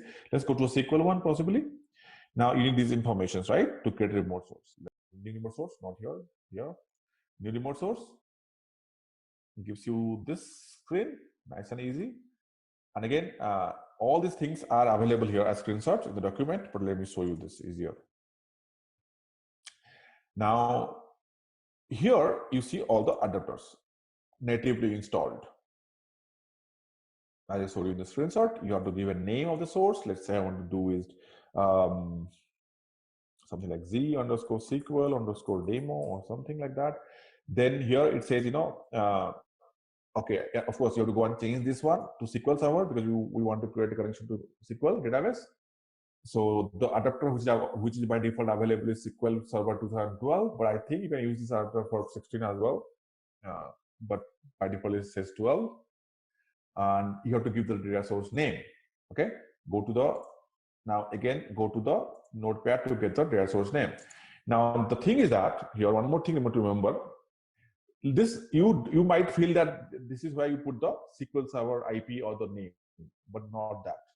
This is why you put the DSN, because this can't be a SQL Server's name, right, or IP. This is called DSN. Okay, the data source name you have to put something kind of like a kind of your a DSN name. Okay, the specifics of the SQL servers like server name, IP address, DB name will go to a file called odbc.ini in the Unix server. Your basis team will do all those things for you. That's basically your basis team will go and create a remote source for you. You will not do it. It's like a source system, right? So what they'll do is that there is a file called odbc.ini. Okay, in that file they will enter the name of the SQL server and put this as the proxy name for that information, for the configuration. This is kind of a definition only, kind of a description only, right? Because of course this can't be a SQL Server name. So once they put that thing in the odbc.ini file, I think it needs a system restart maybe, not sure. Again, this is job.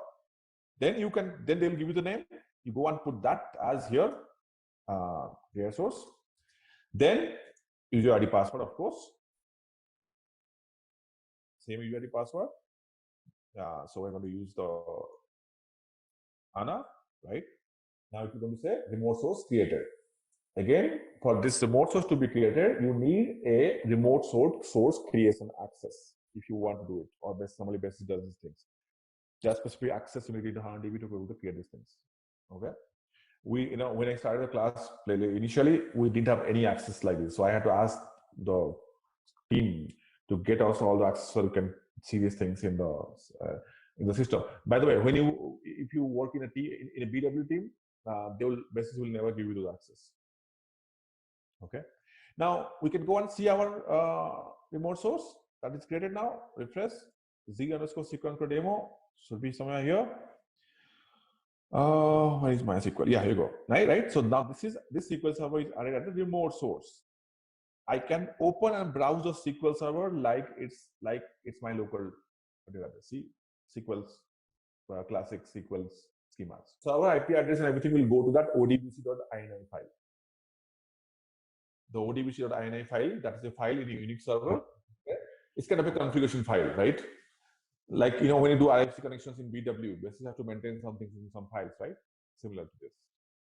So it's not you don't put those things here.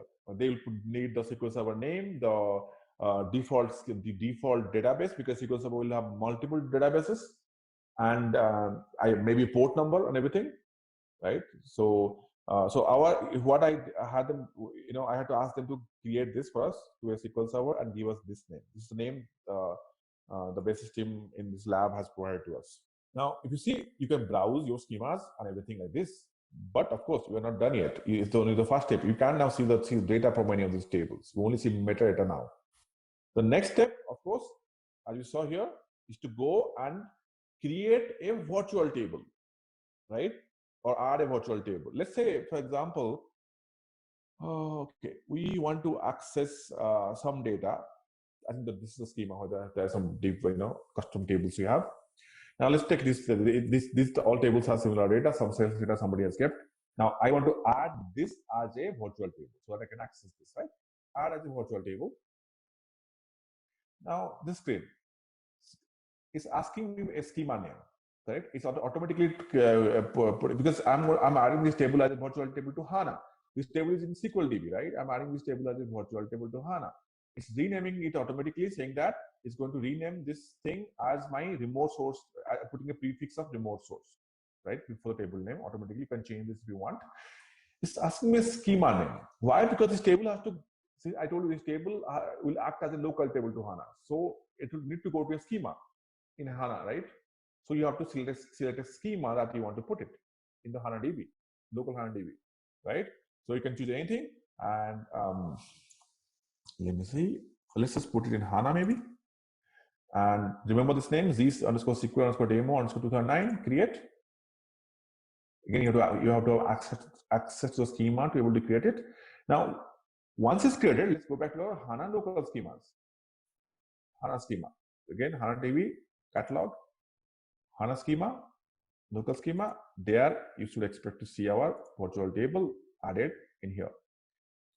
And see the difference. It is a table, this is a virtual table. And our table should be somewhere in Z space. Okay, here you go, correct? So difference between the logo. This is the physical table in our local in our schema. This is the virtual table that we added. Now, this table can be accessed like it is a local table. You can open content from here. Like in what I'm saying, you can do a select star from this table. All right, let's test your knowledge. Here's a question for you. Which of the following is a new feature introduced in SAP BW for HANA? Option A, real-time data integration. Option B, machine learning-powered analytics. Option C, automated data quality monitoring. Option D, all of the above. Take a moment to think, and when you're ready, choose the correct option. Remember, each choice holds a key to unlocking the answer. Good luck! Type the correct answer in the comment section. Hey there! Want to level up your skills in managing supplies? Our SAP BW for HANA course is here for you. Take it at your own pace on our platform. In this course, you will dive deep into SAP BW for HANA, a toolbox for planning everything from product availability to distribution. Covering everything from basics to advanced techniques, this course is crafted by seasoned experts. Your teachers are industry pros, ready to guide you through every step and answer all your questions. And guess what? Our students rave about how helpful this course is. Just like you, many have found it incredibly beneficial. And the best part? It's budget friendly, so you can learn without breaking the bank. Ready to master SAP BW for HANA? Sign up now. For more details, visit ZaranTech's website. See, we have not loaded this table to HANA yet. It's virtually accessing it, right? Now, your native HANA people can write queries on this and they can access it. Again, I will tell you how to take this to BW. It's not in BW yet. It's in HANA schema, right? So these are the 3 steps, right? Create remote source, virtual table, then access using GUI or SQL. That means what is basically using we use GUI, or you can type select star. Now the question will be, how do you get this data to BW? Okay. Now this you can using smart access, you can virtually access it, as well as you can also use it to load data to BW. Now how do I do that? Let's try to load this data to BW, maybe, possibly, correct? Now, okay, we have created this virtual table, right? For BW, we do not need virtual table. right? Because we're not trying to access, write any SQL queries on this table up to directly, right? So for BW purpose, we just need the remote source to be created. Once a remote source is created, we can create a data source on that remote, on any table of that remote source. Okay, let me go there. So once remote source is created, we can create a data source. Again, same theory applies. To get any data to BW, you have to have a data source, right? Now let's go back where we left in BW HANA SDA. That's where we're going to create a source system. Of course, we have to first go and create a source system on the new remote source that we created and pull that same 2009 table, right? Now go back, create a new source system. Let's take the name z_SQL underscore demo. Something maybe one. Oh, that's maximum. That's fine. Go on next. I'm going to use smart access, right? Because I'm using smart access there. It's going to ask a remote source name. I have a remote source now. ZSQL demo. That's the first step. We have to go there. Now it's going to ask me a database there. We know the database was deep, or you can just put a star, correct? It's going to get you all the databases. Okay, the HANA was the root database from there, but once you have HANA, like, you know, if the SQL server has got multiple databases, you can choose any databases you want. Now, once you have HANA database, it's going to ask you the schema. In here, you will have the DBO, right? DBO schema. Go inside. Now, because see, again, I'm creating a source system right now. The source system will again go to only one schema of SQL. If you have data in multiple schemas, you have to create multiple source systems. Okay. Now we have created a source system on top of the DBO schema of the SQL server using smart access. Source system is created. Okay. Now let's go and create our data source. This one. I'll go right click, create a new data source. Now I'm going to choose a table here, right? Table of view. I know 2009. That's a table we used for the native HANA example as well. We'll try to pull that to BW. Of course, this is so it's going to ask us as application component like a data source. I'm going to use something, but whatever. Okay, put a name. Okay, so now my data source is created. You see those 4 fields that we saw from the native HANA query, 3 fields. They will be available here in my data sources. I'm going to activate it now. Once activated, this data source is ready to be pulled to BW. Okay, these are old errors. Don't worry, you have to clear errors. Let's activate again. I think it's activated. Ours is activated. You see, this is activated. Okay. So our data sources now. So once I have my data source, you guys can go and know how to take it up. Same thing. You have 2 choices now. Okay. You can create an ADSO to persist the data using transformation DTP, or create an open ODS view with transformation DTP. Okay, basically, and by the open ODS view can also exist without transformation DTP. We'll talk about all those things. You can create an open ODS view to virtually access. If you create an open ODS view, every time you access the open ODS view through HANA views, data will always come from the smart access virtually from SQL Server. So again, think about the performance sometime. If the SQL DB has got 20 million records, I would not want to do that virtually. I want to persist it in the ADSO. So basically, this example that we spoke about, that is replacing your DB connect UD connect. In old ways, you could have gone for DB connect UD connect, right?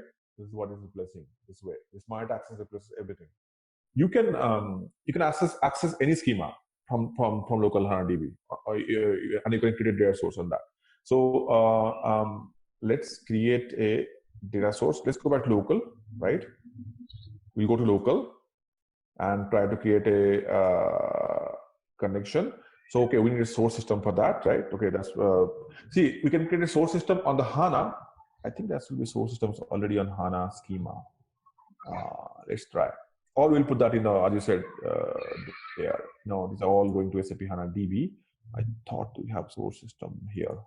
Nope. See, go to SAPBWI. Okay, this one. This is going to work. It's on HANA, right? HANA schema. we put it here. Let's try to create data source to see if that allows us. That's a good question. Data source. Next. Table. We have. I don't think it's going to allow. Let's see. Virtual tables. Oh, it's allowing. That's fine. We can do it in this way as well. I think it's not required for us, right? If you can tap into the root table, why to do the virtual table? I was thinking it's not allowed, but yeah, it allows that as well. But the virtual table concept is more for native HANA people, right? They don't have any way to like data source. They need a table to write a SQL. For them, that's the thing. But for us, you can tap into the root table. You don't need a virtual table. But yeah, it looks like it's also possible. So if now think about BW for HANA and HANA, it gives us a lot of data provisioning mechanism, and a lot of possibilities are now available to go and tap into data which is not SAP data. Hey there! Want to level up your skills in managing supplies? Our SAP BW for HANA course is here for you. Take it at your own pace on our platform. In this course, you will dive deep into SAP BW for HANA, a toolbox for planning everything from product availability to distribution. Covering everything from basics to advanced techniques, this course is crafted by seasoned experts. Your teachers are industry pros, ready to guide you through every step and answer all your questions. And guess what? Our students rave about how helpful this course is. Just like you, many have found it incredibly beneficial. And the best part? It's budget friendly, so you can learn without breaking the bank. Ready to master SAP BW for HANA? Sign up now. For more details, visit ZaranTech's website.